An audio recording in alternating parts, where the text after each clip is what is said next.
Yo, can y'all hear me? Put a one in the chat if you can hear me. Can y'all hear me? Put a one. Put a one if you can hear me. Put a one if you can hear me, and put a two if you can't. The fuck? Y'all, give me 1 second. Moderators, get your ranch ready because we gonna throw a block party for any clown come over here that oppose me. You feel me? Let me get my audio proper though. Give me 1 second.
This is AMK.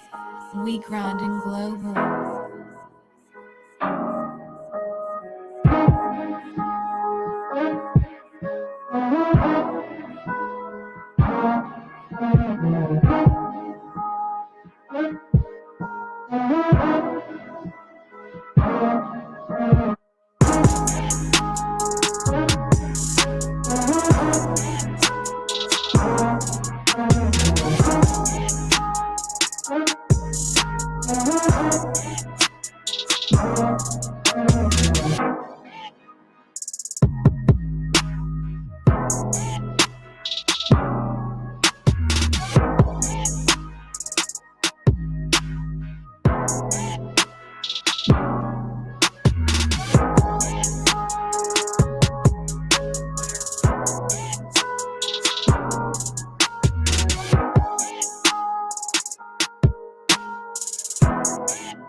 I'm alright. Look, I said like alright. Oh, you gonna love that now? Alright. If you ain't like me before. Who want it with me? Oh, you gon' hate me now. I execute the motherfuckers. If you didn't know me, I'm alright. I go by name Starlito. I said I'm alright. Starlito's way. Now I'm talking back. I told you the truth, then I showed you the proof. I am the light, glow is what I do. Even I wasn't a Kobe Bryant fan, cause he was imitating greatness. Now that they see that I'm great, we in the same place. See, should I worry about them or focus on just me? Will I catch up with Jordan before LeBron catch me? I don't know. Let's see, why can't you comprehend that I'm only I don't care, I'm not them. See, maybe it's just me and my one-track mind. Or maybe I'm just stuck and I got one job, shine. So I'm not worried about anybody that's not I ain't realized you wasn't getting yours, cause I got mine, sorry. Try to play me like Atari, I still got the cheddar for the beat like Arby's. So if I don't speak when you see me at the party, cause my mind is on my mom in a Ferrari with Bugatti. Shades for our eyes, the days of our lives, as they go by, I stay so fly and I stay so high that I thought I looked down and saw an astronaut coming toward me. Please absorb me. Of course he gonna get comparisons. He don't think his shit stink. He young, black, and arrogant. He only feels himself. Most niggas fear embarrassment. And if you don't like what he's saying, well, bury him. A lot of women cherish him. Some wanna marry him. He focused on his broccoli, spinach, lettuce, and asparagus. You can say I'm about that green, but that's an understatement. Something like a pimp shouting, never let a woman bring me. Underrated, maybe. Still the one y'all feel. Cause for that green and that white, I'm shooting like all pills. I'll start every weekend, not just in Vegas, From the way it went down, I'm glad I missed my flight. Might have been in that club, might have been in that fight. Me and Pack on good terms, so hope it turns out alright. Dark in my heart, all this job I've been puffing on. Got me in that fucking zone, pretending nothing's wrong. But I'm alright. Yeah, I said I'm alright. They say they like it when I come back. So I live on Grand Hall Boulevard. Yeah, that's Star Street. So dirty south for 808 for my heart. Big fish in a small pond, you shark me, pardon me. This is Starlito's way, starring me. All to the doing what y'all should've. He got a little money, but he never brought the hood up. Now I represent it till I finish. No gimmick, no image. I need a late fee, your flow's rented. For many me's, but I ain't Austin Powers, and I don't talk to cowards. What will I talk about? I put them underground and let them talk to flowers. Rather get caught with this gun on me than caught without one. Just my thoughts straight from the heart. This flow is charged off the spirit of the late Ferrari. I can't help but to think that my day is coming. To the end, fuck it. Get to that money. There's too much paper to be made. I'm not stressing these haters, cause it's crying hard and ask questions later. Don't ask me about my album. It's not that I don't care. It's just that right now, real talk, I'm out on bail. Couple ounces scale, sandwich bag, big gun. That's how I ride, so if you with me, be ready to run. Yeah, no equal, I do it for the people. Signing out, Starlito. Holla, you know I'm alright. Tell them I'm alright. Tell them haters, I said I'm alright. Starlito, who want it with me?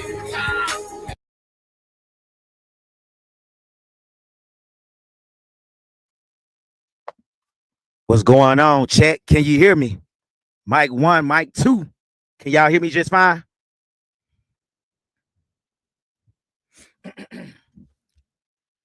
Put a 1 if you can hear me right now. Put a 2 if you can't. Let me know if it's a delay, because I feel like it's a delay on my end.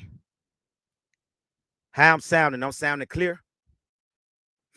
Man, did y'all see that 12-hour live over there in South Africa? Man, that shit was kind of cringe, wasn't it? Yeah, before we get into the live, I want to give a mini monologue.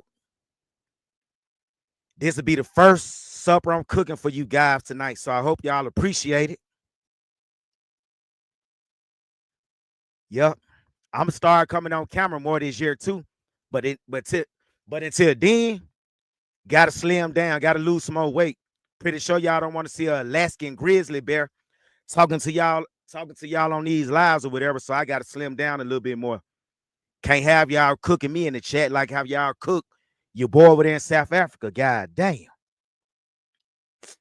Yeah, I'm back to put these YouTube streets on fire. Make sure you get the likes up so I can circulate throughout these YouTube streets. Can I ask y'all something? What's up with all the e-bagging? Now you got the guy Jay Rillo. Then you got this other guy, this new dude. I guess his name is NYC. These guys are actually raising money to go to these countries just to trick off.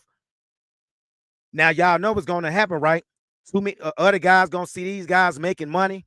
I mean, you got grown men out here giving other grown men money to go mess with hookers and freelancers and streetwalkers.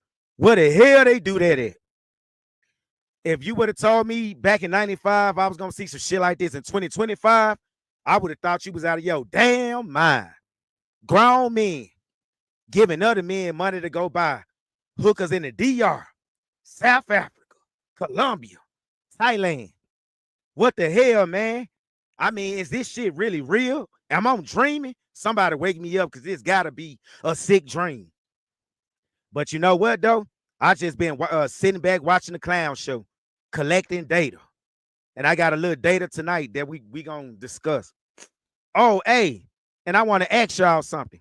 There's a YouTuber. I think I'm gonna react to his video tonight. He go by the name of Flight Madness over there in Thailand. Little trifling, nerdy meatball head son of a bitch. I mean, my bad. Excuse my French, but I never even knew about this dude. Now I used to see him in the different travel groups on Facebook, but I didn't pay him no mind like that until like a year ago. I want to say the fall of 2023. I did a live saying black men or Asian women last option. Well, I guess he felt like I was throwing shots at him when I didn't even know he existed. Because if y'all see the Asian women he messed with, y'all will understand why he called it STD as of late in Thailand. I mean, this man ain't got no shame. He just made a video bragging about catching a damn STD, y'all. Raw dog and Pattaya women. That's almost like going to the bunny ranch running through women with no raincoat on. That's almost like going to Dallas, walking down Harry Hines and you banging them chicks raw. That's the equivalence. But see, that's what we gonna discuss tonight. You got some Hispanic looking guy that just made a video. Yes, you can find love in Pattaya. Man, if any of you fools watch that video that haven't traveled abroad yet, I feel so sorry for your desperate ass. See, there's a reason why I don't bash American women on this channel. There's a million red pill channels and other channels already bashing them. So that'd be like beating a dead horse. I know they got issues, but god damn. After watching that live over there in Durban, South Africa today, I've been telling y'all, it ain't just American women. Some of these dudes are just socially awkward. They cornballs, man. How the hell you gonna be aggressive when you trying to get between a woman's thighs, but you being aggressive? Don't you think that's gonna make her dry as a goddamn Chinese desert around this bitch? But you being aggressive, then you talking about some, it's sarcasm. For you to been and travel to all these different cities and countries, you should know by now that everybody don't get American sarcasm. It's offensive to people in these countries. You should know that. You the one around here selling consultations. Well, you should have been paying for a consultation before you got to South Africa. But you got the nerve to try to sell somebody a consultation to come to Kenya. What you gonna tell them? You could go to this spot and get easy women that'll lay down with you? Man, of course. Kenyan women would be impressed by any damn thing. If you walking down the street with a Big Mac from McDonald's, hell, to them, that's the equivalent of having a porterhouse steak from Ruth Chris. Hell, they eyes probably get as big as 250-cent pieces. And you bragging about it's easy in Kenya. You ain't got to do all that. They get my sarcasm. I can say, what you doing with that African spirit? They'll laugh with me, but I say that in South Africa, they act like American women. They westernized. Feminism over here, y'all. Also, let me get this straight. Because the streets, malls, and everything look as good as American malls and streets, or better in some cases. And the women actually getting their own money and don't really need y'all money. And there's women over there making more money than both of y'all dudes, because y'all think YouTube is the only way to make an income, when in reality, you need to bring your ass back over here and cut some of these hair. I need my haircut. You messed up my hairline when I was in Thailand. That's why I was looking like that on that video, swinging like RoboCop. You did that to me, Jack. I don't believe you was out here making $80 cutting hair. That's a damn lie. But yeah, not to get off topic, like I was getting ready to say, I just watched one of their live streams tonight, right? They was in a restaurant or a bar, club, wherever they was at, the last spot they was at. Cause I was bored. You know, I'm a trucker. Oh, and by the way, shout out to all my truckers, everybody. Be safe on the road in these crazy winter storms and these slick roads. Y'all be safe out there. Make sure y'all tune in so y'all can kill some time to get to your destination, get from point A to point B or point A to point Z. Shout out to everybody over there in Africa, Asia, Southeast Asia, New York, Chicago, Cabrini Green, even though they don't exist no more, ATL, everywhere, damn it. Make sure y'all tune in and get them likes up. And I won't be asking for no donations, because your participation is great enough. You will never get this time back you spending watching me tonight, but you're going to always get some money back. But damn, for them clowns that keep giving all these YouTubers that's supposed to be high value men money, what's wrong with y'all, man? Y'all want to see some other men mac on women in foreign countries that bad?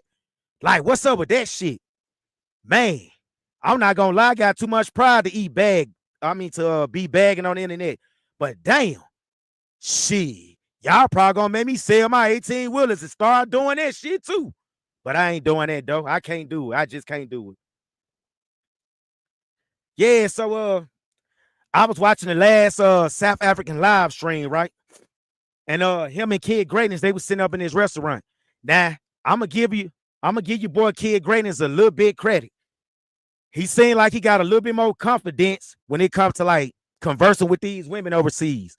So yeah, his style is, I mean, man, and this ain't no live to diss Austin. So don't get it twisted. But the title is, are Passport Bros selling dreams or are they selling hope? And as y'all notice, they are selling dreams. Now, like I said, I was watching that last live stream when these guys was in this restaurant, bar, whatnot, sitting in South Africa. They both had a woman apiece. There was a woman even came over there and said with Austin, cute South African chick. I mean, her teeth look like she can compete with a South American piranha. But other than that, she was cute though. If y'all go back and look at that live, that woman really didn't do anything wrong. I'm gonna be honest. It was a misunderstanding between him and her. It was almost like a language barrier. He tried to make it seem like when somebody sent them a $40 super chat, that the money was for her, but that is not what she said. I listened, and I ain't being no simp taking up for this woman. I was listening closely because I was trying to get some material, and he did just that, gave me some material. Ain't nobody hating on them. Shit, what they got that I need to hate on? How I'm gonna hate on them, man? I made more dropping out one load today with one truck than these fools made in the weekend being in South Africa, begging y'all for money. Ain't nobody hating on them. How the hell y'all? And let me say this, y'all. Austin got the weirdest chat dudes I ever seen. The dudes in his chat, I believe they be banging each other. Them dudes, I don't believe in using the word incels, but man, his chat is the true definition of some incels. Now, I will say this, though. I would give some of the dudes in there credit. They was calling them out on being over aggressive and, you know, just doing the most, man. Like the other day when they was out eating dinner or whatever with these three South African chicks, the man was very aggressive. Man, I ain't no excuse for that shit. I ain't that much liquor in the world. You had the South African chick, she had the orange shirt on, right, with the glasses on, well spoken, seemed like she was very intelligent. Why the hell was he cutting her off? Being a so-called, I mean, it's like he wanted to be the bad bitch in the group to be noticed. Let the woman talk, man. See, That's the problem. You always want to hear yourself talk, but you don't let the women talk. A real man would listen. She wasn't saying nothing wrong. All she was doing was giving a check, game on South Africa or whatever. And you cutting her off with that damn nonsense. I'm the man. Man, I'm like, man, I can't watch this shit. And then every 5 minutes, send $40, send $50. Then when they send $40, send $60 so I can get them a shot. Then when they send $60, send 70. I'm like, man, look at this cringe shit. This man ain't got no shame. What man in any country gonna beg for money in front of man, I ain't asking no men on the internet for no damn money in front of women in no country. That shit was so embarrassing. Y'all with women, but then y'all asking dudes for money online. And then did y'all see the woman had to tell him to stop doing that shit? She said, stop asking them for money. He kept doing it. I was sitting here thinking like, see, people don't realize this is one of the reasons we fell out. Because I kept trying to talk to him about shit like that. I'm like, man, you got to stop that. You got to stop being aggressive. And man, asking these dudes for money on the internet in front of these women, that shit look bummish, man. Like, what, like, man, what's up with that shit?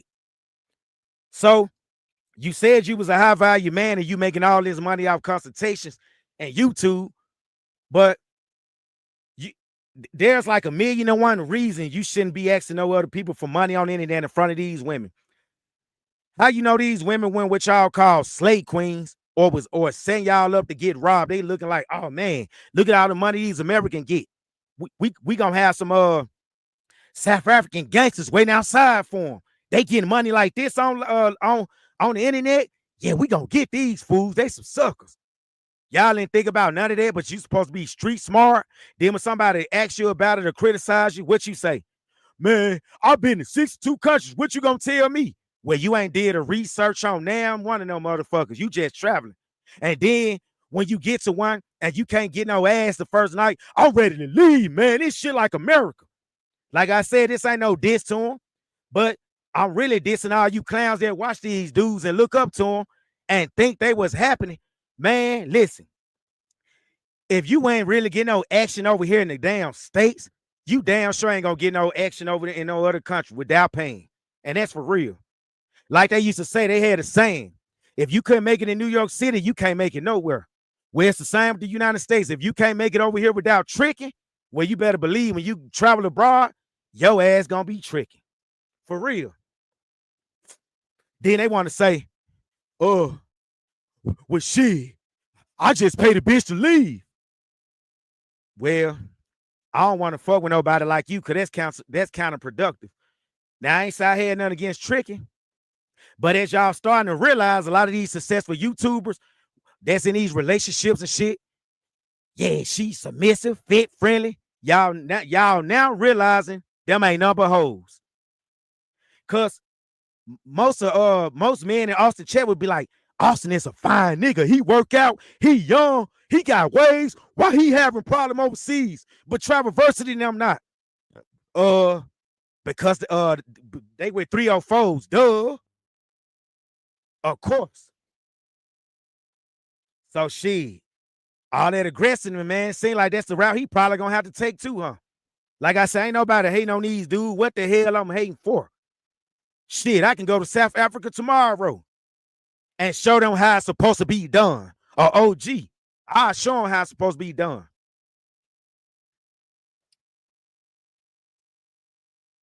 Yeah, ain't nobody hating on these dudes. Like when you criticize one of these password bros, oh, you hate.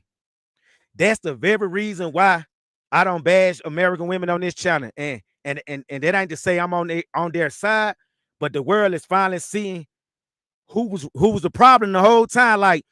Like I was saying, they was in a restaurant with these chicks tonight, right? You had this chick, she left her table, she walked away from the bar to go talk to Austin. And it looked like she was really feeling him. I was proud of the boy. I was like a proud father. I'm like, yeah, you got it, bro. You got it. Man, don't fumble the bag. Don't mess this up. Man, close this deal. If she don't want to be on the live, then turn the phone towards Kid Greatness them. Man, you got what it takes. You could take her home and be in between them thighs, bungee jumping like you in like you in the Canadian mountain or some damn shit here. I couldn't come over the punchline quick enough. Y'all know what I'm saying, though. Hey, I ain't blocked nobody. But hey, moderators, handle that right there. For the dude that said Paul Weck blocking people, get his ass. Cause I'm not even modding tonight. But we gonna get your ass up out of here. But instead, he did what he always do. Fumbled the goddamn bag. Being aggressive. See, like I said, I guess he thought, because it was her birthday. Y'all saw the live, right? She said it was her birthday. It seemed like all she wanted to do was for him to get off live and get to know him or whatnot. He could have just simply went home with her. But nope. It was a miscommunication between the two. Now he got y'all thinking and got the chat thinking she wanted me for my money. The minute she saw that $40 super chat, she wanted some of it. That ain't what she said. What had happened, somebody in the chat said happy birthday to her, and she was like, oh, thank you. They talking to me. The man thought she was talking about the damn money. You see where his mind at. Then, in a few minutes, we about to react to a Flight Madness video of him catching the STD. That he better be glad he didn't get no damn HIV or shit. Mess with them damn pros over there in Thailand. Man, stop listening to these guys saying get your passport. What they should be saying is get social skill first, learn how to communicate, because conversation rule the nation. I'm glad I grew up in the late 80s and 90s and early 2000s where you was forced to communicate with somebody. Because, man, when I be looking at some of these dudes, hey, how you doing? You been to this restaurant before? What's your name is? What's your IG? And I be sitting there thinking like, damn, that's all you got? Shit, if I was a woman, I'd run for your grape lip ass too. Damn. Looks. See, a lot of these guys think just getting in the gym gonna get these women. Look at me, y'all seen me before. I'm chubby, but I'm cocky as hell and overconfident. What's up, South Memphis in the house? What's going on? Yeah, and y'all probably be thinking, this fat, chubby, tooth built up nigga travel time with Paul. How he gonna talk about somebody? He can't get no woman. Let me tell y'all something. Yeah, I probably ain't pulling no damn 9s and 10s right now because I still need to slim down some more. But I'm getting what's on my level, and they ain't big or obese either. I'm getting some good looking 6s and 7s out here with a good head on their shoulders, and they doing okay, and they don't need my money. But you better believe when I slim down, and if I was around this bitch built like Austin, I'll be getting some 9s and 10s, and I even put them on video with me. Let y'all know you ain't just got to go overseas to get a good looking woman. Yeah, the day scene probably be tarnished over here, but you still can win in a lot of places over here. You still can win in the DFW, believe it or not, because the women in Dallas ain't just from Dallas anymore. They from all over. They from California, Arizona, Washington State. They from everywhere. So, like I said, y'all saw the lives and shit. And hold on one second.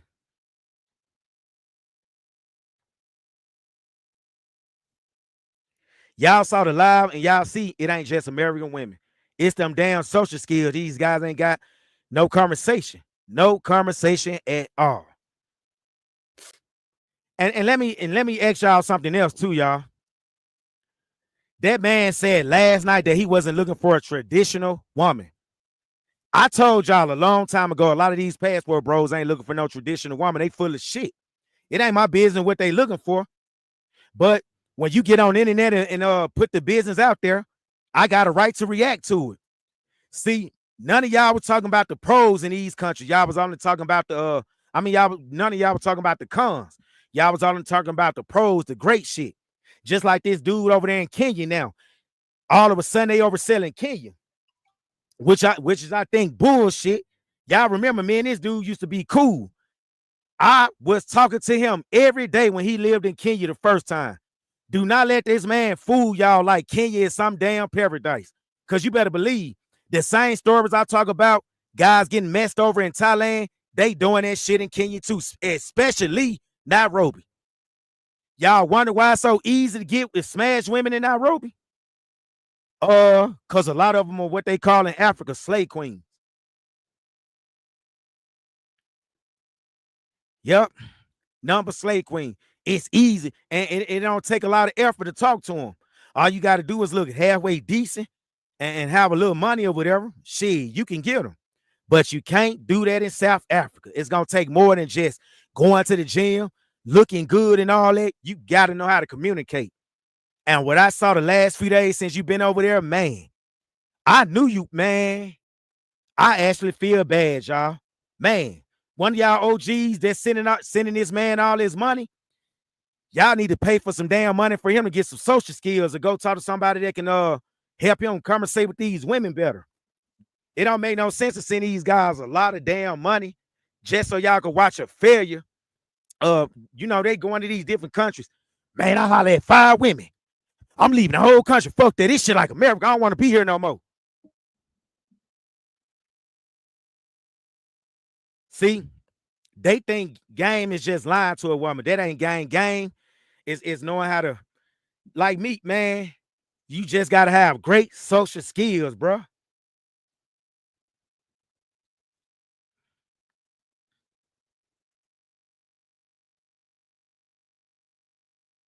But yeah, then you got these guys, what's his name? Jay Rillo. I think he just made $2,000 just in donations to go to Thailand. Then I found out he can't even go now.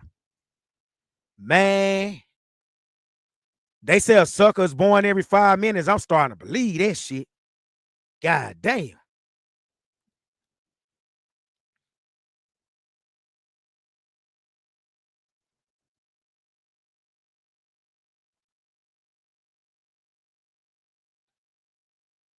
Hold on, y'all. I guess my moderators, they sleep tonight.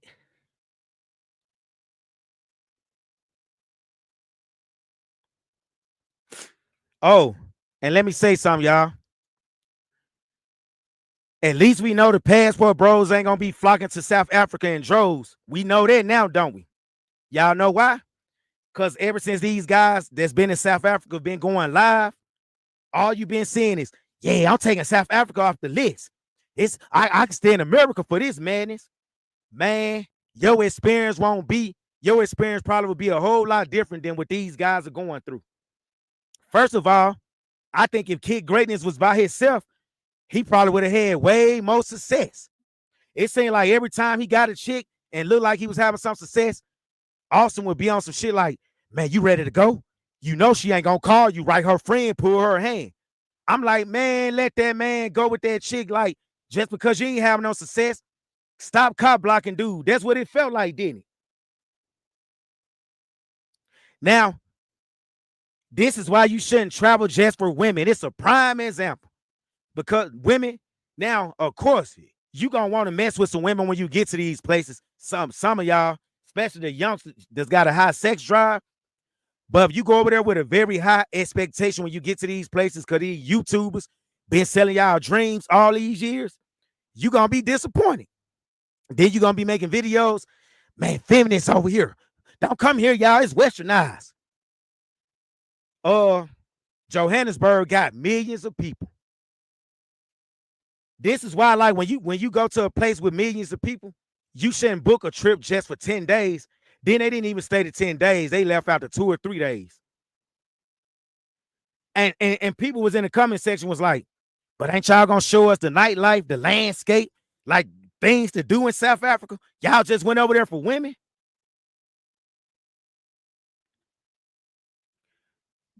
Yep. This is why I don't promote women on this channel. I just give y'all guys the story times on these guys getting fucked over by these foreign women that they put so high up on the pedestal. And I'm letting y'all know women are women no matter where you go. Women are women, bro. Especially now in 2025, TikTok is nationwide, worldwide. Social media is globally. Women are women. Since them guys been in South Africa, I don't heard women over there use the same lingo as the women over here would use. I'm sitting there thinking, but you got these guys still putting the new trend is to shit on America now. You got Americans that's born and raised over here, been over here for generations, shitting on their own country. Don't get me wrong, I get it, but you ain't got to let the world know you hate where you come from. Keep that shit to yourself. Me and my brother, we probably gonna have beef with each other. Can't stand one another. Me and my brother. But you think I'm gonna let some outsider come talk shit about my brother? That's how you should treat your country, even though you wasn't on good terms with your country before you left here and started traveling abroad. But now you gotta let everybody know every 5 minutes. You've been gone almost 3 years. America, I hate America, I hate America. This pork chop cheaper than the pork chops in the States. Uh, you in Kenya, where the currency is weaker than the US dollar. But don't you think that same pork chop is expensive to the locals? Just because your ass can afford it because you got a US dollar don't mean they can. Y'all need to shut the hell up with that dumb ass shit. Going over here to these places, overpaying for apartments in Thailand and Kenya, and then you talking about, yeah, this cheaper than in America. But somebody that's living in Thailand working at KFC can't afford that apartment. To them, that's high. That $600-700 apartment over there in Thailand is the equivalent of what an $1,800 apartment over here would be. Did y'all ever take the time out to think about that? But y'all supposed to be some real travelers. Man, eat a dick.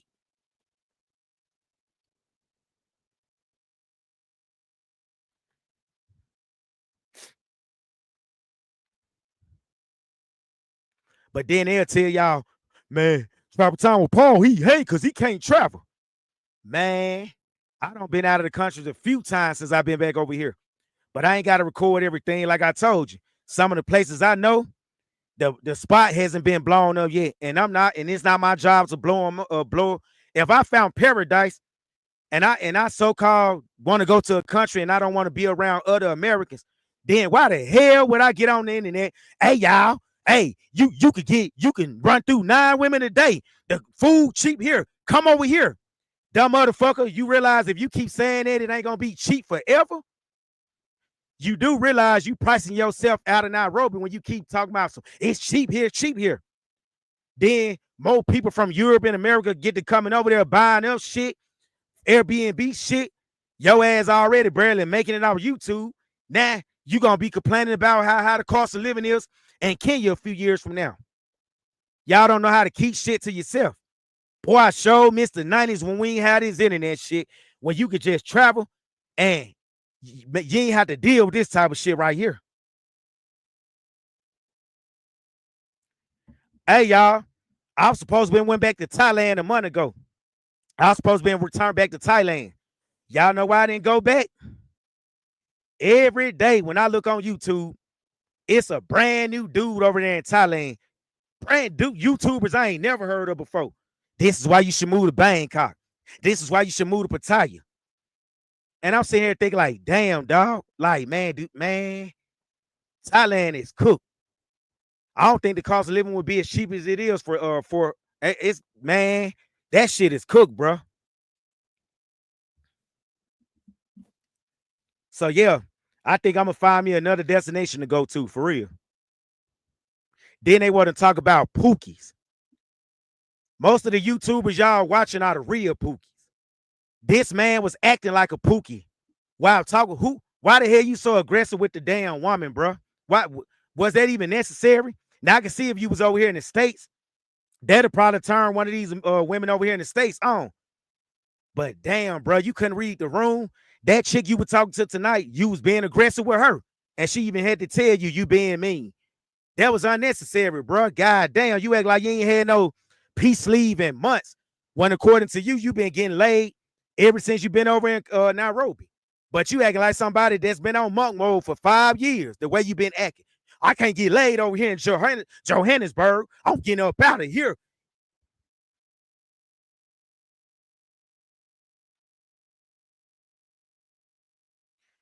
Then I want to ask my Flight Madness fans up in the chat, since y'all think this dude is so educated and supposed to represent black men so well, but then he just made a video of catching an STD over in Thailand. But then y'all don't consider that Pookie behavior? You going to a damn place that's known for having the most red light districts, and you bragging about raw dog and women. Then you had the nerve to fix your Crocodile Dundee having mouth and say that's your girlfriend. Everybody from West Africa, from Australia, done had that bra. She don't seem more diggerlings than a Burger King star. But you talking about that's your girlfriend, and you wonder why you walking around here leaking like a damn faucet in the Cabrini Green projects or some shit. But then you talking about that's your girl. Then you had the audacity to try to throw shots at me. Talking about some, I'm around this bitch dressing like the 2005 Young Jeezy. When you round here in 2025 like an idiot, fucking whores and catching STDs. But Thailand's supposed to be paradise, huh? Oh, and I'm pretty sure, y'all, he kissing her in the mouth. These niggas nasty. For real. Sucking her tongue and everything. Her tongue done probably been up all kind of lady boys and niggas from STDs, from Mississippi, booties and everything. These dudes are nasty. That shit is like licking a goddamn project bathroom. Kiss one of these freelancers from Soy 6 in the mouth. But then you got dudes raw dogging them, getting them pregnant. I just heard there's an influx of biracial babies over there now with Black American daddies. I'm not making this shit up.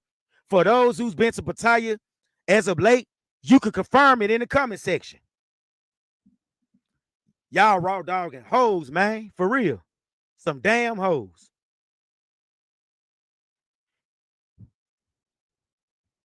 And passport bros with y'all lame ass. Let me ask y'all something. Please do me a favor. I donate my damn self, but at least it's for a good reason.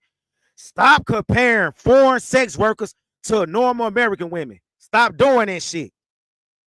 Like I said before, I can see if y'all was messing with a bunch of strippers over here in America or OnlyFans chicks, and they would charge y'all a lot of money, and then y'all was forced to fly abroad and start messing with women overseas, and you did that.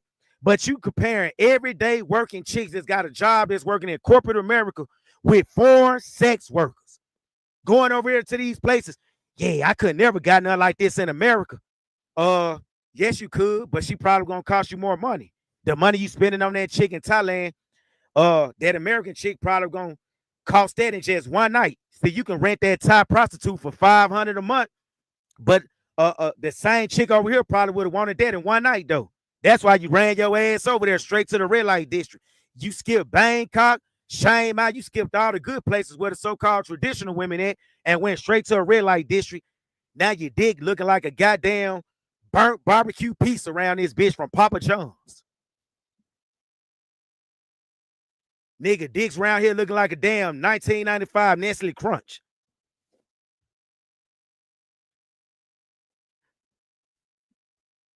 And he had, man, let's play it. Hey, be patient with me. Let me play this video right quick, y'all. If y'all think I'm lying about this YouTuber talking about he went over there and caught STD, why would he put that on YouTube? Don't he know? Don't he know? Since he been throwing shots at me, I've been looking for ammunition to use on this clown, and it fell right in my goddamn lap. So I'm about to cook this sour ass meatball, meatloaf, knockoff Carl Winslow ass nigga tonight with his fruity booty looking ass. Hold on, let me find a video right quick.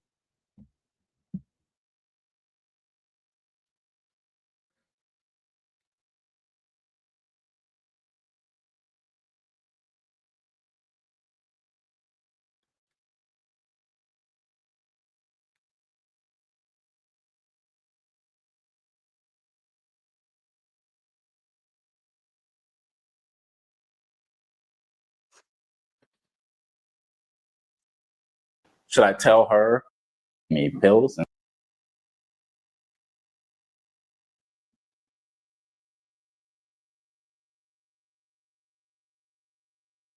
right, y'all let me know if y'all can hear this video. Hold on.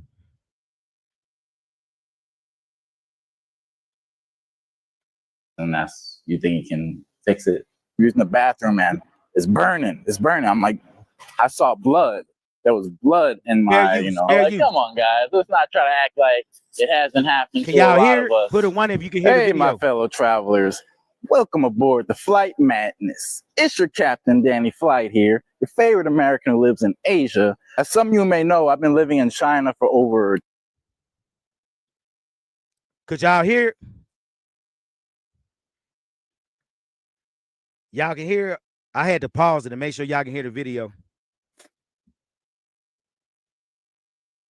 Fair use, man. Fair use. Okay, let's play this. Let's play this trash ass dude. See, I guess he ain't watched enough of my videos to know I roast niggas for fun. And not only that, he had the audacity to make a article like a month or two ago talking about some he don't like me because I came after bigger YouTubers. Fool, they came after me first. All I was doing was staying in my lane, minding my business. I found my niche. But dudes in Thailand got the hey, oh, he had his heart broke. Bitch, why would somebody disagree with y'all? And it ain't like I threw no shots at none of y'all. All I did was telling guys, hey, you could come to Pattaya, but treat this shit like Disneyland. Enjoy the ride and forget they even exist. Don't come over here and try to lease these women. Don't try to rent them to own. But then you had dudes, he had his heart broke. Well, bitch, you get your bank account broke and cleaned out. And we gonna and guess what? I'm gonna do a reaction when it happens. Oh, and not only that, that chick Chocolate Man used to mess with, she done found another sugar daddy that look like he old enough to be Chocolate Man father. And then this new sugar daddy, this dude, so man, he a buster. How you paying for a chick and she shows up late and you record you on YouTube talking about, I'm just gonna wait till she get here. Man, she on your time. You paying her. She's supposed to be there before you because you paying her, fool.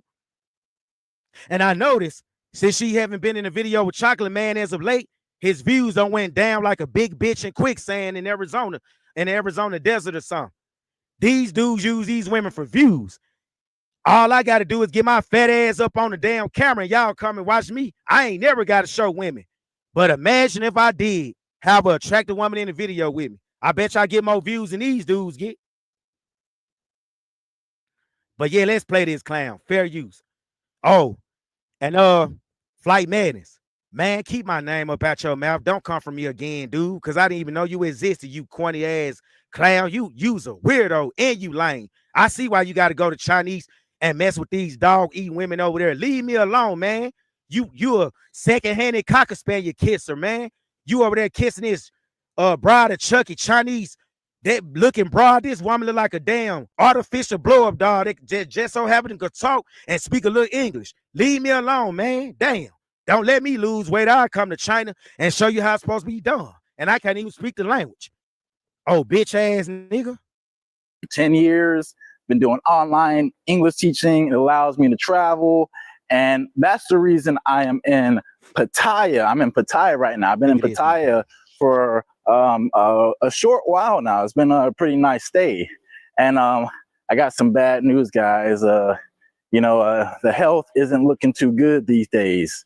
So it started about a week ago. The pollution has been really, really bad.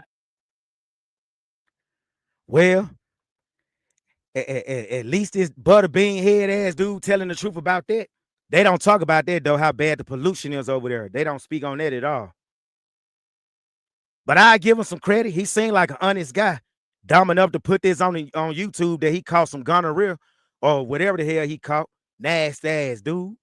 And, it really, it affected my body really negatively. A lot of people think the pollution in China is... That ain't the only thing that affected your body according to you later on in this video. Shit, you been messing with that polluted peace sleeve. That polluted pussy over there. That's what you been doing. Let's really tell them what you been doing. Terrible. The pollution in China was really terrible 10 years ago when I first got there, right? But the government did a great job of cleaning it up, so that hasn't been an issue recently. But now I'm here in Pattaya, and... Man, you need to take notes from the Chinese government and do a good job cleaning your sex life up, you dirty bastard. Apparently, I've come right during the time where the farmers are, burning crops, et cetera, et cetera. And, yeah, my lungs just can't handle it. So wait a minute. You and Thailand got something in common right now. They burning crops and you burning downstairs. Oh, I get it. Damn, it's just burning season. I'm coughing. I feel nauseous. My whole body hurts. I can't even swallow, right? I can't even swallow food without pain. So my body... Man, stop lying on the pollution. You can't swallow because you got strep throat from eating that damn polluted peace sleeve. Let's be real. Tell the truth and shame the devil. My body's just been really negatively affected by the pollution that's going on here. So I was having a hard time understanding, okay, the pollution, I understand the pollution, it gives me allergies and it gives me sore throat. But then I was having other symptoms, my body was hurting, my jaw. Man, why you keep talking about your body? You got something you need to tell us? Damn. She.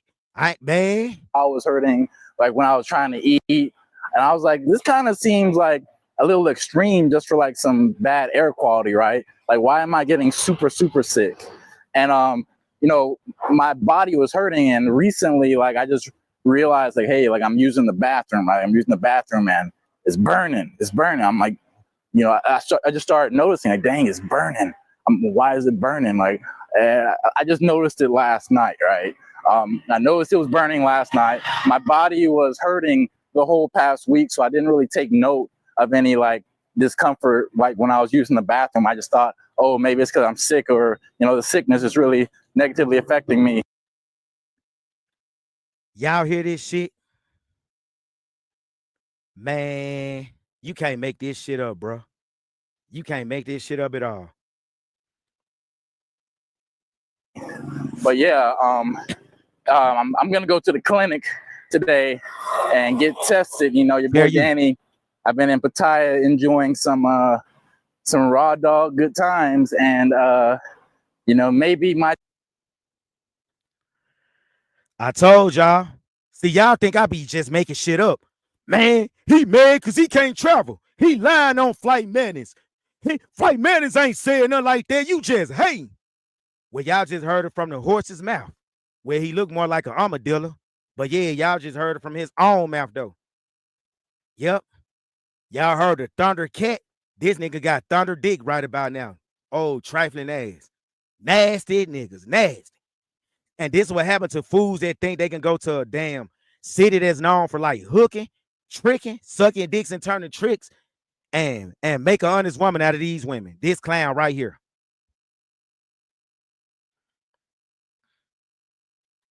time has come, right? Maybe it's time for me to pay for my raw dog sins, right? All right, so let me call this Bolt so I can get to the clinic and you know, see what the health situation is like. Hopefully, your boy Danny. Hopefully, my time hasn't come to an end, right? Yeah, pray for me, right? Man, all jokes aside, tell us the real reason you in Pattaya. We know you from ATL, and we know what they do down there. Why you there for real? You must be on your yoga shit tonight. Pattaya.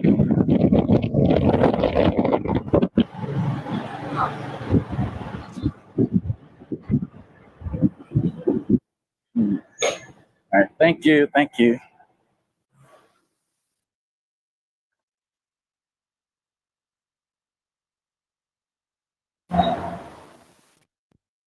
All right, guys. So out of respect for the people who work in the clinic and the people in there getting tested, I'm not going to film myself in there. But let me tell you what just happened, all right? So I was in the bathroom. You know. Man, this man moved feminine as hell. Man, I'm not even trying to be funny. Dude, man, this man got more sugar in his damn tank than my auntie had in her Ford Taurus back in the day when her disgruntled baby daddy put sugar in her tank.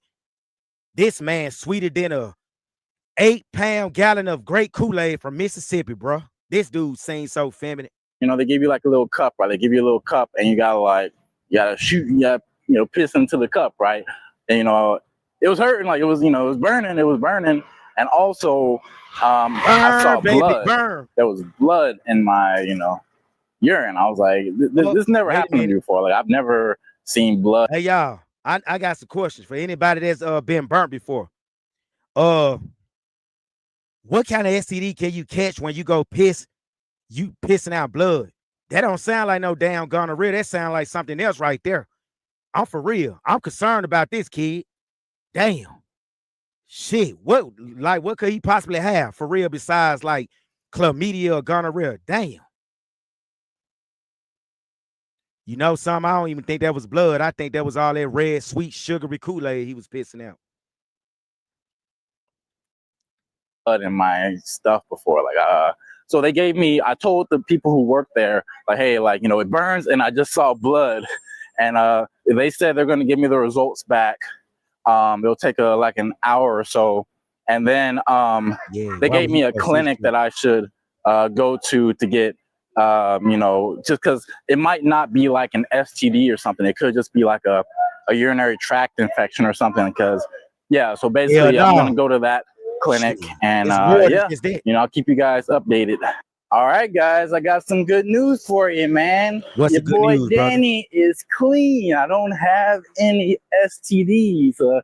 They gave me my test results back, and they gave me a nice little envelope to, put the good news in. So your boy Danny is clean, but they But what? found something. I'm not sure what it is. Like, she tried to explain it to me. So you ain't sure what it is. I thought you was clean. Which one is it? Either you clean or you not. You can't be 90% clean and don't have nothing at all. Damn, man. But basically, I have to go to the other clinic and show them this, and I guess they're gonna give me some kind of medication, right? So, Well, I yeah. thought you was But in clean. terms of STDs, I don't have that, but maybe I have some kind of urinary tract infection or something. So, but yeah, man, the results are good, man. The results are good. So hopefully that means more raw dog good times Y'all hear in the this shit? future, right? Or maybe even today, or nah, maybe not today. Maybe. So he still playing on raw dogging, side freelance. Man, this man must be a real gambler right here. He gambling with his health for real. Golly, that just as bad as going to Lamar Street in Memphis, raw dog one of them hoes over there. This man tripping. He tripping for real. And he actually got on a public platform to let y'all know he raw dogging freelancers over there in Pattaya.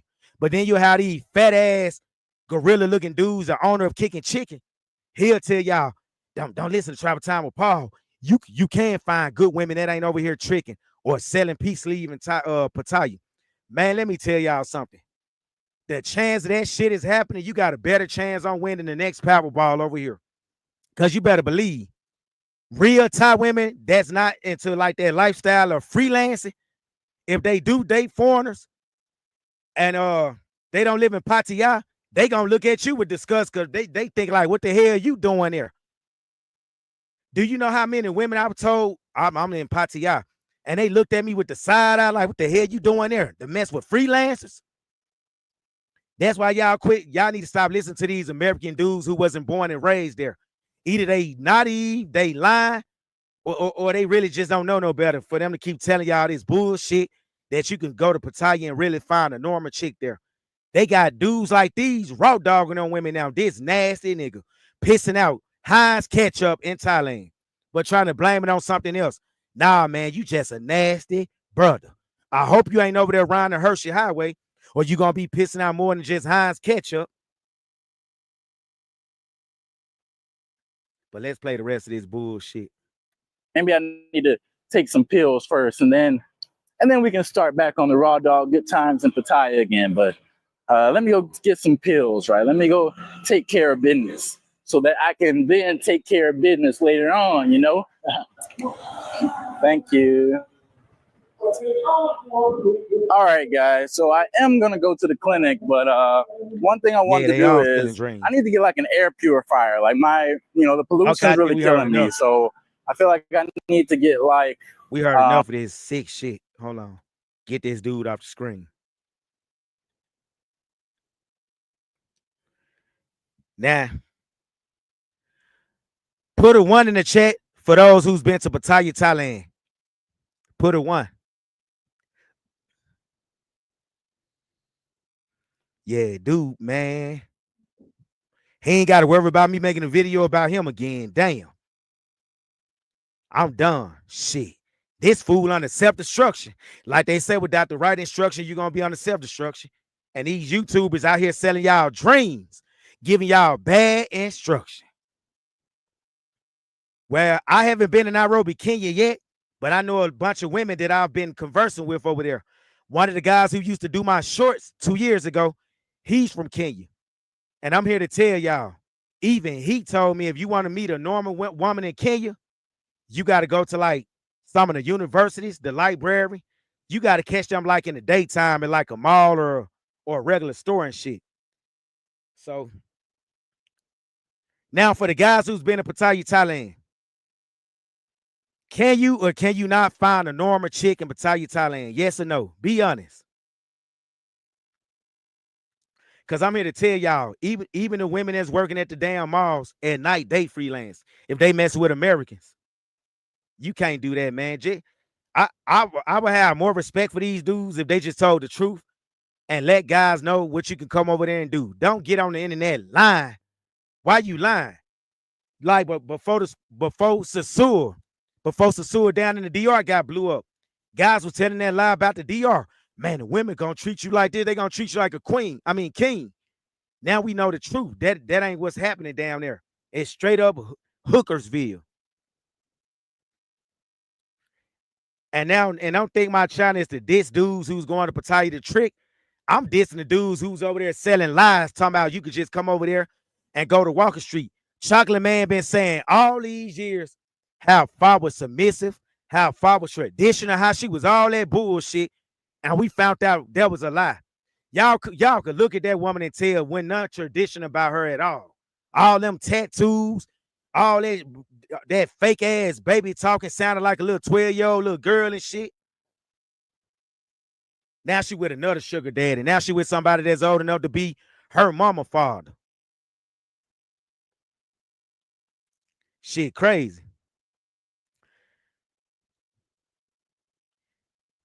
Yeah, man. Hey, rolling with Rio just said it. You can sleep with the women that work at the damn hotel. Man, you would be surprised. I mean, when I first got over there, I did not know this. I was that damn green. Man, I was green as a can of cheap English peas when I got there, for real.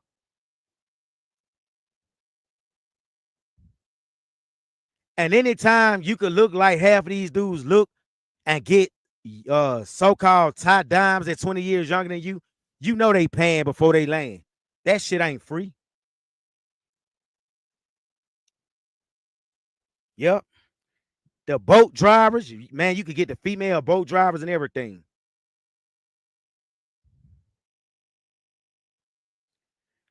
So for all the YouTubers out there. Oh, and I put the link in the chat, so feel free to come on if you disagree.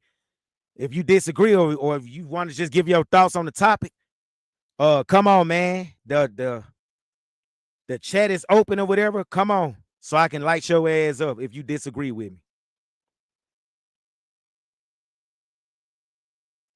Now, I even give 1MT a little bit more credit. I don't even think 1MT really selling dreams. He telling y'all what it is. He's straight over there tricking. He's a sugar daddy. He letting y'all know. He this the motto 1MT lives by. You still gonna have to pay for free peace leave at the end of the day. I disagree with that. That's bullshit. Cause see, I'm the type I like to converse with these women. I shouldn't have to pay you. I shouldn't have to pay you to converse with you. I don't just want to sleep with you when I got a beautiful woman around. That's gonna come to the territory, but that's just the icing on the cake, you know. I like to actually have a conversation with these women. Cause get between their thighs, that's gonna come easy. Somebody should tell their youngster in South Africa that. I mean, this man is over there with some of the baddest, beautiful black women I've seen in a long time. Some of them South African women look like black American women from the 90s and early 2000s. And this man couldn't even slam dunk not one of them, man. That's bullshit, bro. Man, we need to just go over there in groups and show how it's supposed to be done. But I got somebody in the back. Let me let them on. Hold on one second. Man, we need to just go over there in groups and show how it's supposed to be done. Oh, and mute your background. Oh, mute my background? Yeah, I can hear me talking in the background. Oh shit. Hold on. Hold on. Oh, mute my background? Yeah, I can hear. Ah! Hey.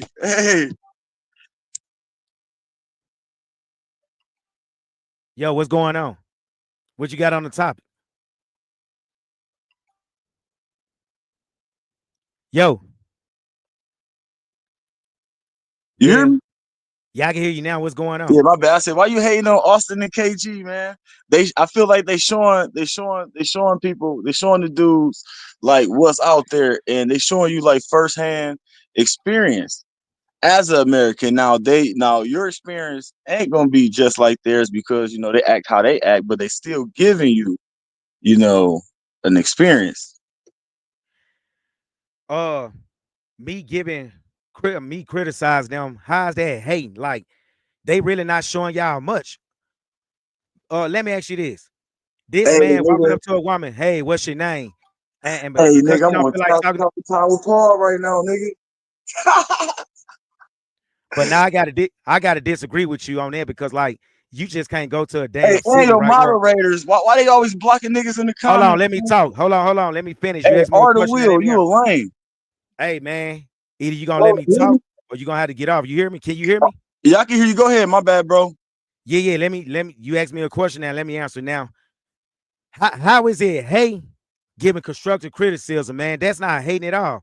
Like I told you, to each his own. That's their experience ain't gonna be everybody else's experience. You got some guys over here in America, they still winning, and they probably can go to South Africa and do even better because they were doing okay over here.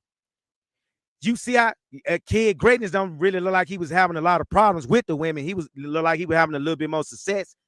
But I'm gonna be honest, it did look like homie was throwing a little salt and Kid Greatness game or whatever. Whenever he was having success with the women or whatnot. Going to a country for a few days ain't showing y'all much. You got to be over there at least a couple of weeks. Hell, they barely even left the neighborhood they was living in. What you talking about? I mean, but they main goal was to go over there and get women, right? That's what they do. I mean, Austin did look Listen, kind of thirsty. I ain't you gonna want to lie. know I why they was watched that kind of whole live. you Like want to know Austin why it was can't bad handle to his just go liquor over there to either. get women? Because they according to them, they was having a lot of success in Nairobi. I would have went to They show did say that. yeah, they what they should have done is went to like South Africa, showed y'all the landscape, and while doing that, approach women and mac on women while doing it. But then they went over there just for women, so he didn't get the outcome he wanted, so he was ready to Come on, leave. YouTube, nigga. But yeah, hey, I'm gonna have to let somebody else up, bro. Thanks for coming on.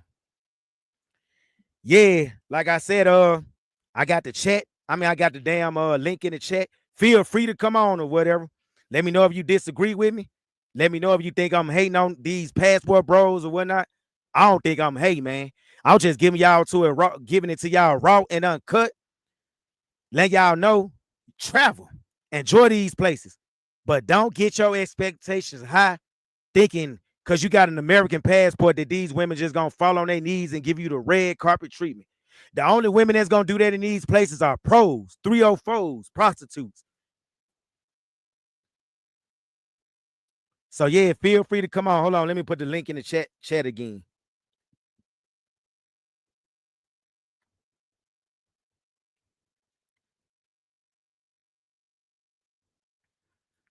Let me see. We got Eddie in the back. Hold on. What up, Eddie? What you got on the topic? I'm good. Can you hear me, Paul? Yeah, I can hear you just fine. What's going on? I'm chilling, man. Hey, I'm glad you putting out good information because the brothers they're not looking too good over there, huh?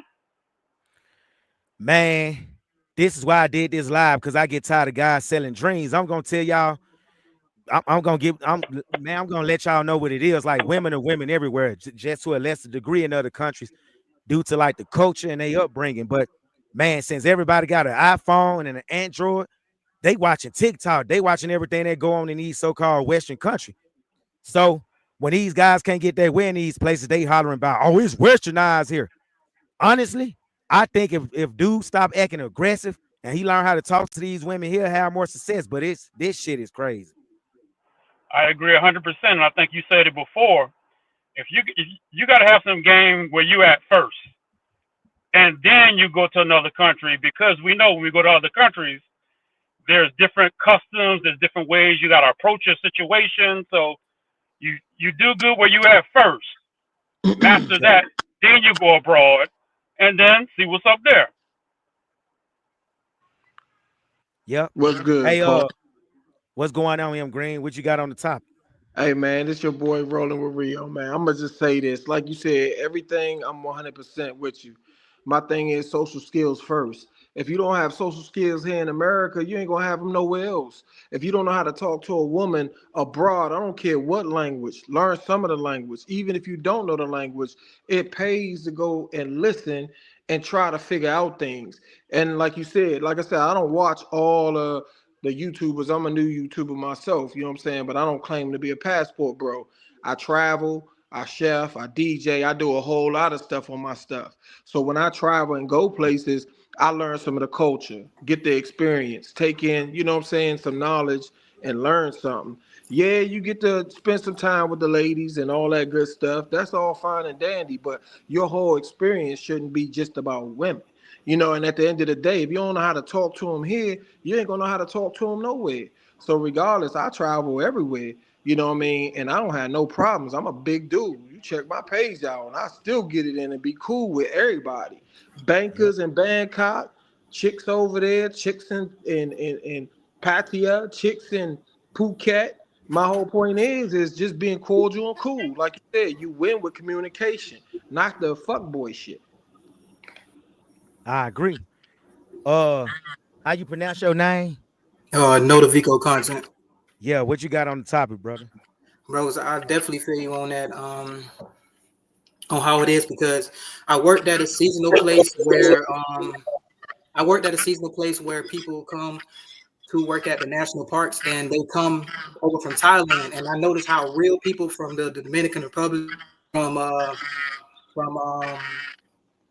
Colombia, from Thailand, I noticed how the real people really are, the real ladies, and how they really act. And it ain't nothing like what these YouTubers be having on the videos and shit, bro. It's not like they really composed. Even when they went out and they was drinking and having fun, they dressed in a modest way, like having exposure to the real women, to the way they really act for real. Like that showed me everything for real.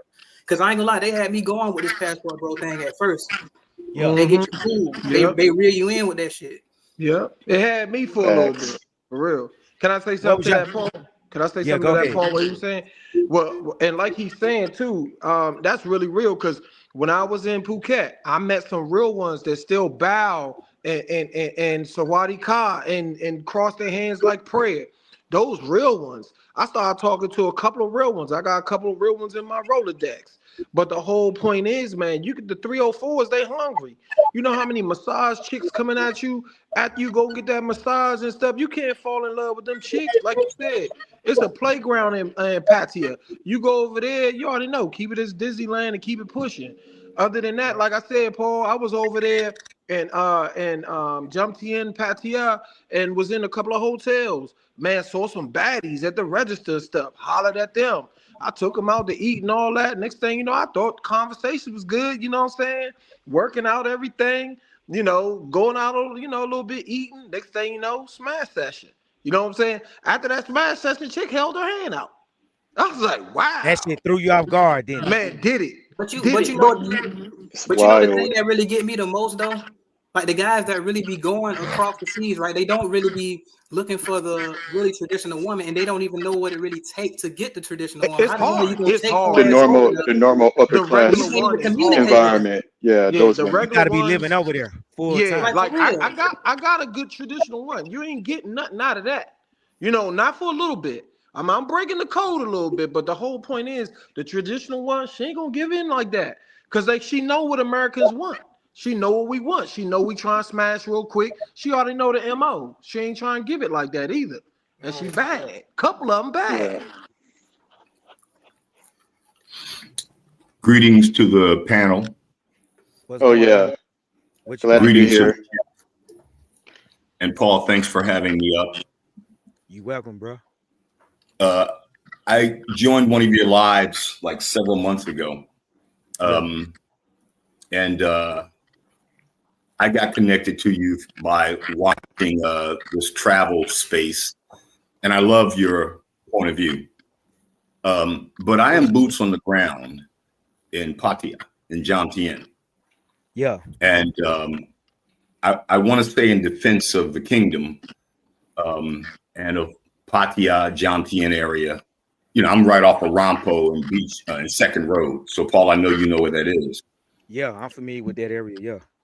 But in defense of Pattaya and Thailand, and perhaps as a cautionary tale to brothers who are coming out here, the women see you as, you know, a walking ATM. You know, that's been common.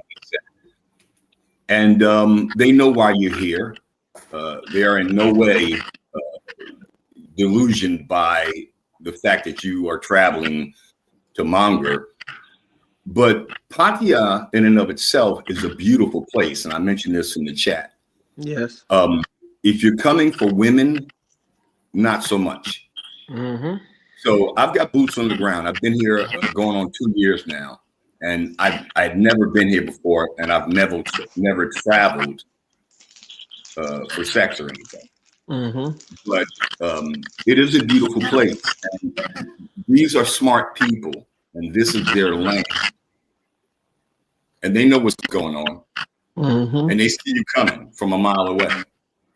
So, play silly games, win silly prizes, I think is what exactly said nowadays. But as a country, this has been the best experience of my life, and I intend to spend the rest of my life here. Yes, sir. That's because you probably didn't go over there just for women, though, correct? Exactly. I'm retired. I'm a retiree. And I moved out here after 25 years in Los Angeles. Mm-hmm. So LA had prepared me for Thailand. Oh, yeah. Kind of the same, right? I actually had something to say because what Paul's doing, and I just thought about it because all the YouTubers are promoting how good it is and how everything is like great over there. And if you go over there, it's gonna fall over and stuff. But I noticed something. What Paul's doing, he's killing the fantasy. And once you kill the fantasy, they got to deal with reality. They don't want to deal with the reality because they feel like they can't get no women over here. But Paul killing the fantasy. So all this time they've been listening to these guys like, oh my God, I can go over here. This is like my utopia. And now he know that the shit ain't sweet. Now all of a sudden, now they want to come at him like he doing something wrong. Or he actually saving your ass. Yeah, exactly. Yeah, just like. I was gonna say something. Go ahead. But I was gonna say too, like I said, since I've been watching Paul, man, like I said, it's only been like probably 6 months or so. You know what I mean? Chime in, I slide in the chat, say what's up, salute, whatever. And my whole point is like this. I mean, it's real ones out there, man, but the real ones are gonna be hard to get to. And then, like what Paul mentioned, I was in Phuket when I landed first touchdown, and like you said, I was in the night markets, I was in the mall, Jamsilong Mall, I was in the coffee shops. Man, I hit Starbucks. It's pros in the Starbucks. I start chopping it up with a chick, getting my Starbucks coffee. After she wants something to drink, she was like, yeah, man, her was kicking it. She's thick as I don't know what. Next thing you know, knock that down. Hand was out. Hey, next thing you know, another one at Starbucks. Another one, bad joint, tall, slim, nice body, white dress, looking good. I holler at her, yeah, what's up? Where you want to go? Went to Phuket Viewpoint. Took her to eat. Nice joint. Phuket Viewpoint. Watch the sunset. Smash that joint. Guess what? She had her hand out too. I'm like, Lord, man, I can't even go to a night market and see if I can find something because they everywhere. They everywhere. Right. One looked like a teacher, Paul. One looked like a teacher in a night market. I was like, what's good with you? What's this you eating? Trying to throw my game on her, right? Even the game, I got conversation for days. You feel me? So I'm coming up to them, talking to them, wrapping them down, wrapping them up. But a lot of them already pros. They in disguise out there. Yes, man, looking looking good. And that's what I was trying to tell guys, because like before I went over there, I was under the impression the way Richard Mack them was selling it. I'm looking at this video during the pandemic. He got a Thai chick cooking chicken wings for him, hair braided up. I'm like, damn, they doing it like that over there. Bruh, shit, I'm gonna try that. And then I'm looking at the background at all these big black men that was bigger than me with young pretty Thai chick. I'm like, oh, hell yeah. Fuck Brazil, I'm going to Thailand. Shit, they don't discriminate either. That's the pipe dream. Boy, that's the pipe dream. Well, hold up. If I could add something to that. Hold on. Let me say this. My first night getting there, I ain't never told this story before, but y'all get a free bonus tonight. Now, I know y'all hear about the scopolamine and all that in Colombia, but my situation was different. I just didn't get drugged. My first night there. So, get out the plane in Bangkok, catch this ride, 90-mile ride to Pattaya or whatever. I'm eating at this Thai restaurant across the street from the condos I was staying at. It was an Airbnb. So I go to 808. That's the first place I get to. And a young, cute Thai chick pulled my hand, was ready to dance. So I'm thinking, all right, cool. This is straight. Didn't talk to no other Thai chicks all that night, only her. Because I was green. I'm like, well, she don't really look like she no pro. I think if me and her hit it off, I'm just gonna keep me one woman the whole time I'm in the country. Right. See, I don't go to a place to try to smash a bunch of chicks. I didn't have that attention. So I'm like, hell yeah, I'm gonna be getting cooked chicken wings, pot of spaghetti, and all that shit Rich and Egg was getting. Man, I got this chick to my spot, bro. Tore it up. Was having fun. Didn't ask for no money, but I rather for her to do that than what she did. So I'm in a foreign country I ain't never been to before. All my money was in bots. I forgot how many bots I had, but it was at least $90 in American money though. It was a bunch of bots. I took the bots up out of my pocket and I put them under the bathroom sink and hid them in case I dozed off around her and she went in my pocket to steal my money. This woman went in the bathroom and I could hear it real good because the TV was off. It was the daytime. Went in the cabinet and tried to shut the door. I'm like, I know this woman didn't find my money. But what was stupid, she came back and got in the bed with me. So I had time to hurry up and jump up and go check. All my damn money was gone in her purse, bro. I promise to God. I was like, what the fuck? Hey, you know what? I said, they still over here. Hold on, let me finish. I'm like, damn, they still over here. That's how my first thing, and not my first day there, the first woman I met stole. Wow. So me, I ain't care. I came up out of the bathroom, grabbed her purse. I ain't even asked her. I just went in her purse and took my money back up out of there and made a mistake and got 2,000 baht of her money trying to get my money. No, I wasn't trying to do it on purpose because I didn't know how to count money well. I just thought it was my money with hers. Started grabbing like a bag of chips. Hey, look, charge it to the game. Charge it to the game. And she didn't even realize I got her money until I counted it when she left. So she started laughing and she was like, please, just pay me. I sleep with you. I'm like, what you mean pay you? I gotta pay you? You in Pattaya, nothing here for free. I'm like, nah, that's bullshit. That ain't what I was told. I ain't paying you. So well, she got Paul, up. Please finish. Sorry. Yeah, so I said, I ain't paying you. That's bullshit. We can talk about this at the damn club. Cause I was under the impression if you meet a hooker or something, y'all discuss deals and negotiate money before y'all leave the club. That's what I thought. Man, I'm like, what the hell? This woman hooking? She don't even look like one. Exactly. So when she got up to put her clothes on, she was talking noise and tired, didn't know what she was saying, and took my St. Louis Cardinal t-shirt and ran up out of the apartment. I guess that was her way of saying, well, shit, I ain't finna leave here empty-handed. She stole my t-shirt instead and ran. Because it was one I couldn't fit no more. It was a brand new one. Y'all saw it chubby. I made a mistake and brought the wrong side, but it fit her perfect because she had tried it on when she first got there. Man, she took that shirt and got up out of there. I'm thinking like, damn, so she got $40 worth of merchandise, my damn shirt, and ran. So I was finna run up out of the apartment and check, but I said, you know what? I don't want no problem with the police here already. I just got here. Fuck this. She can have that shirt. Right. But you thought I learned my lessons? Nope. Yeah. I got fooled a few more times. It took me 10 women to catch on. Yeah. But I just didn't get robbed like that. Like that again. What was you about to say, Richard? I wanted to share with anybody in the chat and anybody on the panel. Everything is for sale in Thailand. It's one of the things I love about being here. Everything's for sale. Now, I've not been with any women. I don't go to bars. It's not my thing. And as an older man, you know, that's not at all the reason I would have come to a place like this. But everything's for sale here. Everything. From the women to your passport to your retirement passport. I like a little corruption in the country.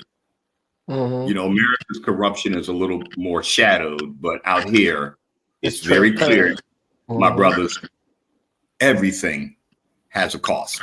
Period. Yeah, and I like to say, yeah. That's my boots on the ground perspective, my experience here. Yeah, I just wanted to add to what he said. It is like if you speeding without a helmet or something like that, man, you could pay a ticket, 500 baht, 30 baht, whatever it is to the police. They just wave you on, get out your way. You know what I'm saying? Like it's corrupt. Like you said, it's let me rephrase it. It's their politics. It's their politics that they do that makes the world go round there. You know what I mean? And it's easy. I should apologize. I said corruption. I should have said everything is pay for play. Exactly. I get what you're saying. That's why I changed what I said too. So Word. yeah, but like that.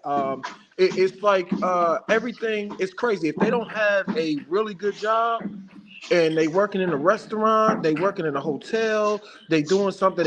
Now the girl that I talked to, there was a banker in Bangkok. She was smooth with it. She took me out to eat, all that kind of stuff, and I ain't know whether to shoot shots at her or not because she took me out to eat and stuff. So I was like, maybe this is the one, but she was still cool, like Maybe being Richie nice. Mack was right. Maybe Richie Mack wasn't What you lying. mean But about No, what? I'm joking. I'm joking. Meaning this that was one. maybe No, Trying to this hit was us. one chick. This was one wasn't chick I lying like. about the fact that you could find a nice girl. But look, this was one chick, but no, I didn't smash it though. This was one chick that was like I was new to Thailand and I was kicking it with her, laughing, talking, and it's in my videos. Met them at a rooftop bar in Bangkok, and we started kicking it from there. She was gonna take me to go archery practice with her. They all on my Instagram. You know what I'm saying? Like, it's real people out there, and if you want to crack the code and not be a monger and not be like Paul said, these ones that's giving false dreams, you can win that individual, but it's gonna take work. You're not gonna get it Yeah. easy. You're not gonna get it easy. Everywhere I went, man, I thought like Paul said, I thought I was doing good, putting my rap game down, talking to him, thinking everything was gravy, and it was for sale. At the end of the day, it was for sale. Hey, hold on, y'all. Everything out here is for sale, my brother. Is Yeah, that the real peso I man? learned. Yo, what's up? That's you, peso. Oh yeah, it's me. Are you still in South Africa? No, I'm at an undisclosed location. What the hell? All right. Peso man is back. What's Incognito. going on, though, peso man? Focus. I mean, when I first listened to Peso Man, I was like, wow. It really helped shape my decision about coming to Thailand. And again, I didn't come for mongering. Black women in America have been very good to me. Love doesn't owe me nothing. So I didn't come here looking for love. I just wanted to feel safe. Living in Los Angeles for 25 years, being a black man, not being able to wear red shirts or blue shirts or certain types of baseball caps. That's why I'm here.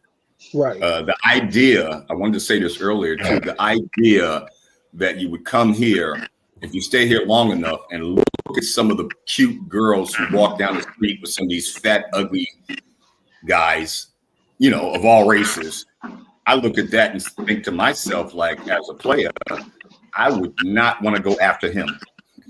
He's been where I do not want to go with. And hold on, guys. I see we got the travel guide in the chat. He called me Skid Row Rich. Me and him kicked it many, many days. He know I drink rock gut and hang out on my patio and talk about kings and fools. Come on up, the travel guide. I see you still out here or somewhere. Well, hey everybody. I just want to, introduce myself for a bit. Like, I go by Rare King. I don't want to put my identification out there, but I'm 28 years old, and from what I've seen, before Travel Time with Paul made content, like back when it was like the pandemic, that's when I like started getting introduced to the whole passport bro narrative and was like, okay, I kind of see where it's going. Like, when they were like selling the dreams. But the only difference that I was catching, because like, at the time I was like 24 and I was peeping like, okay, this is not how they're going to learn the language based off the thumbnails that they were showing. Like, they'll just be showing nothing but women or women this, like, as their thumbnails, like, just like, glorifying that as a way of get your passport, this, that, and the third. Well, there's no knowledge of, how do you get your passport or how do you speak this language type of content. Like, that stuff you would have to research on your own or actually hire an actual native that can help you figure out how to speak their language and things like that. You know what I mean? But before I even got into that, You know, obviously I joined their Facebook group, and the first things I was asking in their group was, what are the laws like in this certain country? Because I was kind of more leaning towards the Brazil culture, because that's more of what I was feeling. And, you know, people down there look like me, and, you know, they watch the same movies like we do. It's just in that different language aspect of it and stuff like that. And I was getting crickets, like no, like this is back in like the pandemic, like aspect of it. I was getting like, you know, negative comments. Like they really grilled me over simple questions that, you know what I mean? Because the way they were selling it was join the Facebook group, ask questions for the guys that's already been down here to give you some knowledge of the game. And that's what I did. I was just asking like the real, like what are the laws like for foreign, well, for people that are visiting, so that way you can like be on your P's and Q's and be street smarts out here and stuff like that. Because I'm not the type of guy that goes to clubs or bars or things like that. Stuff like that. Like if I want a drink, I'll just go to like the grocery store, get me a drink or something like that. So I was trying to figure all that stuff out from people that were already there that are OGs. And the stuff that I was hearing from the OGs was your best bet is to go to the club, and that's how you become a lick and stuff like that. And Mhm. I was also asking like where would you go about just going about just finding someone that's more upper class or normal, you know what I mean, versus 304s and stuff like that, because that's not my lane. And that was pretty much, you know, nothing but a lot of just criticism in the comments. So I, from that experience alone, let me know where they're, what their crowd is, what that aspect. There was a bunch of like, you know, tricks and all that stuff, whether it's people in their 20s or people in their 30s or beyond. Like that's their clique, you know, of a matrix. And a lot of people are agreeing to it, not realizing that they're being trapped in this matrix of a passport bro world. You feel what I'm saying? Not realizing that. So I was like, wow, I see it for what it is. You know, and I got a story. I just thought about something just right quick. I was thinking like, okay, you say they're selling a dream, but I was thinking like how these guys are thinking that when they go across seas they're gonna have some good luck. But look at how many women are in the US, period. So I'm thinking you saying you having no luck with like ain't it like a billion women here? Not one? It's crazy. Come on now. I ain't got no issues. The math ain't nothing. I mean, I feel like I don't have no issues in America. I I done had um, chicks clipping my like Mr. toenails. Richard said, I don't have issues with the women. I like to chill, you know what I mean, and get to know Exactly. people. And my whole thing with traveling is the experience, the culture, the food. You know what I mean? It Right. ain't just being, about the women. Yeah, you would hope to find a legit woman to kick it with. And if I gotta wait for a couple that I'm looking at, I'll wait. You know what I mean? Not saying Let I me ain't Exactly. tell gonna have no y'all. fun. I ain't Let saying me I ain't tell gonna you. have no fun while I'm waiting. South, can y'all hear me? Yes. Yeah. South Africa is a beautiful country, bro. I mean, it's gorgeous. You mean to Hey, tell me it wasn't nothing else over there you can enjoy besides women, brother? hey, Exactly. hey, let me just say this, man. On this South Africa trip, here's the thing. Here's the thing. He thought South Africa was gonna be like Kenya. I think somebody got a echo. Can you mute yourself, please? Somebody mute they mic. Please. So I was gonna say that somebody still got the echo. All right, thank you, guys. Why I'm still here? Can you? Somebody got an echo. We can hear you. All right. So what I was gonna say is like in South Africa, it's like a near first world country. So it's like the women got that money. The Oh woman, yeah. the women have their money. So it's like you got to bring something else to the table than just coming there with your American passport and Yep. saying that you're American. Because like over there, I would compare them just basically to American women. Yep. And yes, somebody said you need to close one of your YouTube windows. So can somebody do that? Close a YouTube window because I'm hearing an echo. Okay. Okay. So now I still hear it. What is going on? Mhm. Okay. I'm still hearing this. Hold on. Mute your mic right quick. Let me see if somebody else speak. Let me see if Yeah. 1 2 Check, 1 check. 2 1 2. okay, that's not you. So, do you hear One, it whenever two. I speak? I think Nah. it's you. I think it's you. It's coming from you. It's Who coming from me? me. No, it's coming from Travis time with Paul. Hold on, let me try to mute it right quick. Mute yourself. All right. Keep. All right. Everybody mute yourself. Let me see who's coming. Who's it coming from? All right, Cheston. You see? So it's not me. So it's like I'm speaking right now. So it's coming from somebody. So it's coming from somebody. Let me test myself. Can you hear yourself now? And so it's not you. Okay. Okay, Okay, next person. me? Is it me? No, it's not you. So the next person test yourself. 1 2 1 2. Nope, it's not you. Okay, the other guy. 1 2 1 2. How are my 1 2 levels? Okay, so it's not. So it's testing. Travis time with Paul. It's Travis time with Paul. That's where the echo is coming from. Travis Okay. time with Paul. I think you gotta close one of your. There's two things. Is either you have two YouTube windows open, or is this to your mic? That's one of the things. Because we just did a test on 5 of us, and not all of us are good. So I think it's coming from your side.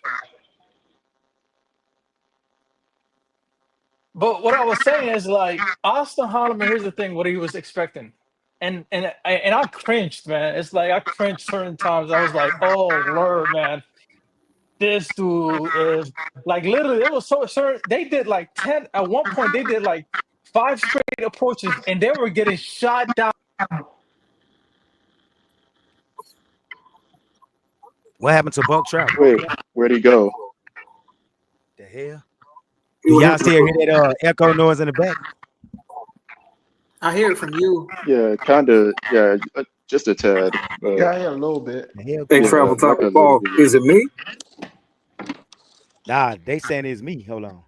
No, it's dead now. I just started hearing it like the last 5 minutes. Somebody got Yeah, the it's like a slight echo. do somebody got like the video playing in the background? Hey, how about the guy that just came on? Mute yours right quick. Oh, Hello? Is it better like that? Yeah, it sounds a whole lot better now. Well, I Oh, thought it okay, did. okay. Okay. Well, to piggyback the Austin Holloman situation, well, from the experience that I've gotten from it, like I used to when I was being taught Portuguese from a upper class Brazilian teacher, and to the point where I can at least comprehend just putting words together to like talk how I would normally talk, like how I'm talking right now in English, but I can translate it into Portuguese the way I would like to conversate like this, but in like the Portuguese version of how I'm speaking in English, sort of say. So it was one of those things where she was like, you might actually be famous if you like made content of you speaking Portuguese. But I was afraid of that in that moment because this is around the time when Austin blew up that whole Brazil spot.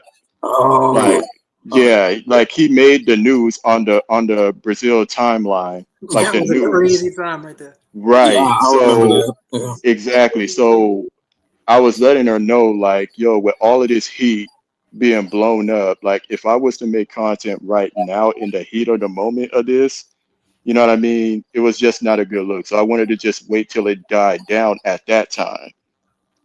If I was like just cutting on the camera, just speak Portuguese, talk about basketball, like meu favorito esporte basquete, that type of So you thing. better than me, bro. Yeah. No, So, shout out to you on that because I'm down for Brazil too. I'm trying to learn the Brazilian oh Portuguese. yeah, yeah. Yeah. Like if you're really dedicated enough, like I'm at the point where I use AI to self teach it. Now that I can kind of understand from a person to person. like actually telling me Portuguese to where I can actually understand what they're saying, kinda. So it's like you have to at least like be in like a routine. You got to dedicate yourself, like make it a habit of a routine every day. Like Okay. wake up like oh, I woke up this morning, but you're saying it in Portuguese or whatever language you're going for. Okay. But and then to the point where if you want to have fun with it and cut on the camera and just see what the locals like, their opinions on it. And I got a lot of feedback, and I gave my feedback to my teacher just to like see what what was going on. And yeah, I did go viral, and obviously they're gonna have some bad apples, but for the most part, I've had some Brazilian women in the DMs. One of them was a Brazilian mom trying to introduce me to her daughter, and her daughter is an upper class chick. Like she's an actress, a Brazilian actress. Oh, okay. You feel what I'm saying? So Yeah, it's that's little what's stuff up. like it's little stuff like that that you won't like receive had you not at least learned at least 50% of the language and up to understand what I'm talking about, and just to understand that experience. Like this is stuff that you're not gonna understand versus these passport bros, because there's so much knowledge Exactly. that's untapped that you're not going to understand. And I've also had a Brazilian woman who was telling me like accent, my Brazilian accent sounds like a Carioca accent. And but she was breaking down the culture of the accent, saying like people who are Brazilian actors have to learn the Carioca accent just to act. Mm. Kind of like over here, kind of like how Canadians come here and they have to learn the English language just so they can act here in the States. So it's like that. So that's like the Brazilian version of that. So this is knowledge of the culture that I'm getting that I never would have gotten from these passport bros. Wow. You Well, feel what I'm saying? I mean, you throwing me on game, and I'm a little older than you. And thanks for I'm dropping that 20. gem, bro. Listen, and Can this you was guys me. hear? Can you guys This hear was me? me when I was 24. Yeah, go ahead. Like, can you guys hear me? All Oh, right, yeah. all right. Oh, hey, bud. All right. So what I was saying is like to piggyback on what Aston Hanneman was saying is like, dude, here's the thing: South Africa is a first world country, and it's like the women. Here's the thing: I've seen South African women; they're just beautiful, natural, curvy women. No BBLs, bodies out of this world.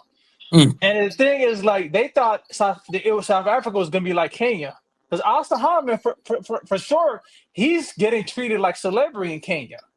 He thought he was going to get that same mentality in South Africa. The chick are looking at him all crazy, like, who the hell are you? And it's like, so this is why he's having problems in South Africa. And in South Africa, it's like dudes, millionaires. It's like they're Like pulling up in upscale. Lamborghinis, Yeah. It's Lamborghinis, and upscale. all that. It's upscale. So it's like Yeah, it's almost like a San Francisco. then you got the Nigerian dudes who are tricking off on those chicks, buying those chicks like Louis Vuitton bags, all that shit is like, so they kind of used to that lifestyle, and they thought they were gonna come to that country just with that American shake that accent shit and up. American passport, and he They basically thought they sent were him. gonna shake up the game.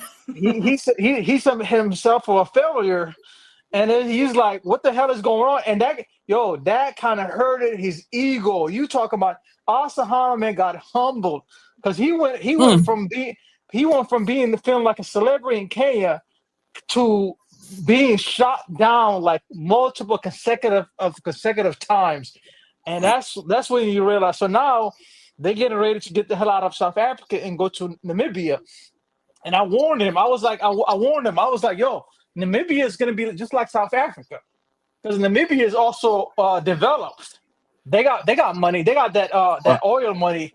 I don't know if you guys are aware of it, but Namibia got that whole natural resource thing, and the citizens are profiting of. So they're gonna have money. That's what I warned him. It's like and the thing is, when Namibia is like, you're gonna find some of those red bone chicks, like those mixed chicks. Like there was a lot of German people that were living there in the 1800s. Kind of like a Marathon, kind of like that. And they mixed in, so you're gonna see a lot of those Alicia Keys looking like chicks, mixed chicks.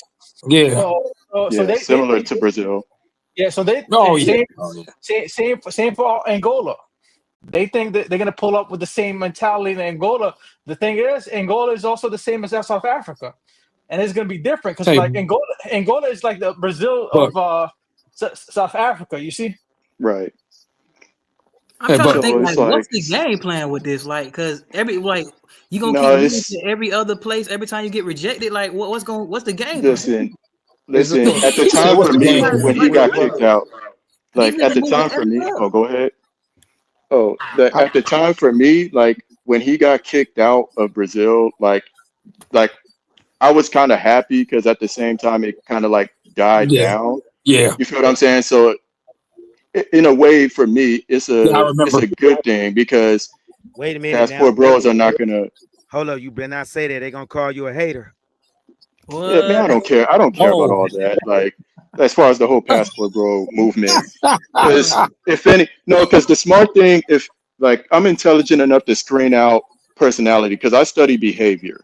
mm, And I don't care what age these passport bros are. They can be my peers' age in their 20s. I'm 28. He's 23. And then we got somebody like a vibing with Fred. He's 31 or 32 now. Well, how mm. like at the time.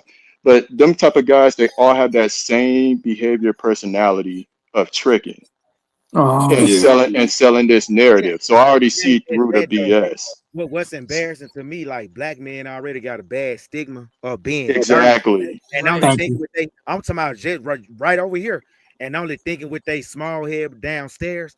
Mm. And these guys are living right up to the stereotype. Man, I couldn't smash this many women in this country, so it's time for me to go. They westernized here. I'm like, man, I wouldn't tell the public that. I mean, so you They let put them Mm. in know they put in it for the whole world to see. So because I got a people was question for telling you, me, hold Paul. up, people was But that's telling what's me so when me, irritating, Paul. hold on. People was telling me when me and Austin first got cool, guys over in Thailand, why you hanging out with that young blood? He a sex tourist. I took Mm. up for him. Yeah, I saw through all that. I I took up remember. for him, but then I'm like, damn. As of late, man, he really proving these people point about basically going to different countries just to smash women. Yeah. But then what gets me is the dudes in the comment section. They can't think for they damn self. Grown They men old green. enough to be this man daddy in the comment section talking about Hmm. get out of South Africa, Austin. They westernized there. You need to leave. Man, Mm. I'm just sitting back shaking my head. I'm like, yeah, I'm glad y'all not having a lot of success. You could, but it's you. Because now I know I can go to a country and not run into you dudes now. I ain't got to worry about going to Exactly. Thailand. I'm going to where y'all having the least success. Right. Because I heard that, Paul. when that whole Brazil spot got blown out and Yeah, most of that that shit kind of. crowd, I yeah, went there no, in 06, man, and I said, man, I was kind of mad at Charles Tyler now for kind of blowing and what's his name that made the documentary back in 09. oh yeah, that was crazy. I was Yeah. kind of Oh, pissed. black men I Yeah. tired, remember him. Oh frustrated, I man. remember frustrated. Because I the remember first him. time I ever went out of the country, I was 20. I went to Brazil in 06, but the only place I went to was Rio. First time I ever Okay. left this damn country. And the second place was Canada, Vancouver, Canada. But I went to Rio, and let me tell you, it was great because you got to remember we didn't even have Facebook back then. We barely even had Mm. MySpace, so we didn't have all this. Got you. YouTube was just coming out during that time. Right. So man, you couldn't really blow no spots up like that. Like if you was American, some of Mm. these places looked at you like you were Jay-Z or Drake or something. Problem Oh, is, a lot of dudes think it's still like that today, but it's not. nah, Nah, it ain't. But what I It was ain't. gonna say, we over you with. didn't see. I ain't got no problem with seeing Americans if they over there doing the right thing in these places. Cause it was some Americans Yeah. over there in Rio then, but they was retired from the military. Some of them been living over there before I was born. They knew how to speak Oh Portuguese. yeah. I couldn't Oh yeah. speak none of that. And if it wasn't for them, I probably would have been tricking in Rio. Luckily, I didn't have to trick because they was putting me up on women, translating for me. So I'm Okay. like, damn, I'm thinking about moving down here, but I only stayed like 7 days. 3 years later, what y'all think happened? Oh, police Once caught they him. that Mm. black man, the And documentary see, came out, I'm like, oh damn, hey, hey, damn, hey, damn. but Paul, but that's why I wanted to stop going there. But I'm going to Carnival coming up. I'm just experiencing it. I'm not, you know. Hold up. But then the documentary came out, I'm like, damn, that spot kind of done, man. We gonna see a lot of Patrice O'Neal didn't do any better either because he was all on a radio station talking about everybody need to go to Brazil. I You could remember buy that. fantasy down there, yeah. And I I'm like, remember man, that. I'm like, what the? Then this young dude come along in 2022. O'Shea Yep. introduced him to us. Man, American women won't pick up a broom. They won't sweep the floor. Y'all know who I'm talking about. Yeah. Get your passport. Go to Brazil. They'll kiss you on the first day. I'm That's like, crazy. man, this dude I don't judge. I'm talking about Austin. I don't judge. Yeah. I was like, man, this man having issues over here in the States for real. Then the more I watched him, I saw, shit, I see why now. And he in Dallas too, Well, where they got women from every different background. I just hate how they try to sell like the simplest tasks, like around the house type stuff. To make it seem like you got to go way over there to have. Because I even asked him, I said, man, if you ain't gonna have the women come over to your place and cook for you, why you keep getting Airbnbs? Get a hotel, you would come out cheaper. Because you eat out every time you on live stream on video, you eat out. Why ain't no traditional woman there cooking for you? Yeah. Then he finally came out yesterday and said it. I don't want no traditional woman. They boring. They ain't gonna want to have sex. Yeah, see, okay, there it is. So there's that true. He want the 304s. So that's my point. Most of these passport bros do, and they won't admit it and make that their content for that audience. That's what messes everything up. Hold up, they complain about westernized women, but they want women with westernized quality, but to a lesser degree. Because ain't no traditional woman gonna bust it open for you the first 24 hours. I'd rather not. Exactly. But And I like then how, if they did, hold up, if they did, would that be a bad look for us? Think about it. If these guys was running through traditional women, guys that's going over there behind them that's really looking to marry a traditional woman, it would be hard for them to get one. You know why? Because they have been a set of bad precedents for guys really looking for women like that. Yeah. This is why, you see what I'm saying? So because they need the language. For them to even be around their vicinity, they need to actually know how to speak the language. Exactly. You know what I mean? Just to even be around them. You know what I'm saying? Because my side of what I'm getting from it is completely different with my experience and stuff like that. Because it's like because I did a post of me singing in Portuguese, right? R&B Portuguese song that went viral. Oh, and, cool. It's this guy. What was his name? But I'll kind of do a snippet. But it was like more so. I was kind of like saying like, para quando você senta o mundo para, fica só te joga na minha cara. Come on, brother, you can speak better than that. Sabe que você é minha cara. That type of song, right? So it was going like that, but I had the background obviously singing over the background to that song. Hey, that went viral, right? But other than that, what's up? Hey, Red King, that's what I was talking about. A lot of individuals, when you go into these foreign countries, learning and embracing the culture, it's not just the food, it's the language. And that's what I said. My whole thing when I got to Thailand, Sabadi Ma, saying, how are you? Sabadi Kab, Kapun Ka, Kapun Ka, all of these things. Like, the basics. I speak more, that's basics. You know, just learn the basics because they'll be happy to see that you're trying to learn. Yes, now, my folks are Trini they see me progress. So I speak Patois, Creole. I speak a little. I speak also some Tree, a Ghana language in Africa. I speak Geechee. I speak a couple of little Spanish, but I have some friends that are Portuguese. I'm supposed to be going to chill and visit, but she talks to me in Portuguese, and I use the translator, and I'm learning Portuguese, and she's learning English. But the whole point is they respect you. They respect you and look at you even more when you learn the language of the culture. Exactly, because that's the only way you're going to reach the heart of the real ones and the real people. When you share their common language, that's their love language, their language. So at the end of the day, you just gonna be looked at as just a tourist if you're not trying to do anything more. So and they know the when you go to difference. South Africa, and like my man mentioned, you go to South Africa, man, they on their game. They not playing out there. They got millionaires out there too. You got gold mines, ivory, man, platinum. These people making bread out there. They not playing with nobody. Facts. That's just like you go to Dubai and think you're Really? gonna be the ish.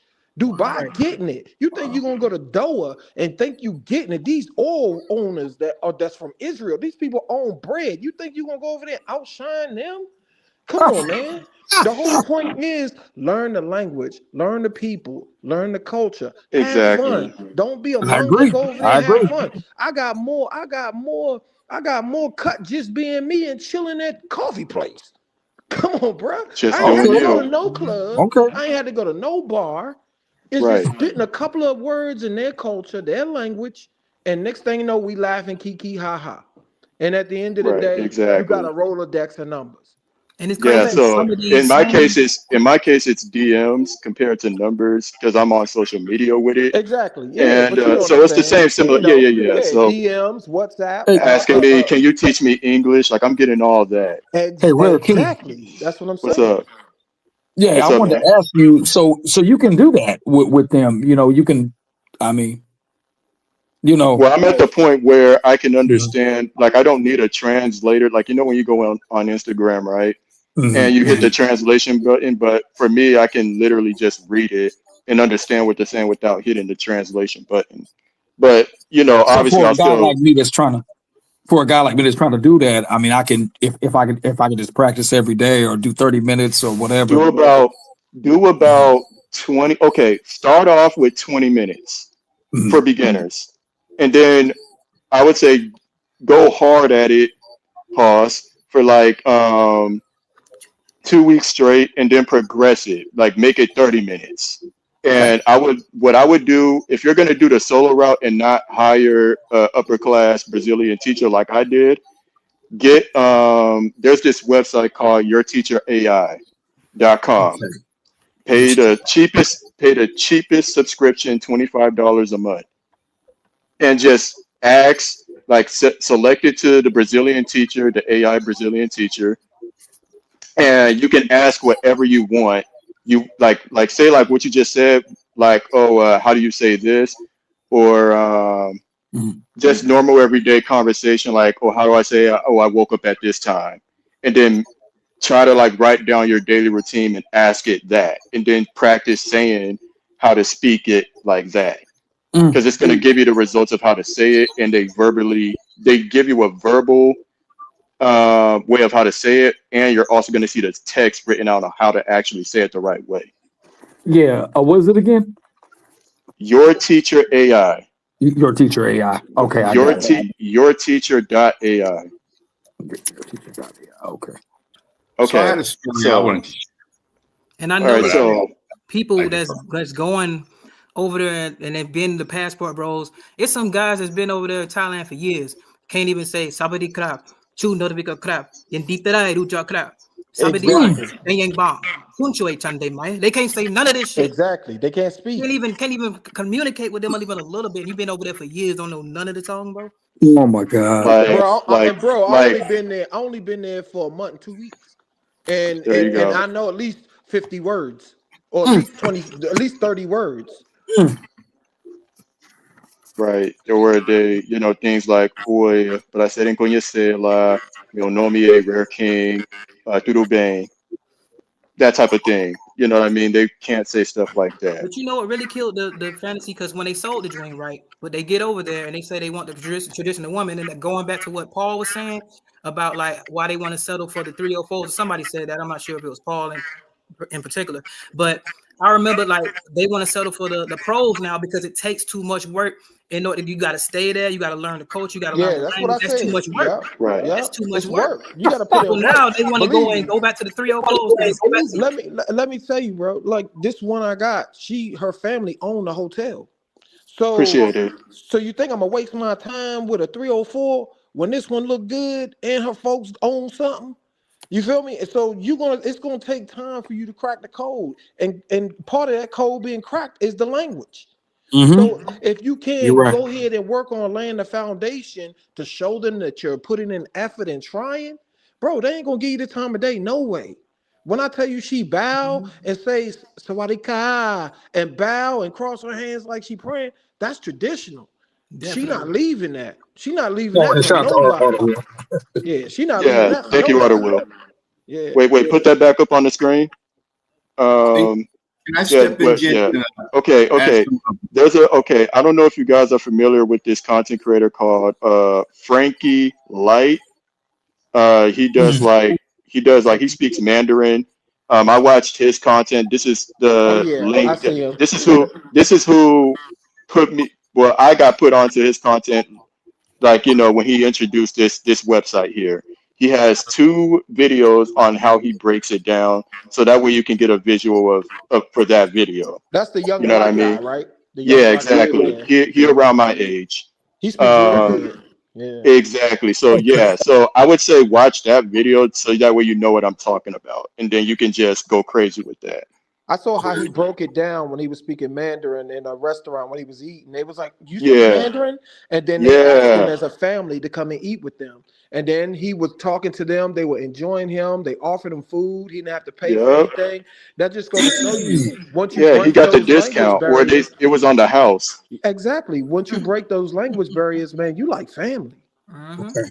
Okay. Oh my God, I had an experience where someone in the comments they said, "Oh, we can like don't like, hey man, we know you're trying your best, and we consider you Brazilian here. Like, we know you're doing your best and stuff." Like, this is back when I was like new to it. Like when I first started getting accustomed to like figuring out my words, like articulating myself, Mm. like without like the normal listen and repeat phrase method. Like I was able to just comprehend myself like I'm comprehending myself in English, but in a slower pace because I was still finding the words in my brain to like make sentences. And but it was still getting the point across through my content. And they Okay. were saying like, hey, we consider you Brazilian here, Wow. and That's awesome. you're because they have social media too. You feel what I'm Oh yeah. saying? So they screen Oh yeah. out the good. They screen out the good Americans versus the bad Americans. And they brought up Austin Holloman's name. This is at the time when he got kicked out. You feel what Oh. I'm saying? Okay. Obviously, I didn't like, pay no mind to it. All I said was, hey, I'm just here to respect the culture. This how I go about it. I was obviously I'm saying this in Portuguese, texting it out. And I was basically saying like, I just made content of me just speaking the language, and it's just popping off with KD and LeBron and Steph Curry and them.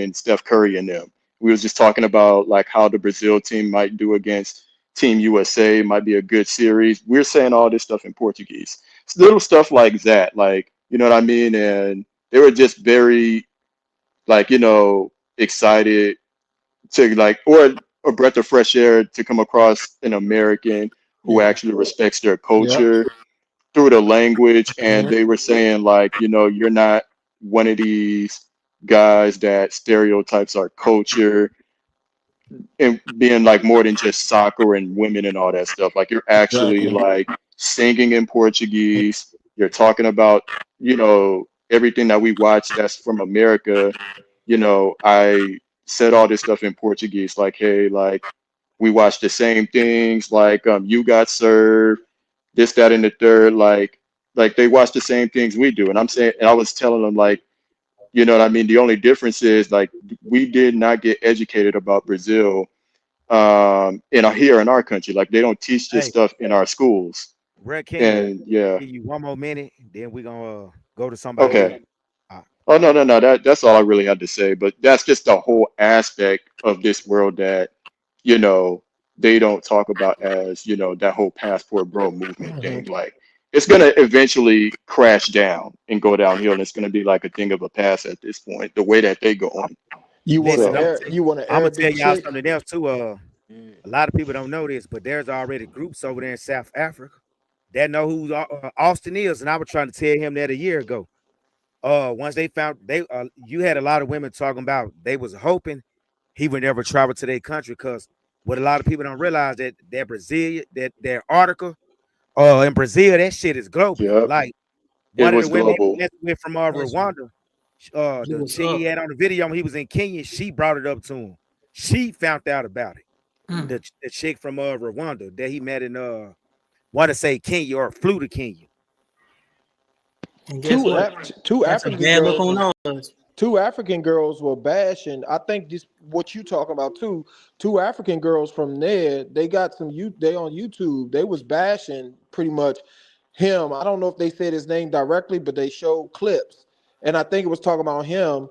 And it was talking about how he's coming to there being disrespectful and talking to the women any kind of way.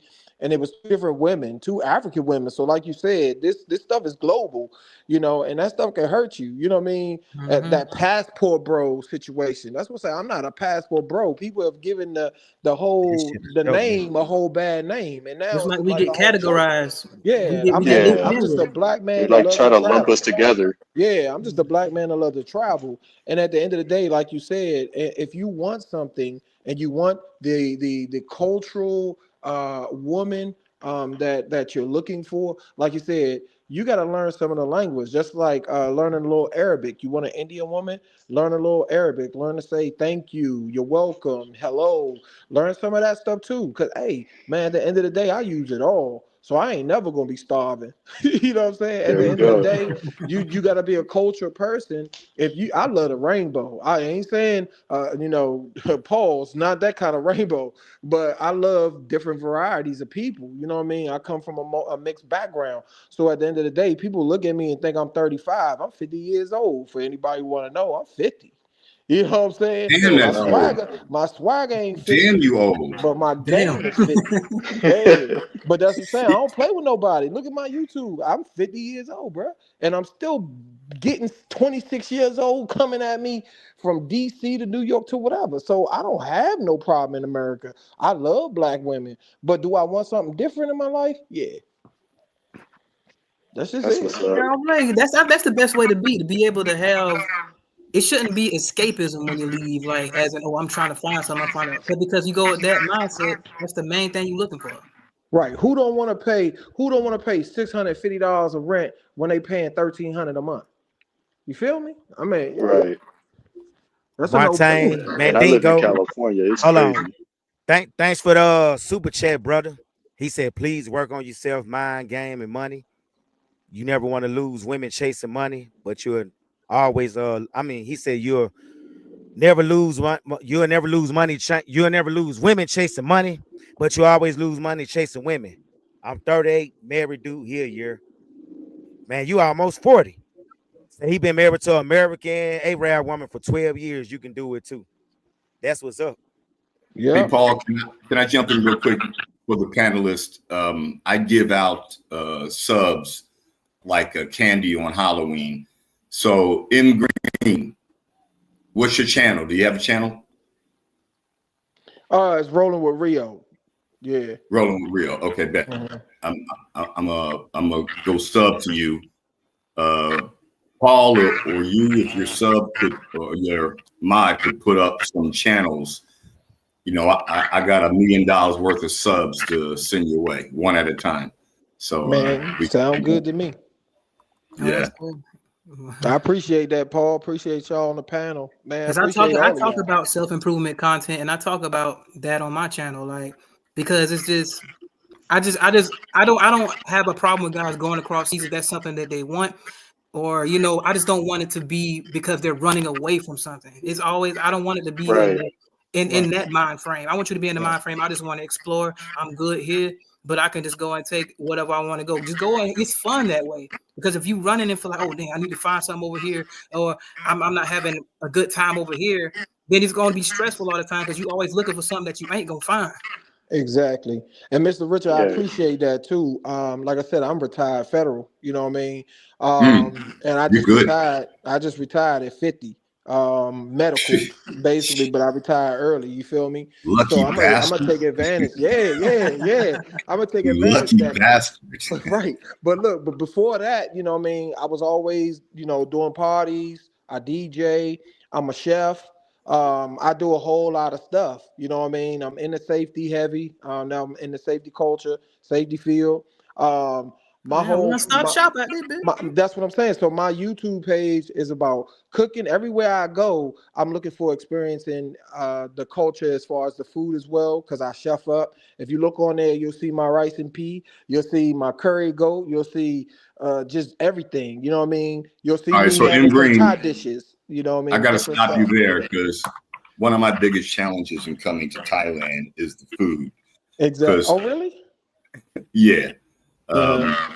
I know there's a lot of American food. I cook for myself since I've been here. I've gone to Culture Lounge.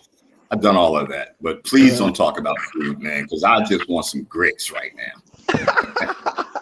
You can't find no grits in Hey, Thailand. let me tell you this, then, man. I could do you a good fried catfish, grits, and gravy with a red sauce, man. I'll hook it up. I'll hook all Man, that up. don't do it to me, bros. I'm just telling you, man. The hardest thing in my adjustment here, the only thing that's been difficult is the food. And Paul had been here long enough to know that there is a subtle difference in the flavors. And damn it, I don't eat rice every day. Yeah, but my I can eat that culture, shit every day. I'm No, mixed hell culture no. too. So it's, my folks are Trini and Jamaican, which is odd anyway. And then my mom's folks is Wagwan. Bahamian. Yeah, Wagwan, my brother. so my folks are Yachty. So I eat everything, Mm, man. You You know what been I'm to the saying? Jamaican restaurant? Have you been to the Jamaican restaurant on Soy 11 over in Um, Bang? in Bangkok. Yeah. Yeah, I went to the Jamaican dude owns it. Yeah, I went to his joint one time. It's pretty decent. Yeah, it's pretty decent. I talked to Culture and Lounge. Huh? exactly, Em. It's pretty decent, but it Yeah, ain't it's quite pretty that. decent. Yeah, it's decent. I make my own jerk sauce, my own curry powder, and some stuff I get from Trinidad or Jamaica. I make my own roti. Like I do a whole lot of stuff on my page, and that's how I get some of the Appreciate that, ladies. Will. Like get some of the ladies too. You know what I'm saying? Chef work. You know what I mean? Chef work. Well, I And just it's subbed to you, so I'll be checking you out, but I'll be okay. green with envy, Oh sitting yeah, here I thinking, live in like, these YouTube streets. But I look, but I'm I hungry. eat everything, man. Like I don't Yeah, sit I down to know. disrespect. I eat anything. I can go to Russia and you just got mutton. Yeah, I can go to China and man, hey, look, you want me to try dog? I'm trying it, bro. Just hey, it's Yeah, whatever. you by yourself on that. You must be a big dude. right. Hey, You a huh? big dude. Nah, you see my You a big page. You dude, man. see me. I'm about I just saw. I'm gonna go 285 back to pounds. it. Yeah, about 285 pounds, and I ain't got a problem with no chicks. You feel me? Right. I played football with Chad Scott of the Steelers. Now he coached for Carolina. I went to Maryland U. I went to Howard. So I ain't no slouch. You know what I mean? So I'm good. You know what I'm saying?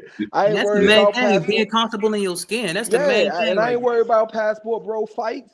Y'all see me lifting weights in there, mad weights, there. and boxing skills off the director. So I ain't worried about nothing. Speaking You in of your own fights, lane. Yeah, I ain't speaking of worried about fights, that at all. let me ask you something, Richard. Yes, sir. Was you over there when the BMT and what's his name Starbull situation went down? Paul, Whoa. I've been here going on 2 years. Yeah, I was. I was here when Richie Mack and Tom Young thing Tom, went you down.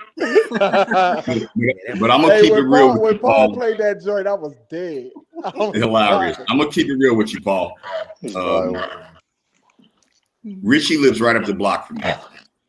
I've seen him a couple times outside my building. I've not approached him. I tend to stay away from Drama. some of the brothers who are here. I apologize. I'm Smart. black, been black all my life. My parents are from the Jim Crow South. So, I have a sense of separation and self assurance that many brothers who are traveling may not have. I had a mom and a dad, blah, blah, blah. But I agree with a lot of all of what Paul is talking about, that this really isn't Disneyland, gentlemen. It's not. Because the fact of the matter is, you can come here and get caught up real easy. Oh yeah. Bert, you heard me? Yeah. You can come here and get trapped in a situation, not just, walking the streets. It's a very safe country. But you can come here and get caught up in some bullshit with women, which I have not done yet because I didn't come here for that. I have to repeat that because everybody wants to say, oh, he lying. He went over there for the women. Bro, I'm too old for that. I just am. It was the peace of mind and cost of living that brought me to this country after watching people like Richie and Shock and other white guys. You know, there's another channel Paul mentioned earlier that talks about the challenges of being here if you come, you know, in the wrong mindset, in the wrong spirit. So that was not my thing. But I realized, like, you can be walking through Walking Street or Beach Road and get caught up in some bullshit, you know, where people might approach you wrong. I'm a native Philadelphian. So when I walk through those streets, don't touch me. Green, right quick. Word, don't come up on me like that. So I stay home at night now, Paul. The street, I'm not for the streets and the streets ain't for me, but it's a very safe place, but there are a lot of traps. If you go to the temples, you see a lot of snakes that they use as decorations. That's kind of how I see Thailand. You can come out here on the wrong ish and get bit and regret it. So you have to be careful out here. But all that aside, and to some of the comments that I saw in the chat, and I'll put it in park right here.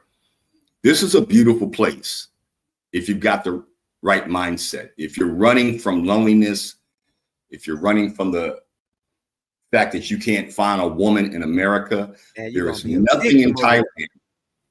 There's nothing in Thailand in terms of women. I moved out here from Los Angeles after 25 years in LA. There's nothing in Thailand that I didn't see in LA. So LA was my my boot camp for being able to take the brave decision to give up on everything that I had known and loved about America, lose 30 pounds because I can't find the right things to eat from day to day, and change my entire life at my age. It's completely worth it. But my mind was right. And so many people in the chat have said, if you can't find a woman in America of any caliber or any nationality, then you are probably a monger. And you could just go down to Figueroa in LA and just do the same thing. It costs you less in money and a couple of dollars in gas. Yes. So I say to all of my traveling brothers, and here's the weird thing about Thailand. If you're out here and you look black and you speak good Thai, if you're out here and you're white and you speak good Thai, the Thai women are suspicious of you. Am I wrong, Paul? I was going to say that earlier. That's a fact. If you're in the tourist traps, you speak Thai, man, that's a turnoff to the women. Now, of course, if you go to the province, like M. Green, I think that was M. Green was saying earlier, it's more of a turn on to them because they can't speak English well. But man, you speak that crap in Pattaya, even Bangkok, or around Nana Plaza, them women looking at you, side-eyeing you. They don't want to have nothing to do with you because they know you know the game. Can't fool you. Yeah, exactly. Well, because they know you're a whoremonger. It's two things though. Like it's a whoremonger, but you might be a whoremonger, but they scared too because you know the game and you can understand their language. Yeah. They can't play or finesse. Exactly. They can't put you in a headlock. How long you here for a holiday for? I go to my local Tops right outside my door, right down from Rompo, Paul. And I know 5 phrases. I just learned how to say Happy New Year, but of course I got to wait till next year to use that again. And here's the deal. I know they're talking about me behind my back, in my face. Do I care? No. Then come here for your admiration. One of the ladies, this is a story to tell. I got a story to tell. It's Biggie Smalls will say, I got a story to tell. I was going to this market for a few months, and this one lady who's there every evening when I go to get me some beers, she said, handsome man, sexy man. Tell them what that means, Paul, in Thai. Money. Are you a trick? You're a trick. You're a target. Are you a trick? Just like honey, I've had a gazillion black women tell me I'm handsome and good looking and sexy. Yeah. And they don't wish your breath. Yeah, they don't wish your breath, honey. The way my bank account works is I've only got money for me. You want to So, Paul, know? I want to go back to the squabble, the fight. What was up with that, Paul? Was you said BMT? Well, who was it? I was oh, just BMT and Starbull got yeah. into it. Physical. Basically, they was at Club Flex over there near Walking Street. BMT, they feel like Starbull had been trolling them for the last couple of years. So Starbull was out minding his business, chilling with a couple of Thai chicks, drinking beers. BMT walked over there and confronted him. Why you looking at me like that? You mean mugging me? Starbull asked him politely, just get away from me. I'm good. I'm just here to have a good time. BMT kept, acting like he was about to do something to him. From what I've heard, Starbull elbowed him in the mouth or punched him in the mouth, bust his lip. Then I guess whenever they got outdoors, he picked up Starbull and slammed him ended up on top of him, from what I hear. But yeah, they say he left BMT mouth looking like a bag of cheap ketchup around his joint in Thailand. From what I heard. Hold on, Paul. Hey man, Paul be having exaggerating a bit. Paul be having some sayings, man. That's hey yo, that's what's keeping me going. Yo. Every time, but Paul be having them. Bro. Yeah, he be having them fly, bro. He be having them fly. That's why I asked you, Richard. You over there? What really happened? Because I didn't see it. I'm just going by what I heard. Well, I've never been to Flex. I've definitely been to Walking Street, but in the daytime when it was dead, that was when I first got here. I could smell the sin. Thailand has a smell, in case y'all don't know, and it's not pleasant. It comes up from the drains. I call it the dragon's breath of Thailand. It's real funky. And I could smell the sin in the streets, and I'm like, I won't be back here at night, because if you run up on me and touch me, I'm not gonna fight nobody. I'm too old for that, but I'm gonna get you up off me. Well, anyway, I think both those guys are a little too old to be in the clubs. If you're in your 40s, you probably should give up the club. You got guys at 70 years old dressing like it's I already know, Paul. That's why I don't go to the bars even. It's ridiculous. So they had a get down, and Starbull is a veteran, and BMT is not. BMT is in Thailand right now, right? Aaron is in Thailand. He just did a little session with James, who you know from Austin Holloman's channel, and others. Another weirdo, man. That's another story. And the weird part is they were all sitting on the couch in BMT's apartment, and they also had the dude y'all talked about earlier who got burned out here. Hype madness, yeah. The three of them from the three of them on the couch together. Personally, if you got burned, I don't want to sit nowhere near you. I'm gonna stay home. Yeah, I don't know why he would make a video saying he raw dogging women. Man, that was the dumbest move. That's like me saying I'm raw dogging women in Sasua or Medellin, Colombia. He walking. But I got off track a bit. I didn't realize how fat and out of shape BMT is. I tried to tell you. Damn, like somebody grandma from out of Mississippi shape. can make the best pecan pies with K-Bro syrup. I wonder because I see Paul going in on him about his body and shit. Hey, Paul, you from Memphis?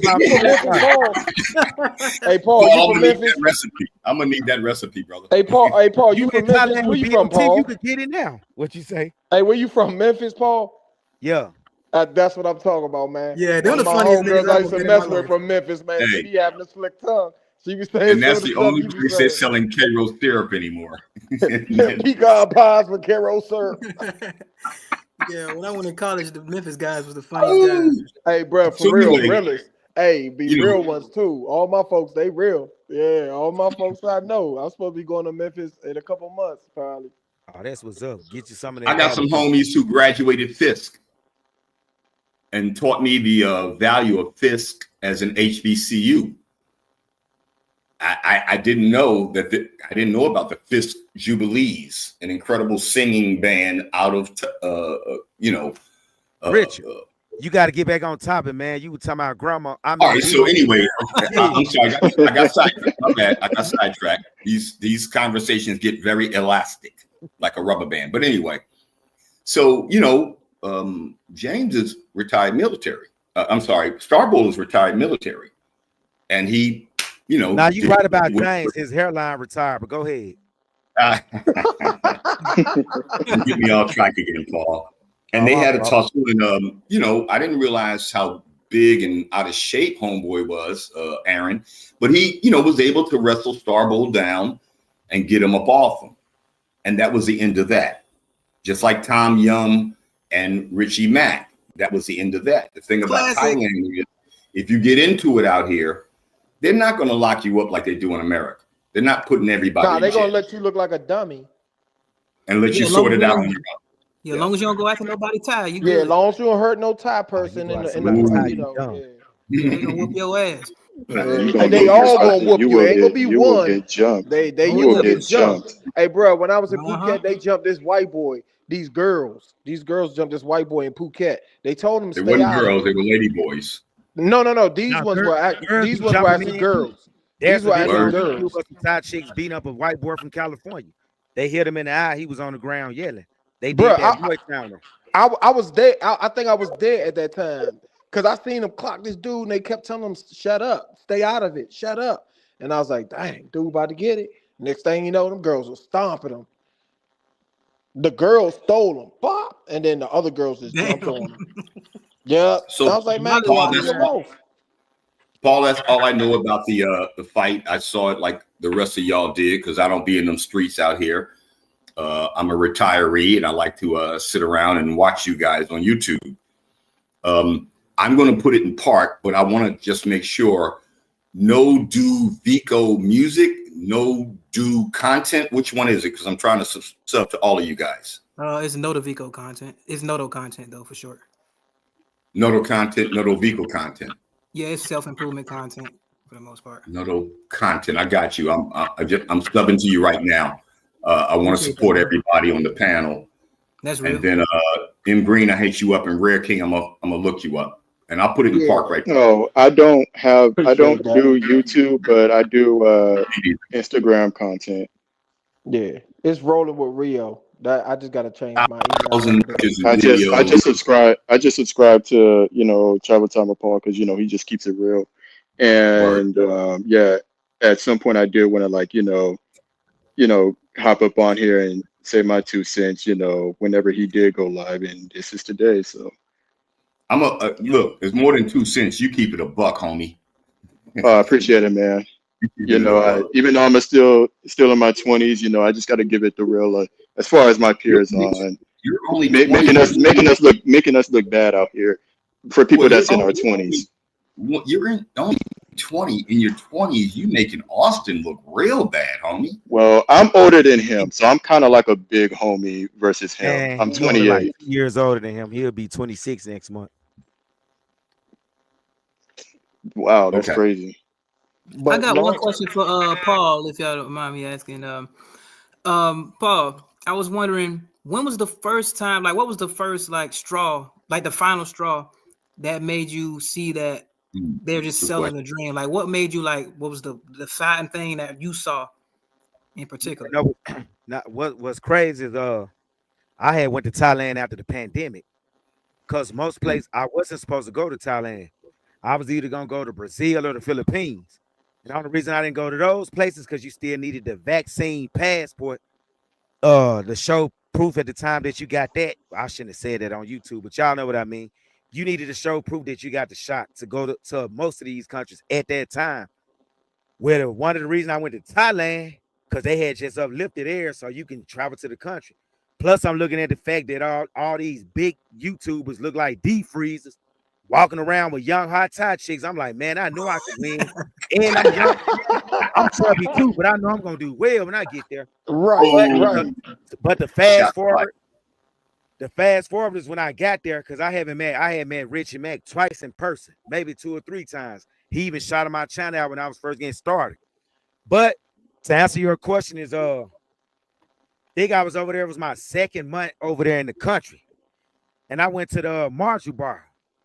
Dante was managing, running and whatnot at the time when I went there.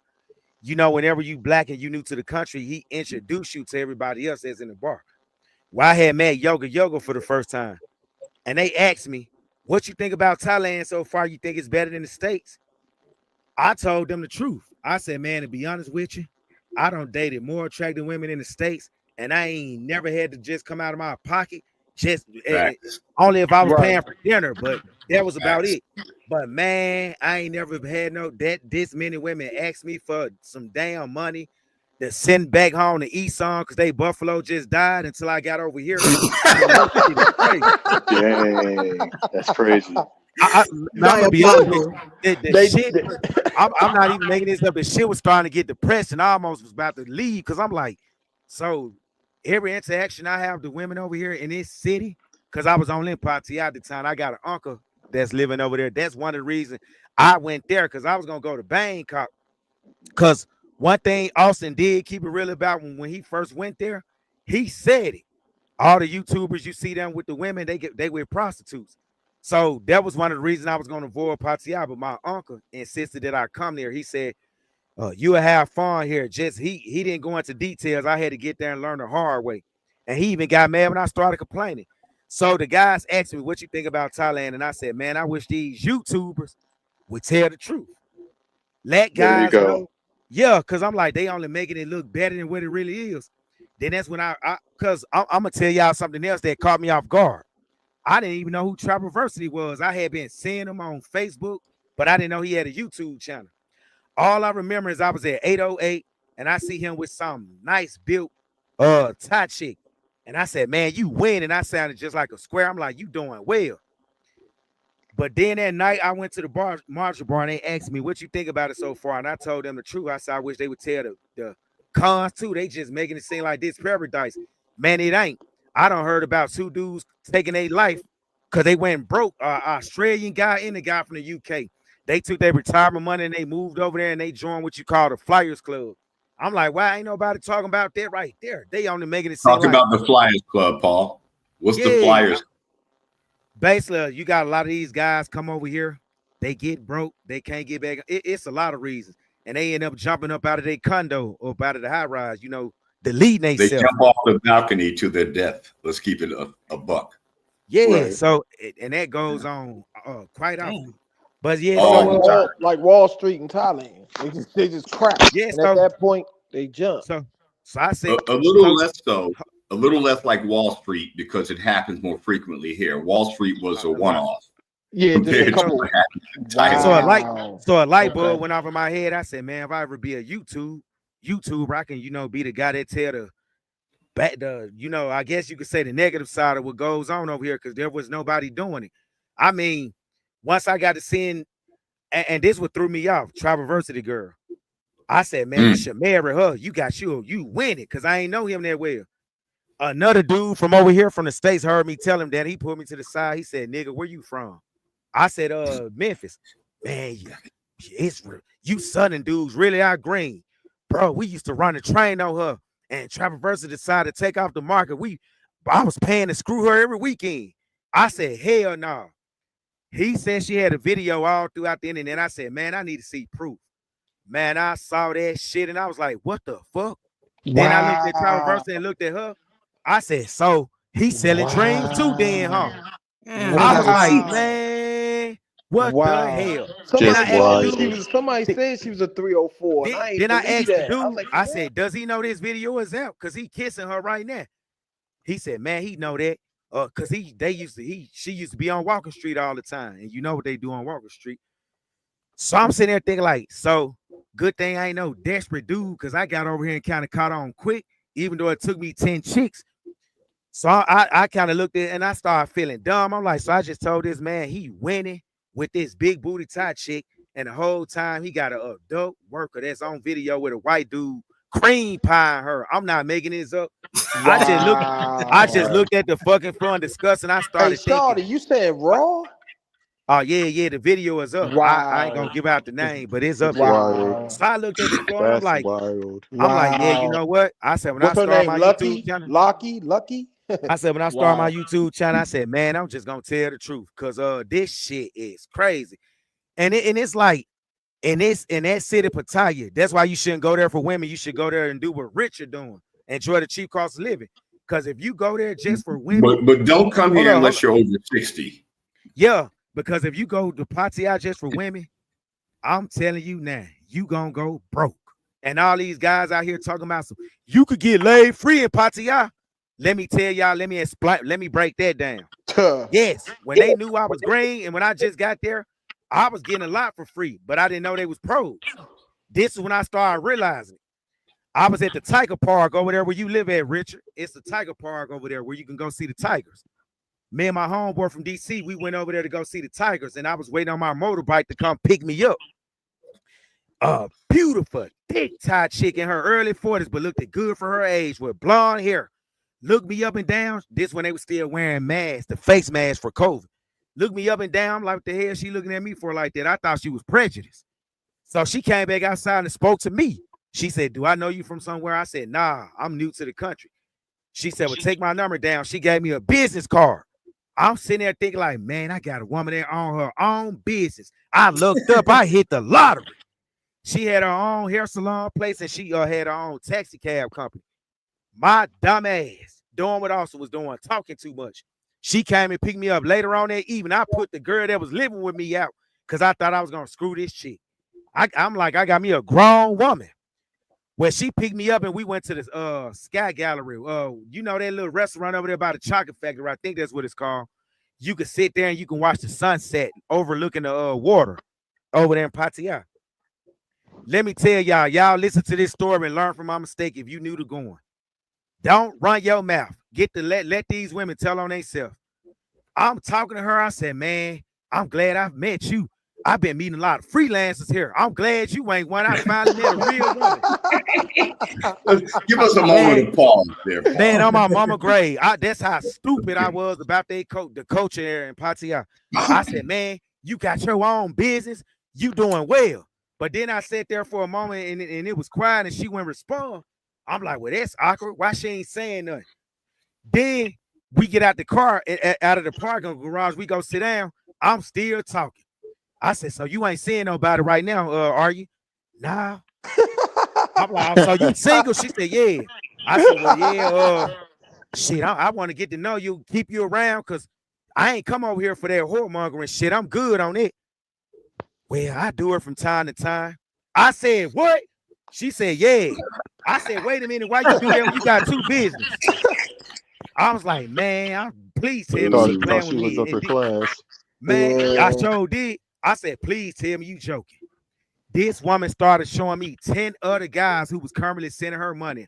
I remember one dude was from Alabama. It was an older black dude in his 50s. I shook my damn head. I'm like, damn, man. Damn. Why?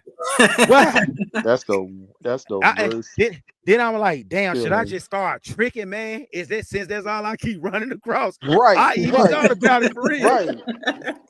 Man, I'm like, man, just go ahead and give in and do it. So, yeah, remember, Paul, you pay him to leave. You pay them to leave. But what you gotta understand, I was just telling my homeboy, I was at the Tiger Park. I said, man, you mess with these freelancers. I got me a real woman now, not knowing I had one. Exactly. They have you out there bragging on that shit, man. I spoke too soon. Didn't even know this woman from a can of paint. So the vibe was off to me. She was talking, and I'm sitting there thinking like, damn. So I said, well, at least I try to get the hitter for free and don't call her no more. Man, y'all thought that was gonna work. This woman was wise. She was smart. She knew what I was thinking. So she tried to get hers up front. She started ordering a lot of wine. I'm like, damn, why this woman keep ordering all this fucking wine? I ain't never seen nobody drink like this. And that shit was I was paying attention because I'm cheap.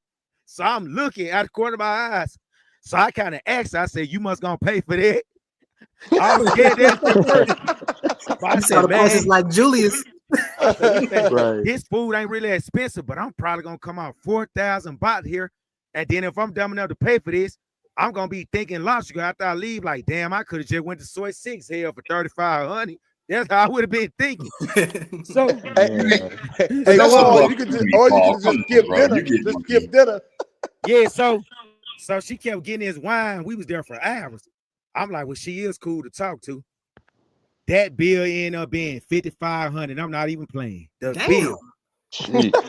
So I sat there looking dumb. Because I was kind of scared to ask her to go and pay for her hair. Hell no. I was just hoping she was gonna do it and read my mind, but I ain't say nothing. So I said, damn, I gotta pay for this. Damn. So I went ahead and did it. But we got in the car. Nah, listen, we got in the car. Oh, I let her have it. I said, man, first of all, you lied to me. She didn't lie. She just didn't ever tell me. I was the one talking too much. You didn't tell me what you really did. And I spent all this money on this food. Probably ain't even gonna get none. I was just going out trying to make her feel guilty. Y'all know what she did? On my mama grave, she stopped by the nearest one of them yellow ATM machines, got that money and gave every last dime back, include my meal to me. And then said, I don't ever want to see you again. I guess I'm gonna start back BBCing. I'm like, what the hell that's supposed to mean? Just no, I'm about to start back BBCing. I don't, this why I don't fuck with young dudes. I'm like, damn, you sound American. So yeah, that was the last time I seen her ass. Like you said, Paul, the Matrix is everywhere. The Matrix is not just in America. People keep saying, "Oh, I'm running from the Matrix." Man, the Matrix is everywhere. Nah. Anyone that's influenced by rap videos, black culture, anything like that, overseas, the Matrix is everywhere. And like you said, it's not just Pattaya, man. It's just in Thailand in general. Like you could go, like I told you, I was in Phuket, Bangkok, and Pattaya and Jomtien. And at the end of the day, you know, I put my game down, thought it was all good. Ones looked like teachers. The only decent ones that I had, I had a meal with one who worked at Bangkok Bank. She took me out to eat. It was a good vibe. She took me out to do archery. And showed me around just being a good person. And then the other one, she gave me the Sawadi cup, the Sawadi Kai, and the formal, you know, bow and everything, praying hands. I ain't smashed none of them. Yeah, I ain't praying. Those are the ones that's going to be the ones worth waiting for, worth trying to go ahead and get to know. Because everything else, man, whew, boy, everything else was just like, man, you thought they was a teacher? Nah, they 304. Man, I had a woman. I had a dentist woman that did my coffee shop. On the panel. Did y'all like your experience in Thailand, Paul? I'm gonna be honest. I'm gonna be honest. I wasn't like the guys in South Africa. Now, once it started going south for me in Pattaya, and I realized it was filled with a bunch of freelancers, I was ready to leave Pattaya and just go to another part of Thailand, which is what I ended up doing. I went up to Chiang Rai eventually. I got up out of there, man. After a few months, I said, yeah, I can't take this shit no more. But if you gonna live in Pattaya, country, bro, how did you survive out there?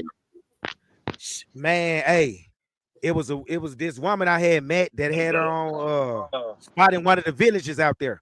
Yeah, it was boring as hell, but guess what? I didn't run across a lot of freelancers though, and I didn't run across a lot of foreigners either. Right. I mean, there was a long bus ride too. It was like 8 or 9 hours to get up there from where I was at. Yeah, I think like Paul. Once I figured the game, I stayed there for 30 days. Yeah, once I figured the game, I was asking him before you speak to that. If I could just interject, I'm sorry, whoever's talking. Did you enjoy Thailand? Who, me or well, Paul spoke. There was another gentleman speaking. I just missed who it was. Oh, okay. Cool. I mean, I wish the beaches was a little bit more crowded. My only issue is the beaches got a lot of old Russians on it. Other than that, it was a dope experience. I don't even go to the beach. I'm like a half mile from the beach, you know, Second Road, Beach Road.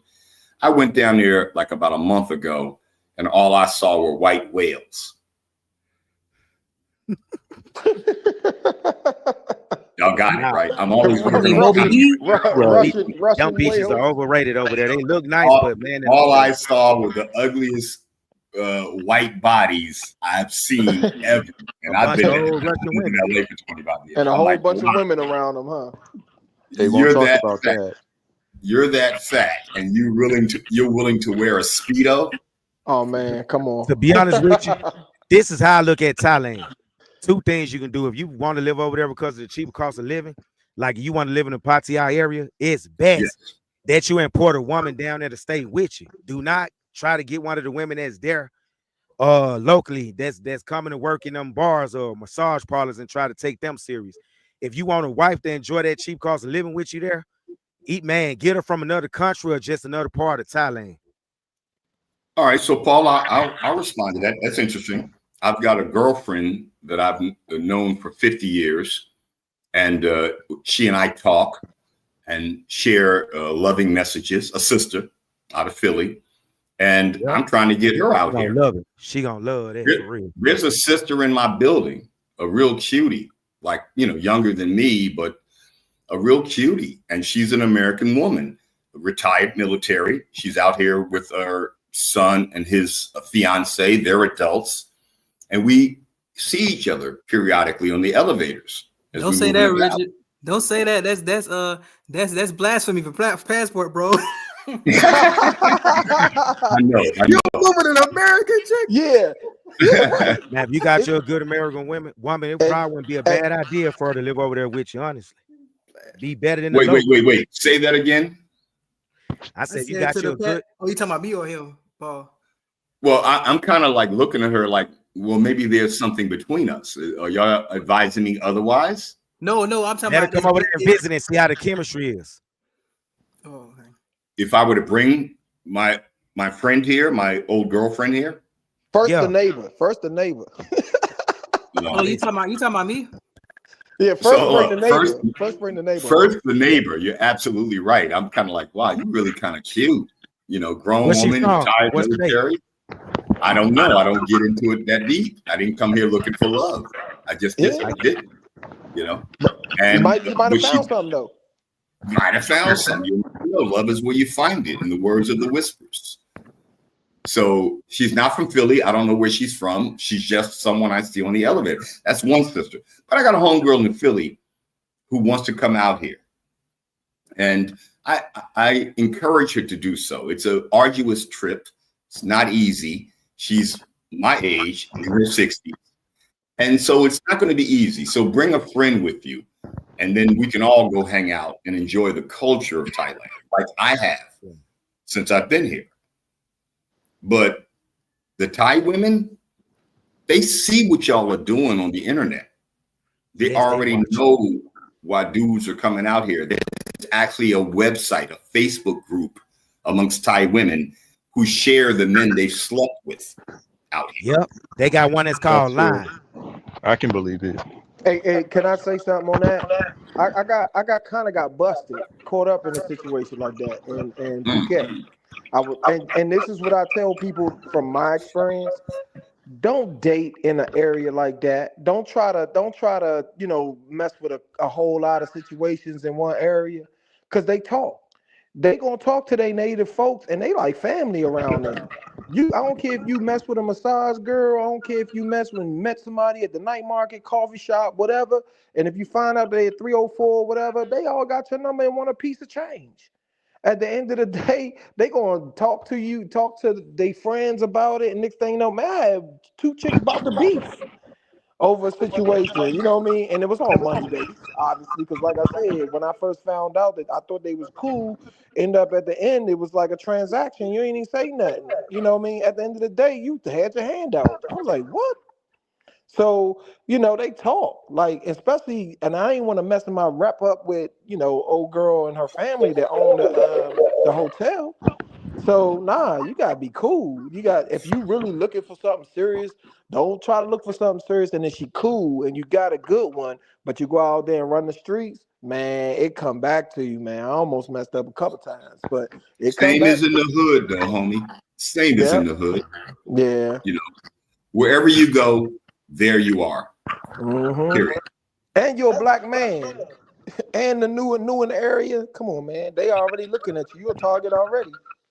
As I was mentioning earlier, my local Tops, I went into the store a couple of times, and one of the late night attendants called me sexy man one night, handsome man another night. And as I said earlier, my bank account is only for me. Definitely didn't come here to, find love in a foreign land. And I'm not looking for love. When you get in my age group, my young brothers, those things become less important. And so you can move around the world, the globe, and enjoy your life. And that's where I'm at with it. I just want to enjoy my life. Hey, bro, brothers, I didn't pay for so many dinners. I didn't been to clubs and bars where I walk up to a pretty girl, buy her a drink, have a few words with her, and walk away. You know, that's kind of my game. Like, make her think, like, wow, he didn't want anything from me. No, I don't need to. I always kept a nice bench. You know, always kept a nice group of chicks who wanted to hang out with me when I was available. Exactly. So again, I said earlier, love don't owe me anything, nothing at all. And the ability to age into your latter years and mature, it will change the way you view the world. And that's why I appreciate the fact that I came here when I did. I cannot say, in all honesty, that if I was Austin's age or when I was Austin's age, that I wouldn't have been on the same mission. I've never fantasized about Asian women or women outside the Black community. I love my sisters. They've been good to me, and I've been good to them. But when you get older, the world looks different. It's like an old football quarterback where the game slows down. It's like an old basketball star with, like Kobe in his final years, the game slows down for you. And you get to see it coming, what move they're going to make, things like that. So that's my position on being here. This is not a place where you would want to come unless you just want to monger.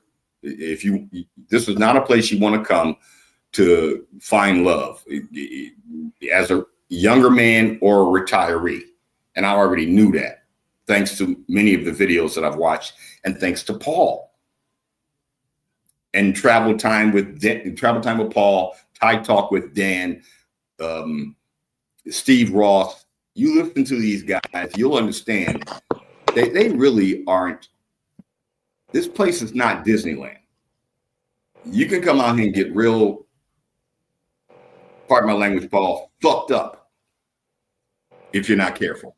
And there are countless stories around the web about what happens out here. So a cautionary tale to you young brothers. And Paul, I hear your experience, but I'd like to know your uncle's name. I probably already know him. He's in Pattaya. Because there ain't but a few of us out here. I have to tell you out here. And to Yankee Man 311, none of your damn business. Wants to know how old I am. I'm in my 60s. That's all you need to know. And that is a picture of me sitting on Beach Road, in case you are wondering. That's me on Beach Road. So I'll put it in part. Leaders of the free world. Who's that? Yo, what up? What up? What up? Where you at?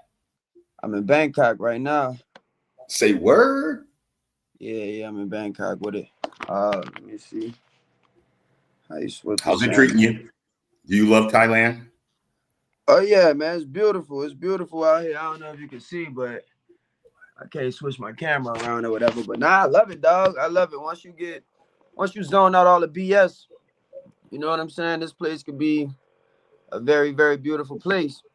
You know what I'm saying? When you stop, chasing the girls and the party and all of that. Man, this is the best place in the world, basically, to me. You can hear me? I'm with you 1,000 on that, my brother. It is an incredible place. It's safe. You can go to the ATM any time of night. The only thing that shook me, my brother, were the dogs. Oh yeah. The dog. The stray dogs scared the shit out of me when I first got here. I'm like, but they're not that aggressive. So Right. Yeah, it's hella dogs walking around. One thing I think people sleep on a lot out here, they say they do the condo reviews and all of that stuff. But the businesses out here, man, you could get like a storefront, which what I'm doing right now, you could get like a storefront, a nice office space out here and really, you know what I'm saying, curate a real business for a very cheap price. And I feel like I said, a lot of people talk about the condo, the cost of living, but man, you can start a business out here. And if you know what you're doing, you can start a business out here for real cheap. Like right now, I got like a top floor office space. It's like 49 square feet. The walls is all windows. You know what I'm saying? Looking over Chinatown, all you see the river, you see Chinatown and all that. and I'm paying like $400 a month for this building, which I'm like doing a media studio out. But I feel like people don't talk about things like that. Everybody focused on the girls, you know, the cost of living, of course, but it's a lot of things you can benefit from being out here, you know, if that's what you want to do, though. I totally agree with that. But I'm most open a restaurant for probably $500 a month, have a whole restaurant running. But you know, you just gotta kind of know what you're doing. You know what I'm saying? They want to do those things, but listen, don't one of the locals got to own part of the business or something like that, like 51%? Yeah. So you just gotta make your way through. If you do it with a woman, then you know what I'm saying, on some love stuff, then you know that's on you. But you can get a lawyer to, if you pay the money, you get a lawyer to take care of all of that, and they write it up to the point where whoever got the 51%, they can't run off with it, you know. But you know, that just costs a little bread. You might have to spend like $2,500 to like $5K to get you a business, get your business permit and stuff like that. It's definitely possible though. It's definitely possible. Hey, yo, I just want to say, bro, I appreciate you for having me on the panel, man. Salute to the chat, man. Salute to the panel, man. I'm out, No y'all. doubt. Come on anytime. All right. One. Appreciate you, bro.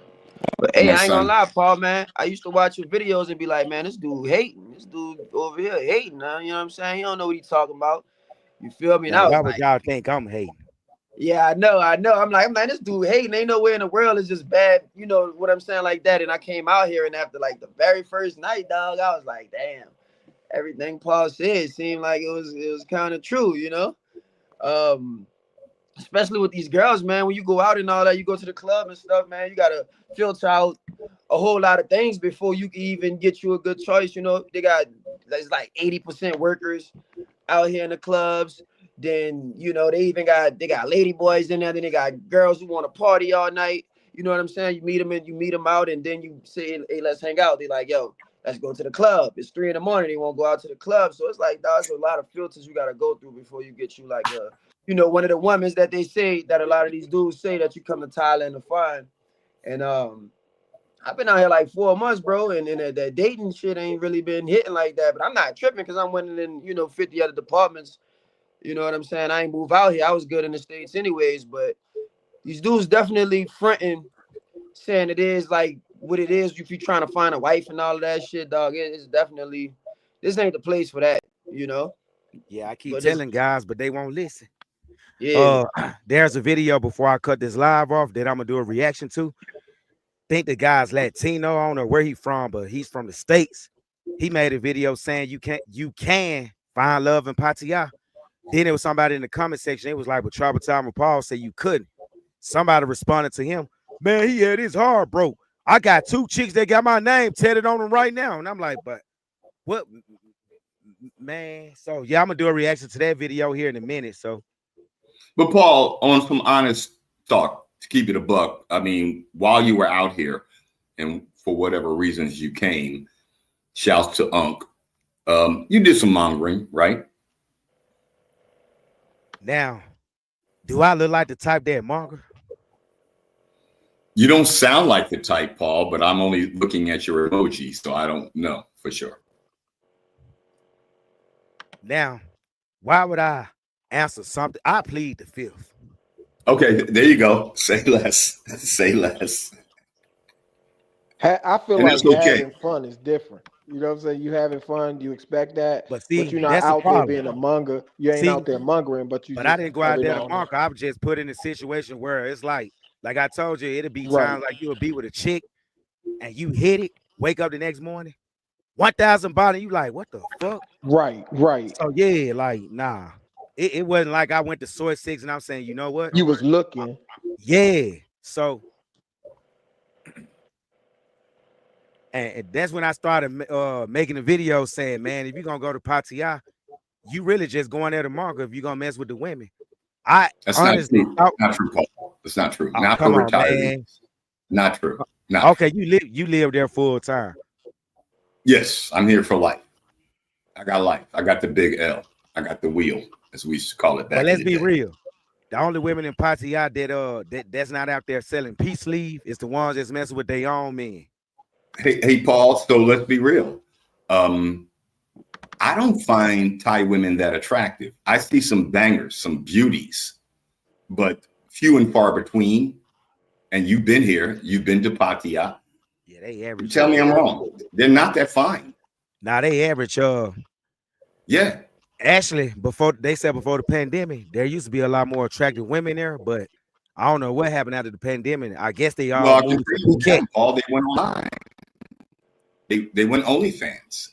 You know, Thailand's version of OnlyFans. Why do they got to really give up the body when they can just do it online and make more money? I walked past these bars, Paul, walking down Rompo, and in the daytime, going to the bank, and I look at them, and they look so sad and frustrated with life. So, you know, I know that they aren't happy doing what they have to do, no more than the girls down on Figueroa in LA, as someone mentioned in the chat, are happy with what they have to do to earn a living and live a life. Women are oppressed. They still are oppressed throughout the globe. You know, men are first, women are second. And so they're going to do what they've got to do, and they know our weakness, period. So I'm saddened. That's why I don't go out at night. That's why I don't hang out in the bar sections, because it's heartbreaking to me. I'm the type of dude, I'll go to the strip club and ask the girl, like, why are you doing this? You're too pretty to be. Call me I own it. I did a video on my channel called All Men Are Simps, because there wouldn't be any strip clubs if you weren't simps. I think you can find it, man, but it's tough, Paul. Like I'm saying, like I Wouldn't got come here two to that do it. I got two I'm talking to. You know what I mean? It's a challenge because I know what the deal is, and it ain't gonna be easy. But at the time, I'm breaking the barrier because we having a good communication, we laughing, we sharing each other's language or whatever like that. That's a good start. But is it gonna be like just walk up to anybody and think that you're gonna have a relationship? Nah, because I did that just like you. I thought I was getting game, putting game out there, talking to him, rapping to him, thinking I'm having a good rapport. End up getting with him, Man, and the hand was out. You know what I mean? the At the end most, of it, hey, I look, I mean, the gave her most, 500 baht, Paul. I gave her 500 yeah, baht. She looked at me like, nigga, what? Excuse me, but she looked man, at me that's like, this ninja, what? don't, So I don't gave y'all know her I had another to. five. She was like, I I was like, listen. It what? got so bad. I had to start playing ignorant. Yeah, That for real. Like, cause I but it lie. So took I me just got about there. 10, like I you just tell said. them I just got there the same day, so I didn't know the game. I saw it was Yeah. work, but hold on, M Green. I see where the echo come from now. Mute your mic right quick. You hear me? Not yeah, I was muted. It ain't me, it's somebody else. But I'm gonna mute it. Oh, but now I don't know if I don't know if I ever told y'all before, but I met this one look like a Asian Aaliyah. She was 22 years old from Bangkok. Spoke better English than me. Beautiful. She was a single mother. Met her at 808 too. Pumped into her. Went out to dinner. We went to go eat at some restaurant on Walker Street. I promised to God I didn't have to pay this woman. So I said, yeah, you know what? I'm gonna try to take off the market. That's gonna be my girl. The next night, what y'all think happened? I seen her walking around 808 with a old black dude with a bucket hat on, holding hands with him. I'm like, what the hell? Boy, I ain't gonna lie, I was disappointed. I asked, I'm like, damn, this your dude? She said, no, him customer. I'm like, damn, if he customer, what am I? You ain't asked me for no money. But then this is why I need to tell guys. When you knew, a lot of them pros will sleep with you for free. But don't be surprised if you never hear back from them again. Cause sometimes they ain't got enough hard to ask you for the money because you knew they be expecting you to just go ahead on and pay them. I didn't realize that. So I'm like, damn, why I ain't hearing back from these women? Then I look out on the town, they with somebody who really paying them. And been to block my ass because I ain't paying them nothing, but I didn't know. So I just started using that ignorance to my advantage. Yeah, so I had to learn someone like that myself. Like it was a challenge, but at the end of the day, I've been to Bangkok, all the areas like the major Bangkok, Pattaya, Jomtien, and Phuket. So it's all the same to me as far as I'm quite sure Sin City, Big Time, and Patia, but it's the actions and that line of work is everywhere. It's like when you thinking that you finding a decent one and you just kicking it and getting to know them. I even made some friends with some of them. But I think the worst mistake was, hey, Paul, you gonna laugh at this one. This one about to be funnier than yours. When I say I got marked, Shorty put a hickey all on my neck, like 3 of them. So I'm walking around looking like a suspect because now everybody know that I'm belonging with somebody. And she used that Who to her still does advantage. hickey? She used that. Yeah, exactly. She did. I'm light skinned too, It man. ain't gonna It mean really, nothing to the Thai chicks. They just want money. They don't yeah, care. Especially Yeah, if you light skin, never get marked. That's like getting branded by a chick. Never let them suck I your didn't neck. even I didn't even know it was going like that. You feel me? And Mm. then I was like, Mark, you got what I'm saying? Like for nobody to mess with me, like I got a girl. You know what I'm saying? I was like, man, look what she did. I was messed up because it was like now she was locking me in to just talking to her, and I was like, that's not what I want. Now that I find out what the deal is, I'm walking around with this mess on my neck. So, Man, that story ain't worse than my bloody sheet story, but I'm gonna say that for another video.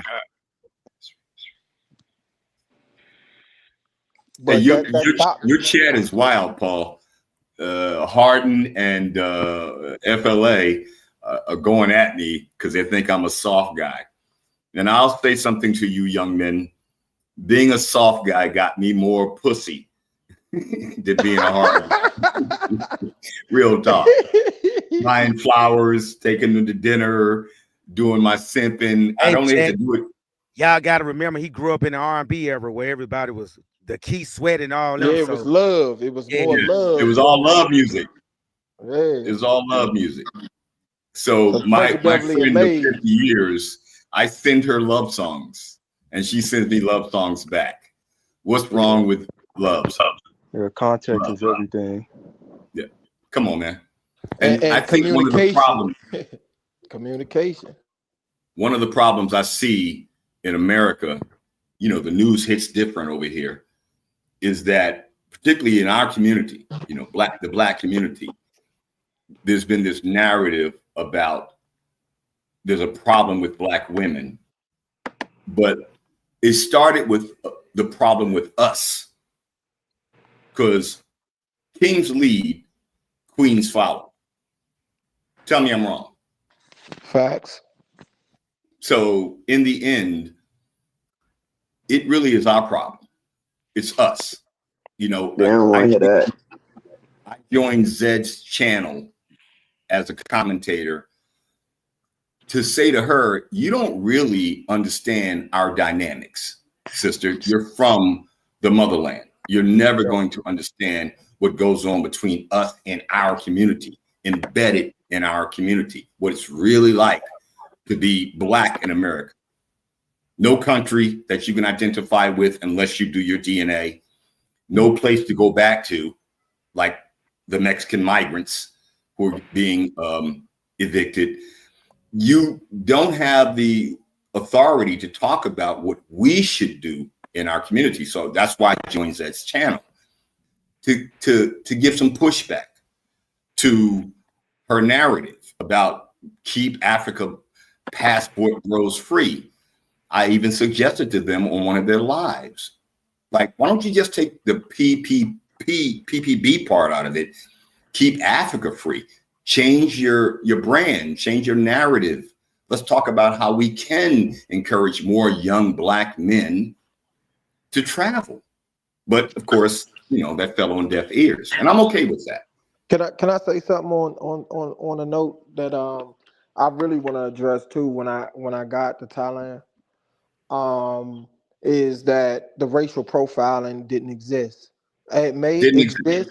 It may exist some areas or something, but as far as the police and things like that, the racial profiling didn't exist for me. When I got there, it's like it wasn't like being in California being pulled by the cops, or DC pulled over by the cops, or going to PA, going to Philly or whatever, New York, and getting pulled over by the cops, and your car strip search and seats pulled up, and the dog running through and scratching your whip. You know what I mean? It was soon as I got there, you get stopped by the police. They talk to you. They talk to the driver, the Bolt driver, the Grab driver. They give them a ticket, whatever. They don't say nothing to you. They lie. They look at you, hello, whatever. You ain't got the profiling is not there. So for me, that less stress factor of waking up every day being black, you know what I mean, and going through persecution that you ain't expecting from a day to day of just walking out your door doesn't exist there. And I appreciated that fact big time. So I'm going to appreciate a whole lot of things because I was planning on moving over there within a year. So and I think I'm going to be in Phuket. So it's just stuff that I have to take with a grain of salt. And like Paul mentioned, and like Mr. Richard mentioned, it's certain things you can't just go over there for the women. You can't keep that. You can't have that mindset because at the end of the day, you're gonna be sadly mistaken because you're gonna just continuously get 304s. I'm just being honest.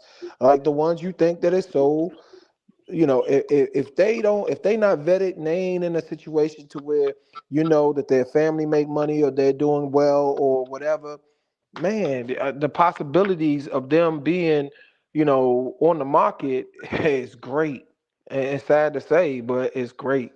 So you just got to come with another mindset, and the mindset, like Mr. Richard said, is just living your life, looking at what you want to do, what you want to accomplish, your adventure there, your travels, and just go from there. When I go to Thailand, I've been on YouTube for since 2009, and people was talking about go ahead and put your content out there, go ahead, your travel, whatever you do a YouTube. I was like, man, forget YouTube. What's a YouTube? I don't care about that. I'm just going. So I just now started putting like my travel stuff on there and different stuff on YouTube, and I just got, my stuff straight. And but I've been traveling since 2009, but just now started putting, material on YouTube.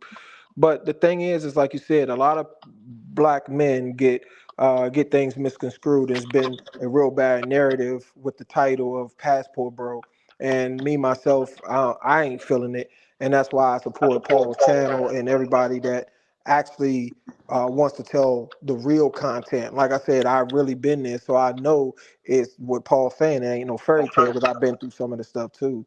So for me, it's just in a peaceful place. Like you said, my folks is in California too. I got them in Inglewood, You go and hood. yeah, Inglewood, Doherty, California, and San Francisco. So, and I just came back from Cali not too long ago. But the whole point is I don't even count Jamaica and Trinidad because I got family there. But I just count everywhere else I travel. But the whole point is life for everybody is different. But you can find love, and you can find it in Thailand. But I'm gonna say like this, yeah, it's gonna be a traditional woman. And if you're not really you ain't ready to be up for the challenge, and you go messing around the streets with the 304, you're gonna lose the real one. So, and I Well, almost did. Yeah, that's a fact. I would say you're getting profile. You're getting profile as an American with money, and so that puts you in a higher status. Don't be in Thailand with no money and get profiled as a broke man, and they'll treat you the same as they treat the other folks. But I get what you're saying. What you're saying is good news, good knowledge. Hey, y'all ever notice 90% of these passport bros on the internet ain't none of them niggas married, got a girlfriend, or the feminine fit women that they talk about. You know what I'm saying? I Out of know all one these that had his 5, 10 chick years, because all The she's this only paid. passport bro content shit creator I gone. know that actually committed was Andre from Love Crossing Borders. But other than that, all these Passport Bro content creators, they're not really with that. They won't admit it on their channels. Love crossing borders. He married a Filipino chick, right? I thought Latino. Some out in Colombia. Oh, Yeah. okay. I must have him mixed up with someone else. Nah, but he done like vetted like the family and all that stuff to make sure like it's just like a normal type of upper class family before he That's what I'm even saying. Yep. proceeded and all that stuff. So he Right. actually did his homework and all that stuff. Got Been around the down there family. 5+ years, all that stuff. Yeah. But other than that, all these other content creators, they're not moving like that, and they just selling a dream to the youth that's around my age, like in our 20s and stuff, or OGs that are just green and just spewing nonsense in the comments, just falling for the bait for these content creators to just, keep getting views off them, subscriptions off them, and all that stuff just to stay afloat in these countries. I just wanted to add this before I go, because I'm going to step down and let other people up. I know Paul's about to shut it down. When we travel as Black men, we're always going to stand out. That Black men are traveling, or in fact so comfortable with pay for play, is mind-boggling to me, and that's something I've been probing as a question on other panels. When did it become so comfortable for Black men to admit that they're tricks? Yeah. Now, I've never done no tricking, and there's a reason pimps and hoes call them dudes tricks. So I'd like to one day find out from listening to some of this dialogue on the internet, when did being a trick become acceptable? Like going anywhere to pay for play, to me, is weird. But even in the situation like me and Paul was talking about, you thinking you're having a genuine, conversation and building a rapport with a person, it's not your intention for that. But when you go through what you go through, and then they hold their hand out, you like, what? So at that point, it's not like you was looking for it. It's like it's just a lot of them are on that. Even if you're not going to the bars or not going to the nightclubs, and these were not nightclubs or bars I was at. I was at Starbucks. I was in Jumtsilung Mall in Phuket. I was at coffee shops in Pattaya. I was at Culture Lounge right there by the Riviera building. I was at different places. Nice. Yeah, normal areas. I was in normal areas where I thought I was going to get quality women, meet quality people, but this is not a normal place. Thailand, period, is not a normal place. So I found that out. From America, I feel like I'm on Mars. Personally, you say you feel like everything's Mars, on another planet. It's odd because it's the same planet, but the fact is, I feel like I'm on another planet out here. So nothing's normal. Everything's for sale. From your being here to any type of relationships you're going to have with pretty much anybody out here in Thailand. Now, this is just Thailand. It's a lovely place. I love it. I'm never leaving, God willing. But that's the thing. It doesn't take me 2 hours to watch 60 Minutes. Yeah. So first thing I realized. Yeah. First thing I realized out here, this is all pay for play. I can make it out here because I got some money. Let me buy my way into society, not through the women, but just to be able to live here. My rent's $300 a month. I've never paid $300 a month in 60 some years on the planet. So I'm good with it. I can walk the street safely. I did back in the day in South Memphis. Okay. Yeah. And I thought you were, Paul. You can buy women by the 6-pack, as I like to tell my homies in Philly when they, what's it, my nephew, what's it like? I'm like, you can go out. I can go out right now and buy women by the 6-pack. If that's your thing, do your thing, as the old song says.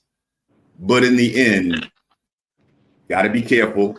Got to realize you're Black in a foreign land. You're unusual because most of the men I see are Aussies or Europeans. I see very few brothers. And so you want to kind of, move like that. I mentioned in the comments, bro, I move like a shadow. Sometimes I don't shave. I dress like a bum. The travel God has hung out with me. He's walked the streets of Thailand. Right? I think I seen you on Beach Road X for like 50 cents one time. You might have, man. I might have needed it that day. So basically, what you're saying, you validating what Paul's saying. There ain't really no love in Thailand. I didn't come here for love. I do validate what Paul says. I didn't come. I'm not moving across the globe through that arduous trip to come here looking for love. Right. You know, at But the my age, love is possibility, kind of overrated. no, and I'm just saying the possibility for it can be there, but it's not going to be easy. It's It not an ain't, easy track. it ain't gonna be easy. I ain't gonna lie, you probably gotta do like the white boys doing, bring your girl out here, man. Stay focused. Don't even get into that shit, dog. Once you start focusing on them women out here, that's their downfall, bro. Yeah, be broke and be like my man Richard said. People be jumping off the highest building in Bangkok and The Pattaya. Flyers Club. It Yeah, the happens Flyers Club. frequently. Yeah. Bro, I would never. Well, I'm not gonna never say never, but I ain't. I'm not that type anyway to be blowing. Like I'm like Paul. I got a little something. I'm cheap. I'm not gonna sit there and blow my money in no liquor and women and buying them food and drink just to man. Please, nah. I'm good. Don't come out here to trick. I'll say that. If there's Exactly. anything tricky about you, I'm boots on the ground. I'm not going nowhere. I can give you updates on a weekly basis. The Flyers Club is mostly, if I'm not mistaken, all white folk. I've never heard, not once in the year and a half I've been here, of one brother jumping off the balcony. He might Give us jump some on a time. plane, Give us some but he ain't time. finna jump off I the was about to tell you balcony. that there's an influx of Now for black some brothers going. pussy. Can you hear me? Can y'all hear me? Yes. Yes. I was gonna say give us some time because you got an influx of black brothers going to Pattaya as of late, a lot of them. So you probably gonna start hearing some crazy things. I don't know, And, Paul. and like Paul said, it's some black ones that's in Thailand now that I hear it's on YouTube that's stuck in Thailand, running out of money, asking people for money Man, I've online. seen a few living on Beach Road with my own eyes. Now I'm not joking about Hold that. I'm on, joking hold about you, on. Richard. But I've seen Hold this. on. I need receipts. I saw the black sister who made a whole YouTube series about being homeless in Thailand. I've not seen one brother other than maybe Jay Rello I seen the or brother. Man, listen here. Bird. I Jay know a Rello brother was when I was homeless. over there. This man spent all his money on the round trip plane ticket to get there. And once he got there, he started borrowing, asking other guys for money once he got to Thailand. You would be surprised. I am naive. I stay at home a lot. But you know that's the word on the street in Thailand. I started making the videos because the woman took all my money. I mean, Well, do these I've been people not following you for a understand while. that more restaurants took my money than the women there? I was mostly for real. I spent most of my money eating out there. For real. I'm being honest. Nah, I believe you. I believe you too. I That's thought like And we you me. was appreciate your heartbroken, honesty, Paul. Paul. We appreciate your honesty. I thought you was heartbroken, Paul. I'm like, man, this dude hate, man. Something happened to the dude, man. Hi, let me ask you this. How can anybody, I don't care who they are, fall in love with a prostitute, honestly, that you didn't even know that long? For real. Right. And that's I the wasn't thing. even That's over the there long enough poison. to catch feelings for a woman like that, you know? Yeah, And that's the it's not poison. That's not that Thailand realistic. poison. It ain't real, but everybody living that fantasy in their head that they want that long hair. Try to find a black a, a woman that's shapely or whatever else. That's that fantasy. And they It's get sad. caught. They get that caught. They get that trained in their head that I want that hair. I want one with a body. I want the eyes. I want this. Hey, bro, I've seen fools get out there, like you said, they taking them off the market and making them wifey. Like, come on, man, you can't trust that because as soon as she got your back turned, all somebody do is slip a 500 baht and she going in the bathroom somewhere. Like, come on, man, like, So, Hey, why you leader of the gonna free take a world. 304 like that? yeah, Leaders of the, do you mess with the Kenyan women in Bangkok? nah, they are sellers. They are workers. The Kenyan women out here, the Africans. At least so far, I just seen they are workers, but Y'all the want to white know what's boys be on. crazy? I had to find it out the hard way too. That most foreign women you see in Thailand, uh, a lot of them come over there to trick off too. Like Yeah, that kind of it was threw some me Russians off. too. It was some Russians too. I got a Russians. story about a Russian chick. We went to an Yeah. Italian restaurant on Beach Road. I met her off Bumble. Pretty Russian chick, beautiful. I said, man, I finally got me a Russian. But hey, let's just say I didn't get a chance to do any. I didn't get a chance to do anything with her. You know why?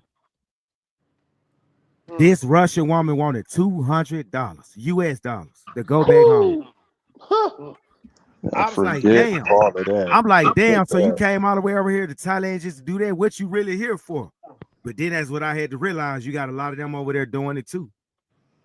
Then when I was at a club in Bangkok called Club Lucky. It's like a few miles away from Sugar. It's like maybe 10 miles away. There was one of the prettiest Kenyan women I've ever seen in my life with an afro, pretty, tall, had a mocha complexion. She wanted $300. I was sitting there thinking, don't y'all make more money doing this crap in y'all own country? Why y'all come to Thailand trying to compete with the local women here that you can only give $60 to go home with you? Y'all tripping. I've seen a lot of African women nowadays. Yeah. On Beach Road in Pattaya. It's a lot of them on Beach Road. I seen a Korean guy pick up a couple of them, and I was wondering, what is that little Korean guy gonna do with two big African chicks? Yeah, them Africans, them African girls be getting the white boys out here for sure. I was surprised. Oh, you know, that's their fantasy. You feel me? Yeah. Chilling with them by the ATM, Hey, man. y'all. The ATM getting their money Mark out. said, if y'all looking for a traditional woman, Arab women is the man to thank him later. Oh yeah, But I just said learn a little Arabic. Little Arabic, I'm telling you. I mean, they ain't that easy to get though. Yeah, just learn the language. No, they not that easy. They not that easy either culturally. And not easy. You really have to work for it. Yeah, and Bali, and you learn some of the language, or you get with some of the folks, man, and culturally start vibing. Man, you can have a good time. I mean, at least have a good time. I'm not saying you going out there sleeping with everybody, but I'm talking about gain friends, get in, learn the culture, all that kind of stuff. My thing is, man, get in where you fit in, learn people. You drop me anywhere, and I'm gonna come out with friends. I don't care where I'm at. From the hood to the country to another country, whatever, from Amsterdam to wherever. I ain't never been to Russia yet. I'm curious, but you know what I mean. Hey, I'm one day I'm gonna try. When I move to Thailand, I think that's gonna be one of my things to do is travel to Russia and at least stay there about at least 2 weeks just to see how it is, and after that, just move around. I mean, I did a lot of traveling in my life. I'm at the slow down point like Mr. Richard. Just try and chill, and put my feet on the ground and just kick back. Phuket got beautiful beaches. It ain't underrated to me because I love it because it's beautiful water for real, for real. You know what I mean? I just wanted to say to you, my brother, I was talking though, about Pattaya Beach is Phuket. overrated. Yeah, I know. I was just talking about I love the beaches. I just wanted to say to Rio about Phuket right now. You've got to be careful when you come to Thailand about what time of year you come to Thailand, because right now, like even Pattaya is overrun by the Ruskies. Yeah. You know what I mean? Yeah. They're in Phuket. They because they don't want to come for the Pattaya atmosphere, they'll go to Phuket.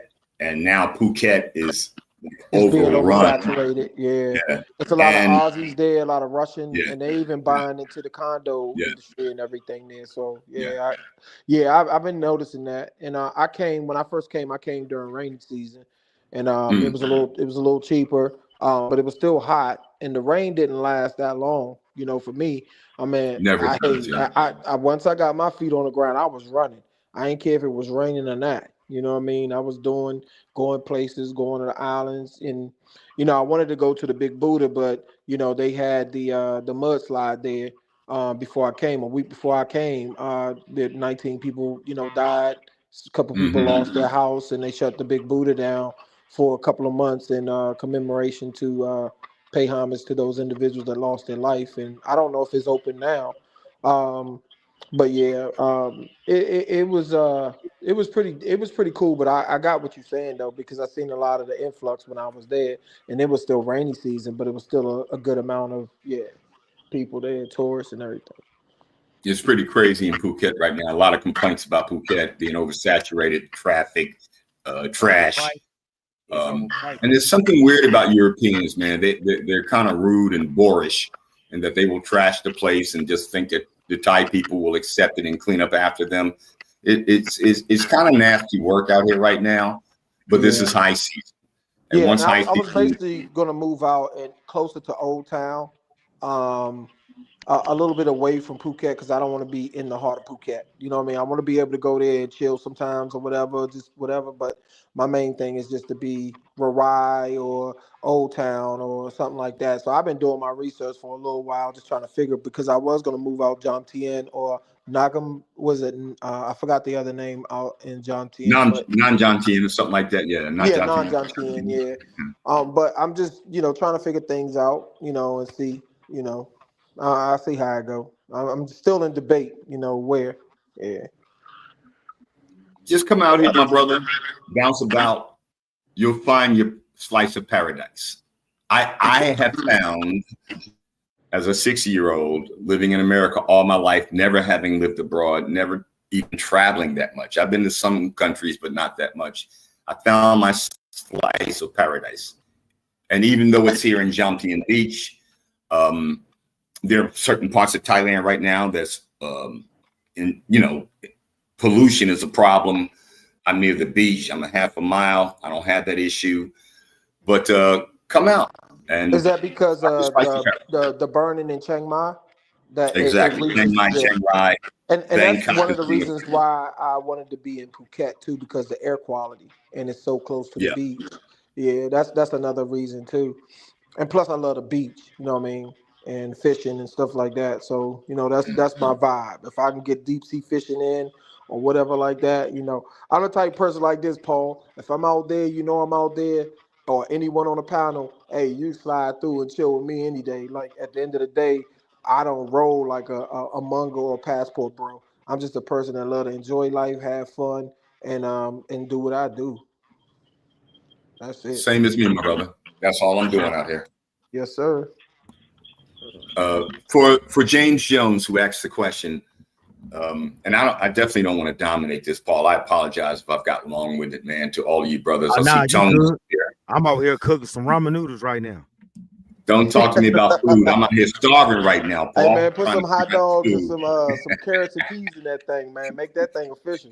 Out there eating ramen noodles. You're in America, man. I just want a cheesesteak, frankly. But anyway, James Jones, Phuket, is Phuket expensive? Yeah, it is during high season, which will end towards the latter part of the year. Once the rain season starts, I forget when that is, November, I forgot. But Phuket is expensive right now. And as someone else mentioned, Koreans come to Thailand and spend extra money for pay for play. So it drives up the cost. That's why you're coming here. Pay for play. Man. A little like the stock market. And I got a story to tell y'all real quick before I go. And I apologize again, Paul, if I'm being long-winded. And I know we got some other brothers who want to come up and talk. I know this Aussie. He's invested in the stock market and he does digital coins, Bitcoin kind of stuff. And he and I have been talking recently about XRP and Dogecoin. Now, there's a reason I bring that up. It's because he has a Thai woman. His Thai woman is rinsing him for money. He got her a flower shop. Because, Paul, you know what it is. You meet a girl, she's sitting around, ain't doing nothing. Yep. I got money. Let me set you up in a business. You do nails, you like flowers, you do hair. I'm going to set you up because all it is a little tiny storefront. Then he invested in a second storefront, ironically, which I was like, okay. The other day he told me he just got rinsed in the digital coin market. So I'm hoping and praying he doesn't become one of those, a member of the Flyers Club, because he's really going through it. And this is a white guy from Australia who is really going through it, being involved with a Thai woman who's half his age. They get taken. Are you knucking futs? And that's what they messed up at. They putting money with love. When I got a homie out here, a Chinese homie, he got an investor away from Taiwan to invest in the whole dispensary shop. You know what I'm saying? But it's like it ain't no love in between that. You know what I'm saying? People that really want to do business. But if you're just trying to put money on a chick just because she your chick, then that's why you fuck up for sure. Just because you love her don't mean she gonna make the money back, but you definitely just getting stripped. I think Tina Turner said it best when she left Ike. What's love got to do with it? Mm-hmm.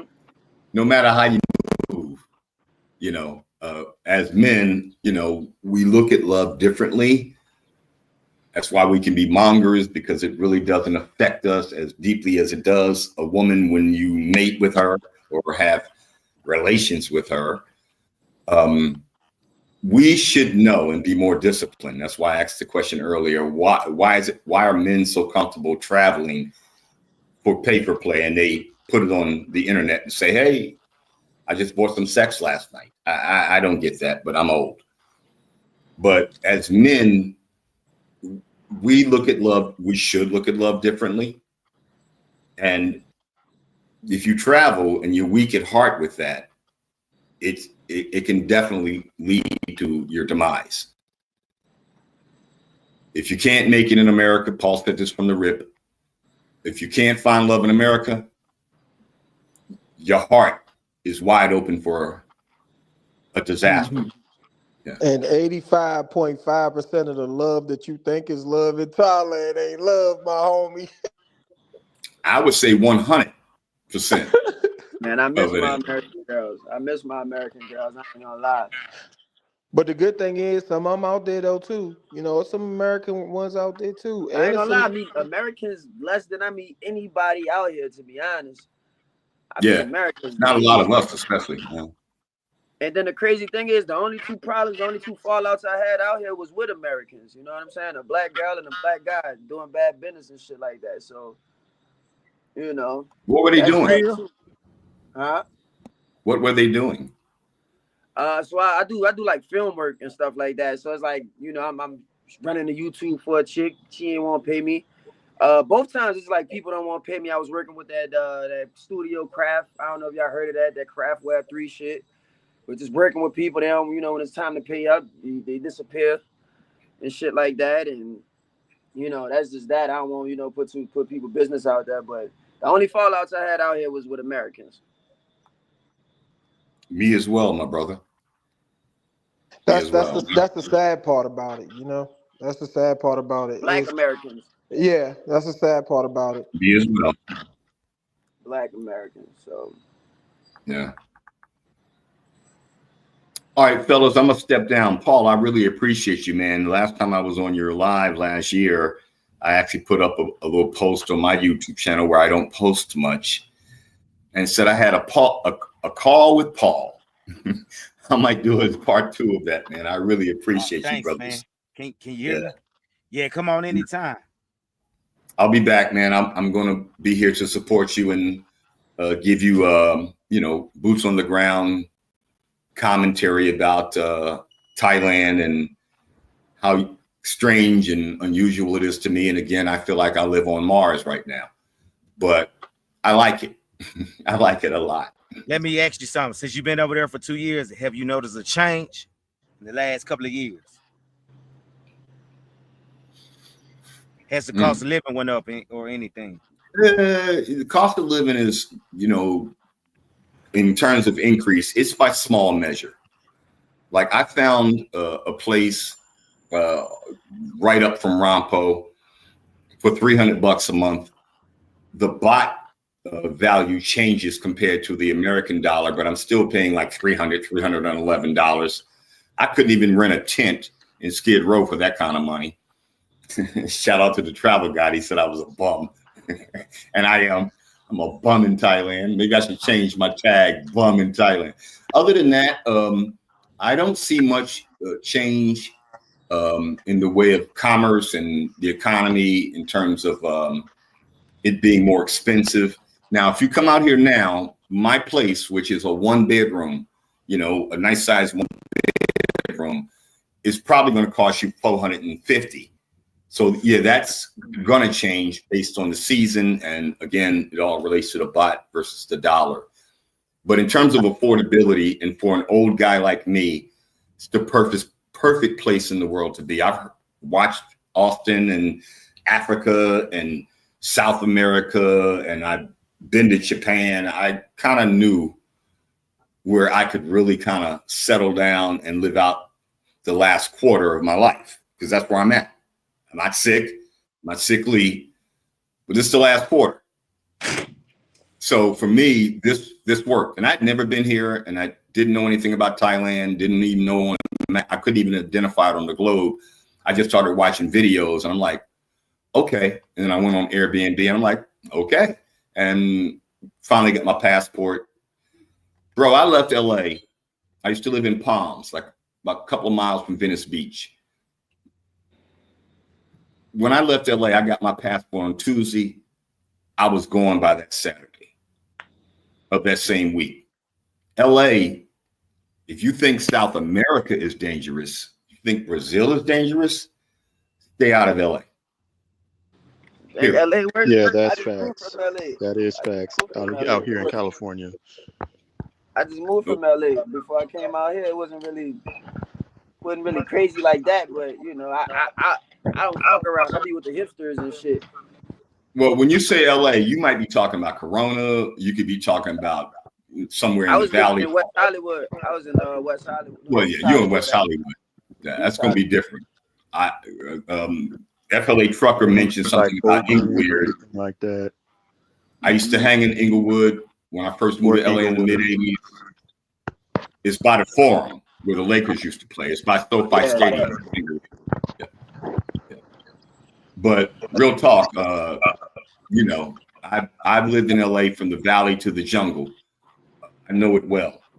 And I did a video about LA called The Bloody Truth about LA when P&B Rock from my hometown got murdered at Manchester at the Roscoe's Chicken and Waffle in Manchester. Yeah, where his girl set him up pretty much.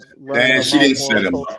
Well, running him off on social media, I'm saying. Yeah, okay. She might have pinned his location, but them dudes went in there to get his jewelry, and they didn't know he was coming. Yeah, my cousin them was over in that area at the time. Yeah. I've been through that area quite a bit. I know better than to eat at that Roscoe's, and I've eaten at Roscoe's plenty of time. But if you think South America is dangerous, so what I love about Thailand is the only thing I got to worry about that I'm starting to shake my fear of is these stray dogs. You know how you can handle that, don't you? Get you a Doberman. Yeah, right. And I love your Doberman. I had a shepherd. I've raised a couple shepherds, bro. I know how to work with dogs. I'm joking, Paul. I've gotten used to them by now because they don't bite. They just bark. So it's all good. But other than that, the fact that an old man like me can come here and have a comfortable, quiet, peaceful life, and it's cheap and affordable. Whereas if I was still in LA, I'd be paying either the C's or the B's to sleep under a bridge. The Crips and Bloods. I'd be paying them to sleep under the bridge. Yeah, I can't make it in LA anymore. So travel guide, you're right. I'm a bum. I'm a bum in Thailand. Nah, you're just a smart man that's creating a lane for himself and saving some bread.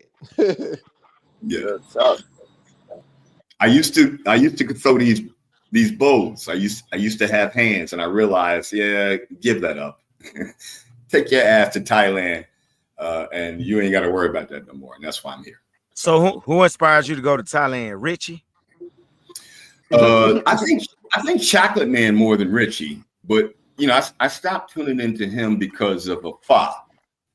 And it started to get a little weird in my head that she's, you know, such a respect to her, a childish-minded grown woman. He's this big dude with this little Thai woman, and she acts like a child. There's something to that began to turn my gut. But you go to her channel, she doesn't act like that anymore, though. That's what's crazy. Exactly, Paul. Exactly. She's a grown woman, you know. Oh no! And so then, now she put the business game on now because now she know how to run YouTube. You feel me? He taught her the game. She even put his business out there once they stopped talking. I was like, damn. Wow. And it's a prime example why you can't trust a lot of these women. And he was one of the main ones talking about, you know, she an honest woman. I didn't meet her at no bar, but everybody knows she used to work on Soy 6 a long time ago. But she came out about he got a small package. He beat her. She was telling it all. I don't know if the video's still up on her channel, but yeah, I didn't want to do no react to it because I didn't want him to come and flag my channel. So that's why I never spoke on it. Right. That's crazy. Paul, when he left her, When he left her and went back to America and lived in a van, I'm a sub to his channel. That's what they got to fight about. I pleaded with him in his comments. Please tell us the real reason why you would leave Thailand. A pretty girl, depending on what you consider pretty. I don't like tats on women. She's too tatted. But why would you leave a loving woman to go live in a van where you can barely wash your ass for days on end, where you got to search for public bathrooms to take a dump? That blew my mind. And that's what kind of turned me off. I still watch some of his walk and talks, but I don't watch him as much. Weird stuff. And I'm gonna say this to you, brothers, man. There's a lot of weird people in Thailand, a lot of weird Americans, a lot of weird foreigners. That's why I haven't been back. I've been thinking about going back, but like I was telling y'all earlier when I started the live, every day it's a brand new black YouTuber popping up in Thailand. And I'm like, damn, where these dudes coming from? How you could come over here and get a submissive woman, the cost of living is cheap. I'm sitting there thinking like the way they going, this shit ain't gonna be cheap for long. Hell, damn. And Richie admitted on one of his lives that he pays his woman $600 a month on his live. I don't go to his live. I heard that. He took it down. That's I because heard Madam Easy he called said, him you know, out on I it, pay and he her, admitted you it. know, because she works for me. She cleans up, she cooks, you know, and this and this. I was like, what? I commented in the live saying that I could have found that in America. I definitely wouldn't have spent 8 hours, you know, traveled 8,000 miles, 24 hours on a plane to find a foreign woman. And after 5 years with her, he barely speaks her language. Yeah, that's what I was telling people. You can't speak the language, but you want consultation to come over there. So I'm just giving y'all free game. When Richie Mack did a live call, he said he lost his passport. Yeah, her too. He said he lost his passport, his wallet. I'm like, bro, you've been here 5 years. How do you leave the house with all of your vital paperwork in a wallet and lose it? Where he was doing a live, one of his mods was accepting his cash apps and then sending it to him. I'm like, how are you to travel OG and you lose your wallet, your debit cards, your credit cards in Thailand? I knew not to do that before I got here. Yeah. But loser's gonna lose. And so it was mostly Chak who during his walk and talk created this appetite for me to change my life at my age. I've been here a year and a half. I'm hitting 70 with a brick on some real talk. So with Chak walking around, I'm not from LA. I spent 25 years there. I'm from Philly. So I'm an adventurer. I will travel. I will take that shot if you throw it to me at the top of the key. That's what it is. But it was mostly Chak and those walk-arounds that gave me the inspiration and courage to do one of the most ridiculous things in my life that I've ever done, which is travel abroad by myself, no connect. All I had was 2 months of Airbnb. And bro, I'm gonna tell you, it's the best decision I've ever made in my life. Pattaya is more than the bars, more than walking street. There's everything out here I could possibly imagine to do. And I've just been biting it like you eat an elephant, one bite at a time. Not rushing to do nothing because I'm not Russian, I'm black. So it's been a beautiful experience for me. And it was Chak walking around. And of course, you know, some of the other channels I saw, Retired Working for You. In case you don't know that guy, he taught me how to get through Suvarnabhumi Airport. And then, you know, riding, you know, the cab down to Pattaya. Some of the Pattaya residents taught me how to move around, where to go exchange my money, get bought, stuff like that. And then I met another Aussie who's locked in with a Thai woman. They own a real estate company. Just happened to meet him. He thought I was looking for a place to live. I'm like, no, I got a place, but I'm looking to get a retirement visa. Bro, I never stood in line once. Not once. Just paid what I had to pay. Cost me about a G-ball. but they walked me through the whole process. I had to renew again last year. Walked me right through it. Made it sweet and easy. So you go once a year? No. I renewed last year. I moved out here in July of 23, 24. I had to renew. Now I got to renew again in July 25. Is that right? Something like that. No, November 25. My bad. Because I came out here and got the, the 2 months, and then by November, thereabouts, October, I got into my retirement program. Okay. Yeah. So you did the retirement visa. That's what I'm on. Yeah. But Pattaya is way bigger than the soy bars, and its access to all these other locations throughout Thailand. I live in Philly, partied in New York in my youth. I knew Bangkok was not for me. I spent the night there, walked around, had a couple of African chicks approach me. I'm like, girl, you don't want none of this. And the way my bank account works, not going to happen. Keep it pushing. Then I next morning took this ride down to Pattaya, and I've been here ever since, and I've got no complaints. These crash dummies that come out here, man, on the pay-for-play tip, that's on them. I miss me, and I'll miss you. But it's a beautiful place, man. And I think that sometimes Pattaya is maligned because of its reputation, but there's so much more out here than in Thailand as a whole, but in Pattaya in general, So don't let anybody tell you not to come. I know, Paul, you've had your experiences. Hey, bro, if you come out here, hey, go to my YouTube channel. It's at the bottom. My email is on that channel. Hit me up. I'd love to hang with you, man. I'd love to hang with brothers who are on this panel, and we can hang out and do other stuff. But bars, no. It's a beautiful place.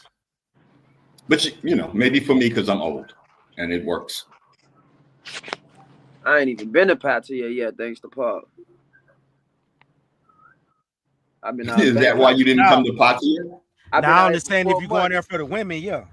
Yeah, I've been out here 4 months. I ain't got a reason. I've been in Bangkok 4 months. I ain't got a reason to go to Pattaya. I just, I ain't nothing really excited me. All I see is dudes talk about the walking street, bars, all that. It's like, so the beaches are amazing, though, brother. I didn't live that life 10 times in America. I ain't come way out here to do the same shit, But, Exactly. Yeah, man. Like I come from the nightclub, DJ life, all that stuff. It's nothing new to me. Like I'm not fascinated with it. Yeah, nothing excite me, man. I look at the videos. Even Trey Bad, he be doing this thing. He got his shorties and all that. He got 2, 3. Trey Bad. None of that shit be exciting me. I'm like, it ain't. It's cool, but you're not talking about the dude with the long hair and the shades, right? Or the glasses on? With the dreadlocks, the dude with the 2 girlfriends. I was thinking about doing a reaction to him, guys. He's a DJ at 808, ain't he? Ain't he a DJ at 808? No, but check this out. Or a hype man or something. That's one of the guys I was talking about. He's allowing these women to call him nigga all on his video. Like, what's up with that? I heard something about that. Oh, yeah. They do that. He be having some cool little shorties, but I can look at him and tell they like burgers or something. So it's just everybody who do something in Pattaya is like they look like they just got all workers. You know what I'm saying? And that shit just don't excite me. But see, what people don't understand, like Paul said, when you adding a woman to your content and she ain't gonna stay around and she's bringing viewers because of how she look or what she doing, at the end of the day, you're gonna lose respect or you're gonna lose numbers too. I mean, for real, because you adding somebody to the mix that ain't gonna be around. You know what I'm saying? That ain't gonna be a permanent fixture. You know what I'm saying, to your situation. And next thing you know, you're going to be like all the other YouTubers, giving them a spinoff channel and getting them started so they can eat. Then guess what? Everybody watching their channel, not yours. So at the end of the day, it's politics. You pick and choose what you want to do. I mean, I don't have to introduce girls on my joint or nothing like that. You'll see women on my joint. You'll see some baddies too. But don't believe I ain't talk to them. You know what I mean? Because they on my page. But at the end of the day, I'm not putting myself out there. You know what I mean? I'm just cool with mine. I don't need to put out there to let you know what I get. You look at my Instagram, you'll see what I know. You'll see who I know, from artists to whatever. So at the end of the day, just being 100%, just be easy, be you is my term. Be yourself. Put that on a t-shirt, young homie, and do That's some what merch. my slogan is. Yeah, just be easy, Put be that on you. a t-shirt. Yep, rolling with Rio. Just be easy, be you. Yeah, put that on a t-shirt before I do, because I got merch. Oh, I I got it already. got an Yeah, I got Etsy it. store. I might put that on a t-shirt. Yeah, I got Beat you it to pressed. Yeah. Hey, Paul, this when I noticed you wasn't capping, man. It only took me like 2 days out here. I first come out here, first night out. Yeah. Pop out. At least about, I say 90% of the girls I talk to, you know what I'm saying? They coming up to me and like, yo, let's go to the Zafters. Let's go to the Zafters. I'm chilling with them. I'm hanging out. Then when everything else said and done, they like, how much you gonna give me? I'm like, what? How much I'm about to give you? You sound crazy as hell. So I didn't went through like 5 of them in one night. You feel me? So that was that. I took the hell. I ain't tripping. I go to sleep before I go pay for some. You know what I'm saying? Pay for some box. But then I start playing the Bumble game. I get on Bumble, and I remember you said something about like all of the girls who like black dudes. They get on Bumble. The black dudes talk to the same old chicks and all of that. So first shorty I match with is and I don't want expose shorty, but Kate, the chick who was on Austin videos. She's the very Yo, first chick I matched with on Bumble. hey, She's still homie, on I Bumble. seen her. Hey, I she's seen still her. on Bumble to this day, bro, with the Yeah, hey, tattoo on her booty and everything. hey, y'all, hey, Paul. I seen her when I was in was it Patty or Bangkok? And then I seen Nan, and I seen old boy girl. Ah man, when I was there, I was bumping into everybody's folks. I was like, dang, this so messed up. And then I see Checks and Effects bumped into Nan. What's your boy? What's the dude name? Game Abroad. His girl. And I'm like, man, she getting tattooed left and right, man, because this dudes out there that's just grabbing. But They D grabbing. Carlo, did you Yeah. link up with Kate? So look, I linked up with Kate first night, first day I talked to her. You feel me? I ain't gonna lie. I was supposed to go to a little rooftop bar with her. Then I started looking at my bread. I'm like, my money a little funny, so I didn't lie to her. I'm like, I gotta reschedule. You know what I'm saying? We gotta reschedule another day type shit.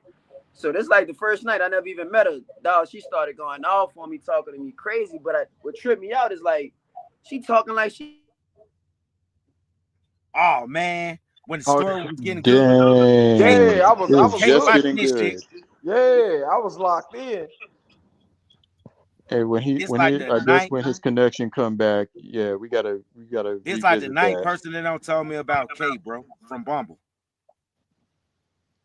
And But them yeah, Bumble chicks, man, like you said. I don't trust those apps, bro. I Nah, just go on man. social media and just vet and screen out that way. And some of the ones you think Kate is still good on girls Bumble. again. Yeah, Hey, Paul, I seen her. Yeah, I the seen homie, her. the travel guide, was out here in Thailand, and he and I used to kick it a little bit. And he had a series of videos, the travel guide, that I filmed for him. That guy, he's back. Yeah, my bad. Somebody And called me. he was doing his thing That to was Kate. troll. Oh, he back. He back.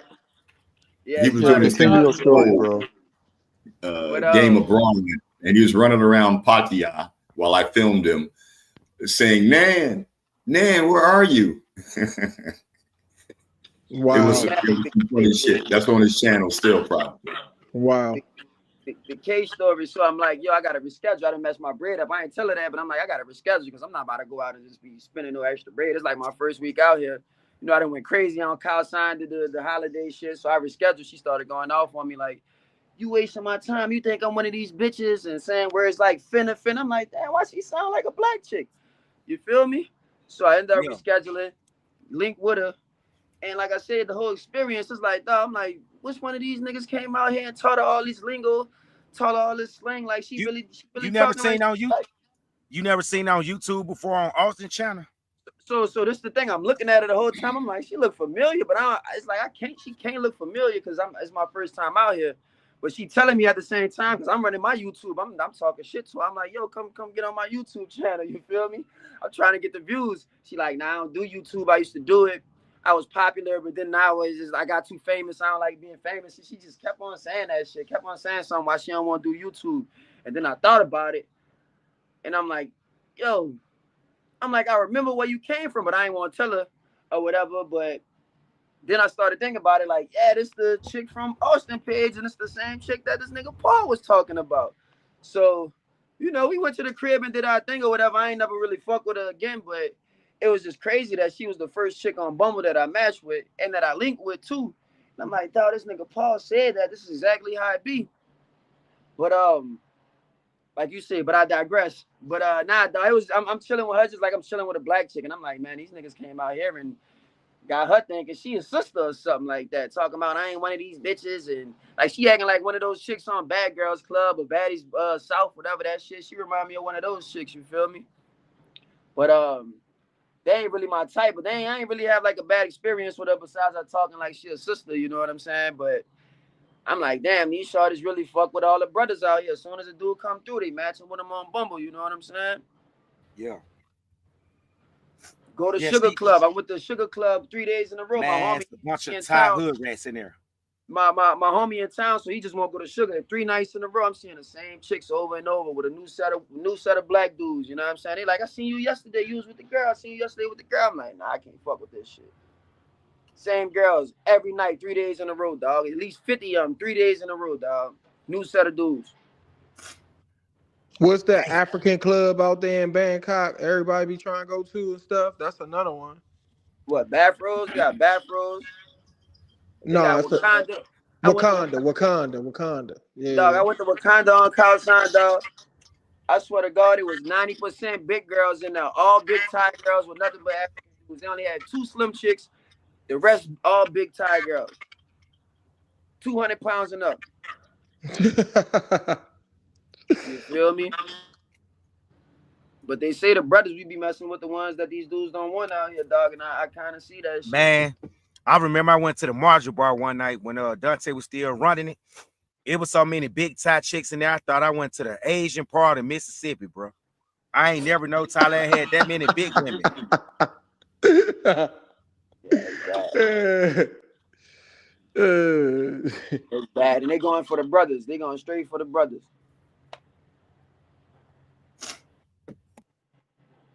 Going straight for the Africans. Tom, I'll mute your mic. Tom, can you hear me? Yeah, I can hear you. What's up, P? What up, man? What you got on the top? Nothing much. I mean, y'all done said it, and I haven't been to Thailand, so I can't speak on it.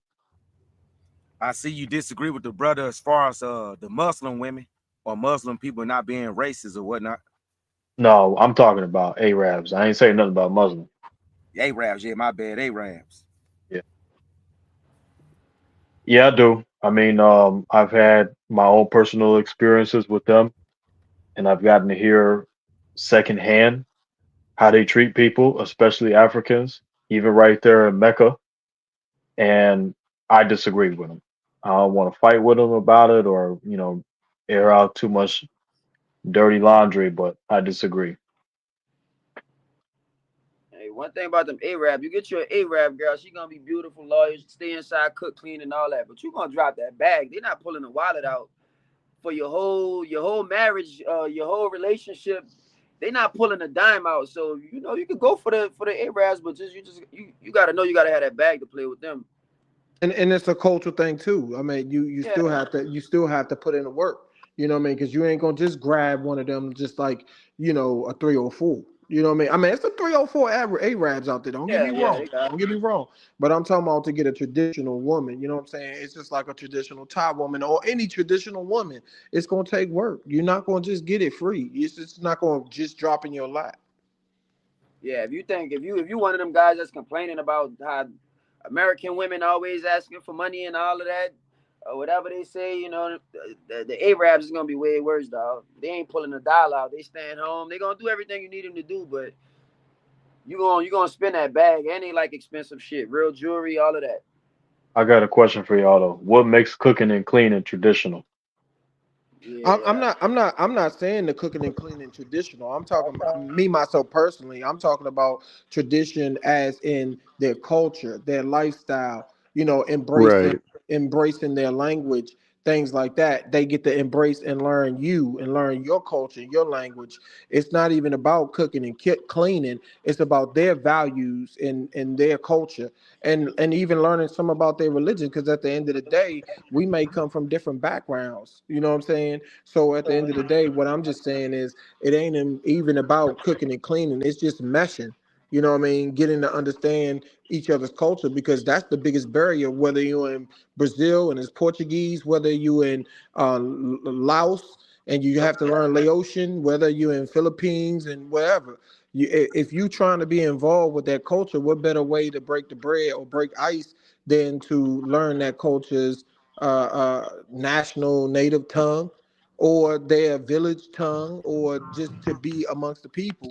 You know what I mean? So mine is not just the caveman mentality of a woman should cook, clean, and wash clothes and be submissive, because I could do all of that for myself. You know what I mean? But at the end of the Yeah, day, it's just common sense. yeah, it's just common sense. But at the end of the day, you do want a woman who's going to respect, you as the man and as the head, and not just saying worship the ground you walk on, but to give you that undue respect, as being the head, as being the man, and which a lot of those cultures do traditionally, and not saying that in the sense of cook, clean, and all of that. We're just talking about the different levels of respect and loyalty. To me, that's my part. And for the cook and That's it. clean guys, I done met a lot of chicks out here in Bangkok, and I can tell you, they not cooking, and I don't know about cleaning. A few houses I've been in, it wasn't like the most tidy shit, but a lot of chicks out here, a lot of women out here, they fucking eating street food or just eating out every single day. So that, maybe in the villages it might be different, you know what I'm saying? But in Bangkok, it ain't a lot of cooking going on, a lot of cooking and Bangkok cleaning is going on. bougie for the most part. Yeah, yeah, for sure. Ain't a lot of cooking and cleaning going on out here though. So,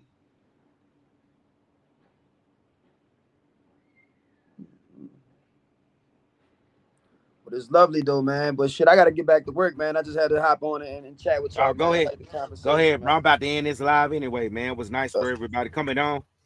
I'll Yeah. probably be doing another one this upcoming weekend. Y'all let me know what y'all want the next topic to be about, but I got an idea though. So Yeah, you said you was gonna bring up one topic. I'm whatever topic you with. I'm gonna jump in and listen. It don't matter. I appreciate you having me on. I appreciate y'all fellas too, Mhm. man. no Yeah, doubt. same. Y'all have a good night and be easy over there in Thailand, fellas. Yep, Bangkok, yep. y'all Yes, have a sir. good night. Yes, Hey, sir. Paul, before you go, what's the best soul food you had in Pattaya? Was it culture or where?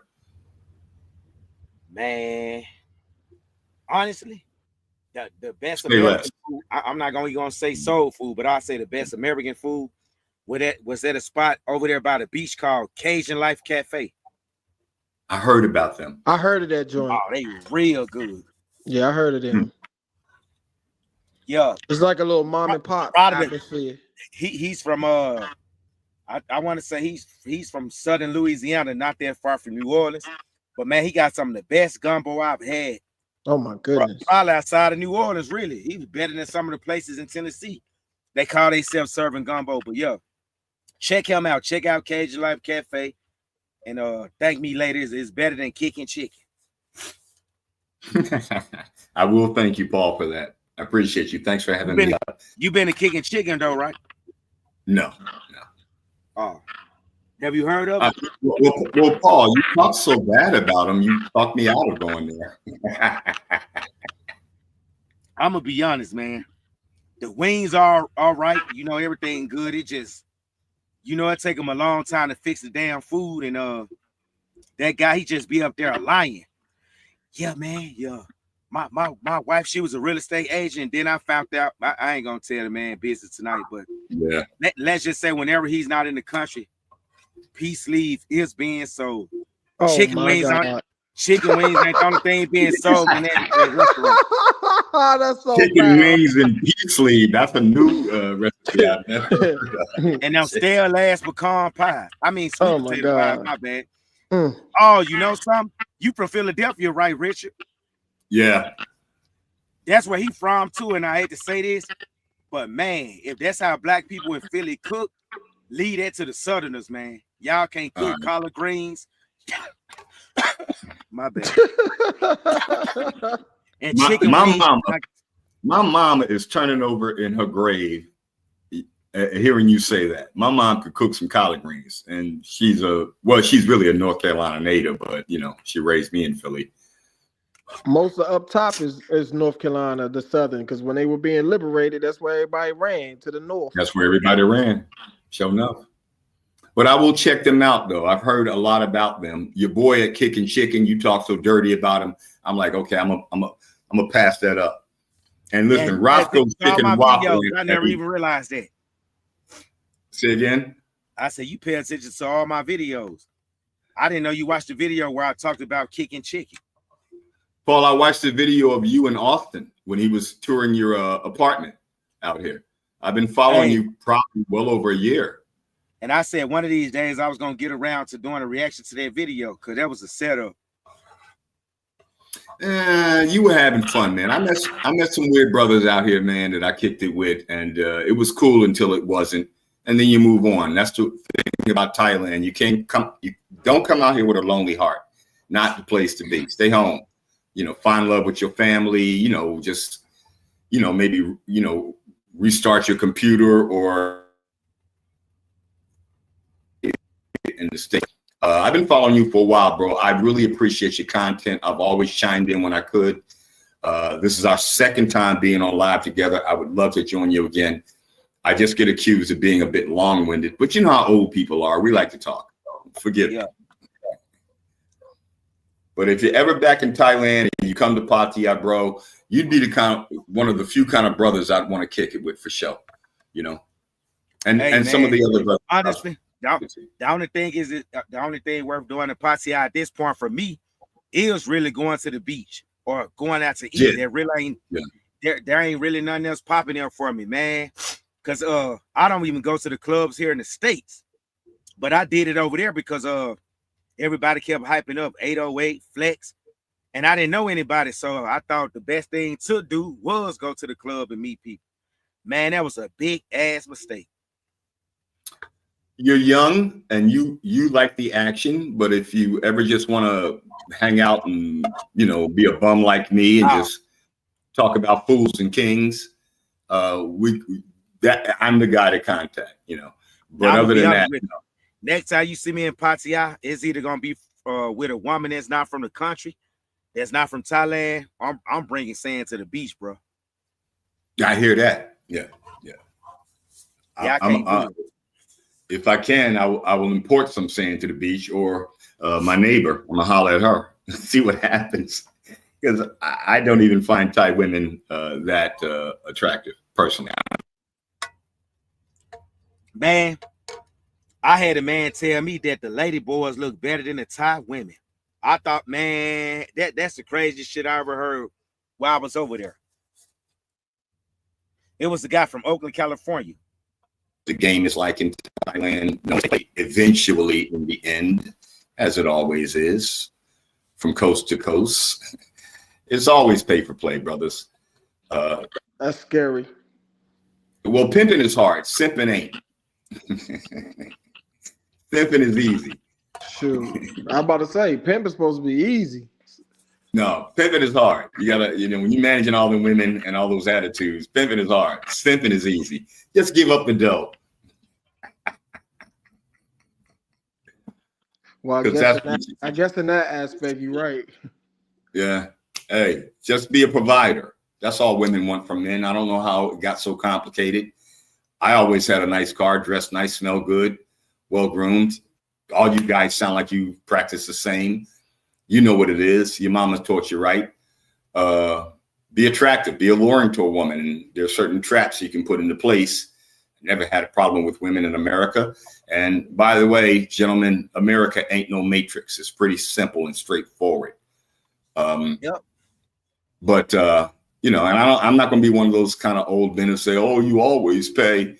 Well, be a provider for yourself first. Starts there, and then beyond that, you're going to draw women. Someone said in the chat, something to that effect. that if you that guy, you that guy, and you ain't gonna have no problem with women. Yeah. I never did. I'm not tall, dark, and handsome.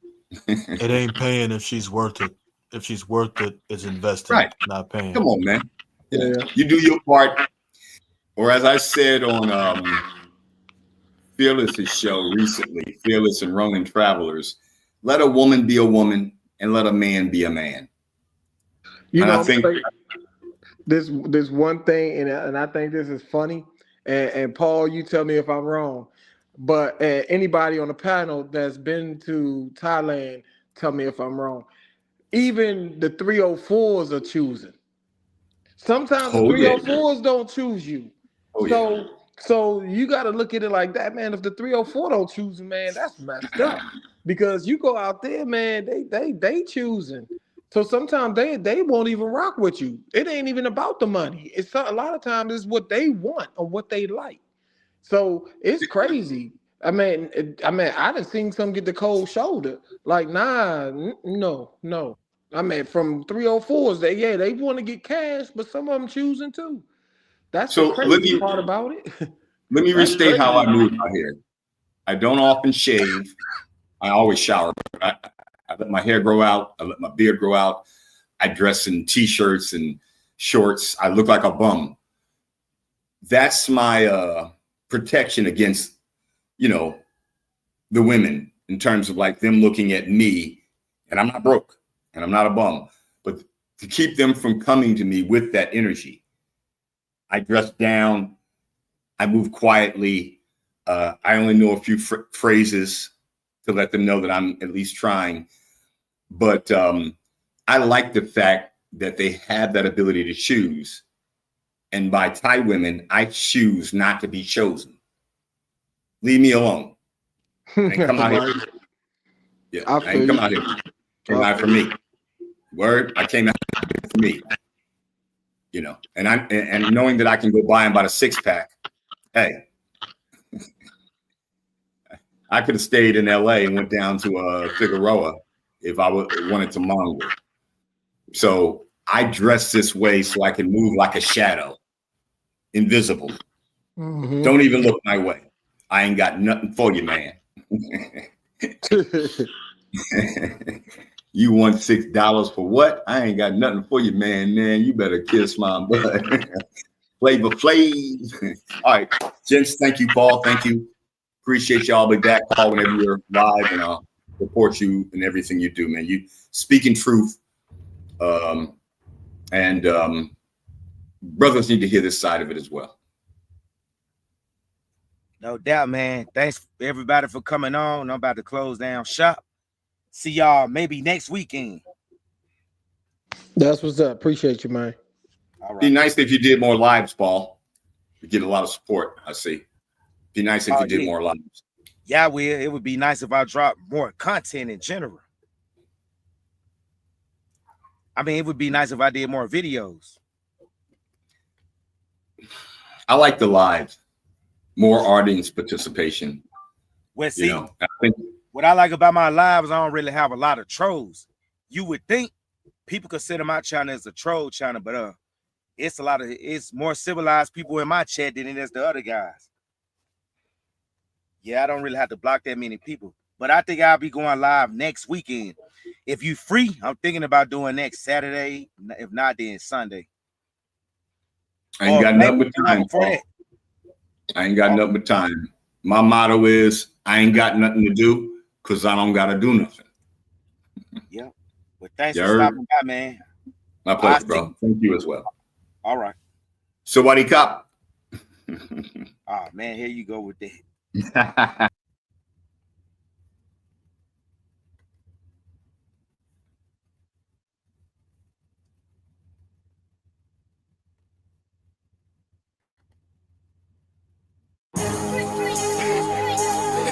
I'm alright. Look, I said like alright. Oh, you gonna love telling I'm alright. If you ain't like me before, want it with me. Oh, you gonna hate me now. I execute the motherfuckers. If you ain't know me. I'm alright. Go by name Starlito. I said I'm alright. Starlito's way. Now I'm talking about. I told you the truth, then I showed you the proof. I am the light, glow is what I do. Even I wasn't a Kobe Bryant fan, cause he was imitating greatness. Now that they see that I'm great, we in the same place. See, should I worry about them or focus on just me? Will I catch up with Jordan before LeBron catch me? I don't know, let's see, why can't you comprehend that I'm only I don't care, I'm not them. See, maybe it's just me and my one-track mind. Or maybe I'm just stuck and I got one job to shine. So I'm not worried about anybody that's not I ain't realized you wasn't getting yours, cause I got mine, sorry.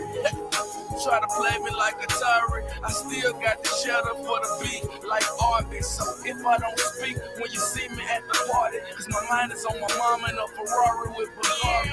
Shades for our eyes, the days of our lives, as they go by, I stay so fly and I stay so high that I thought I looked down and saw an astronaut coming toward me. Please absorb me.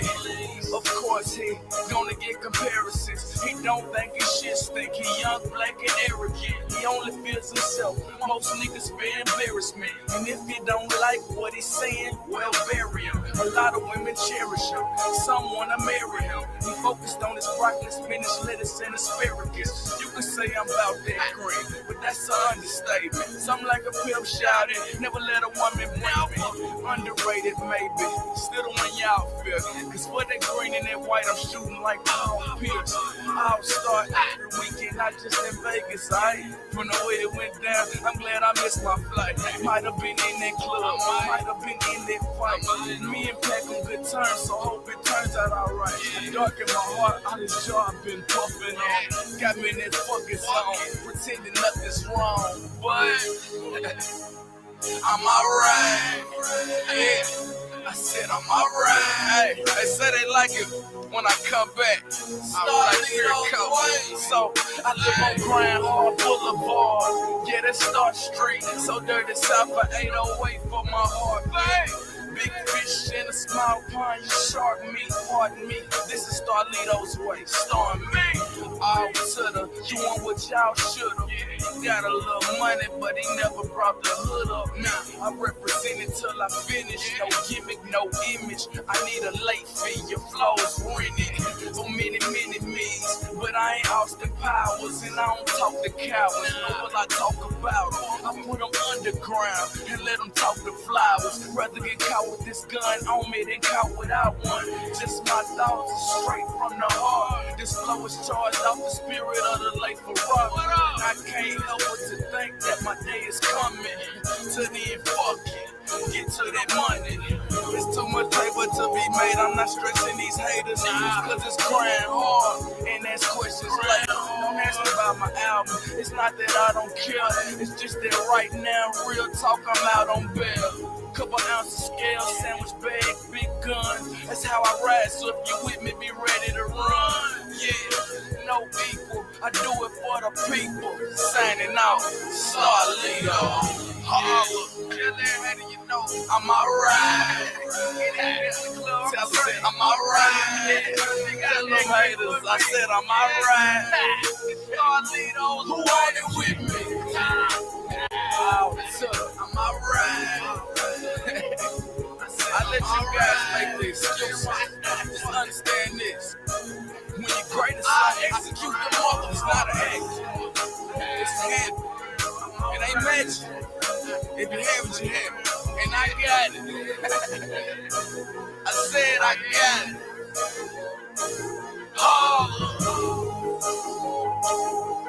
Hey!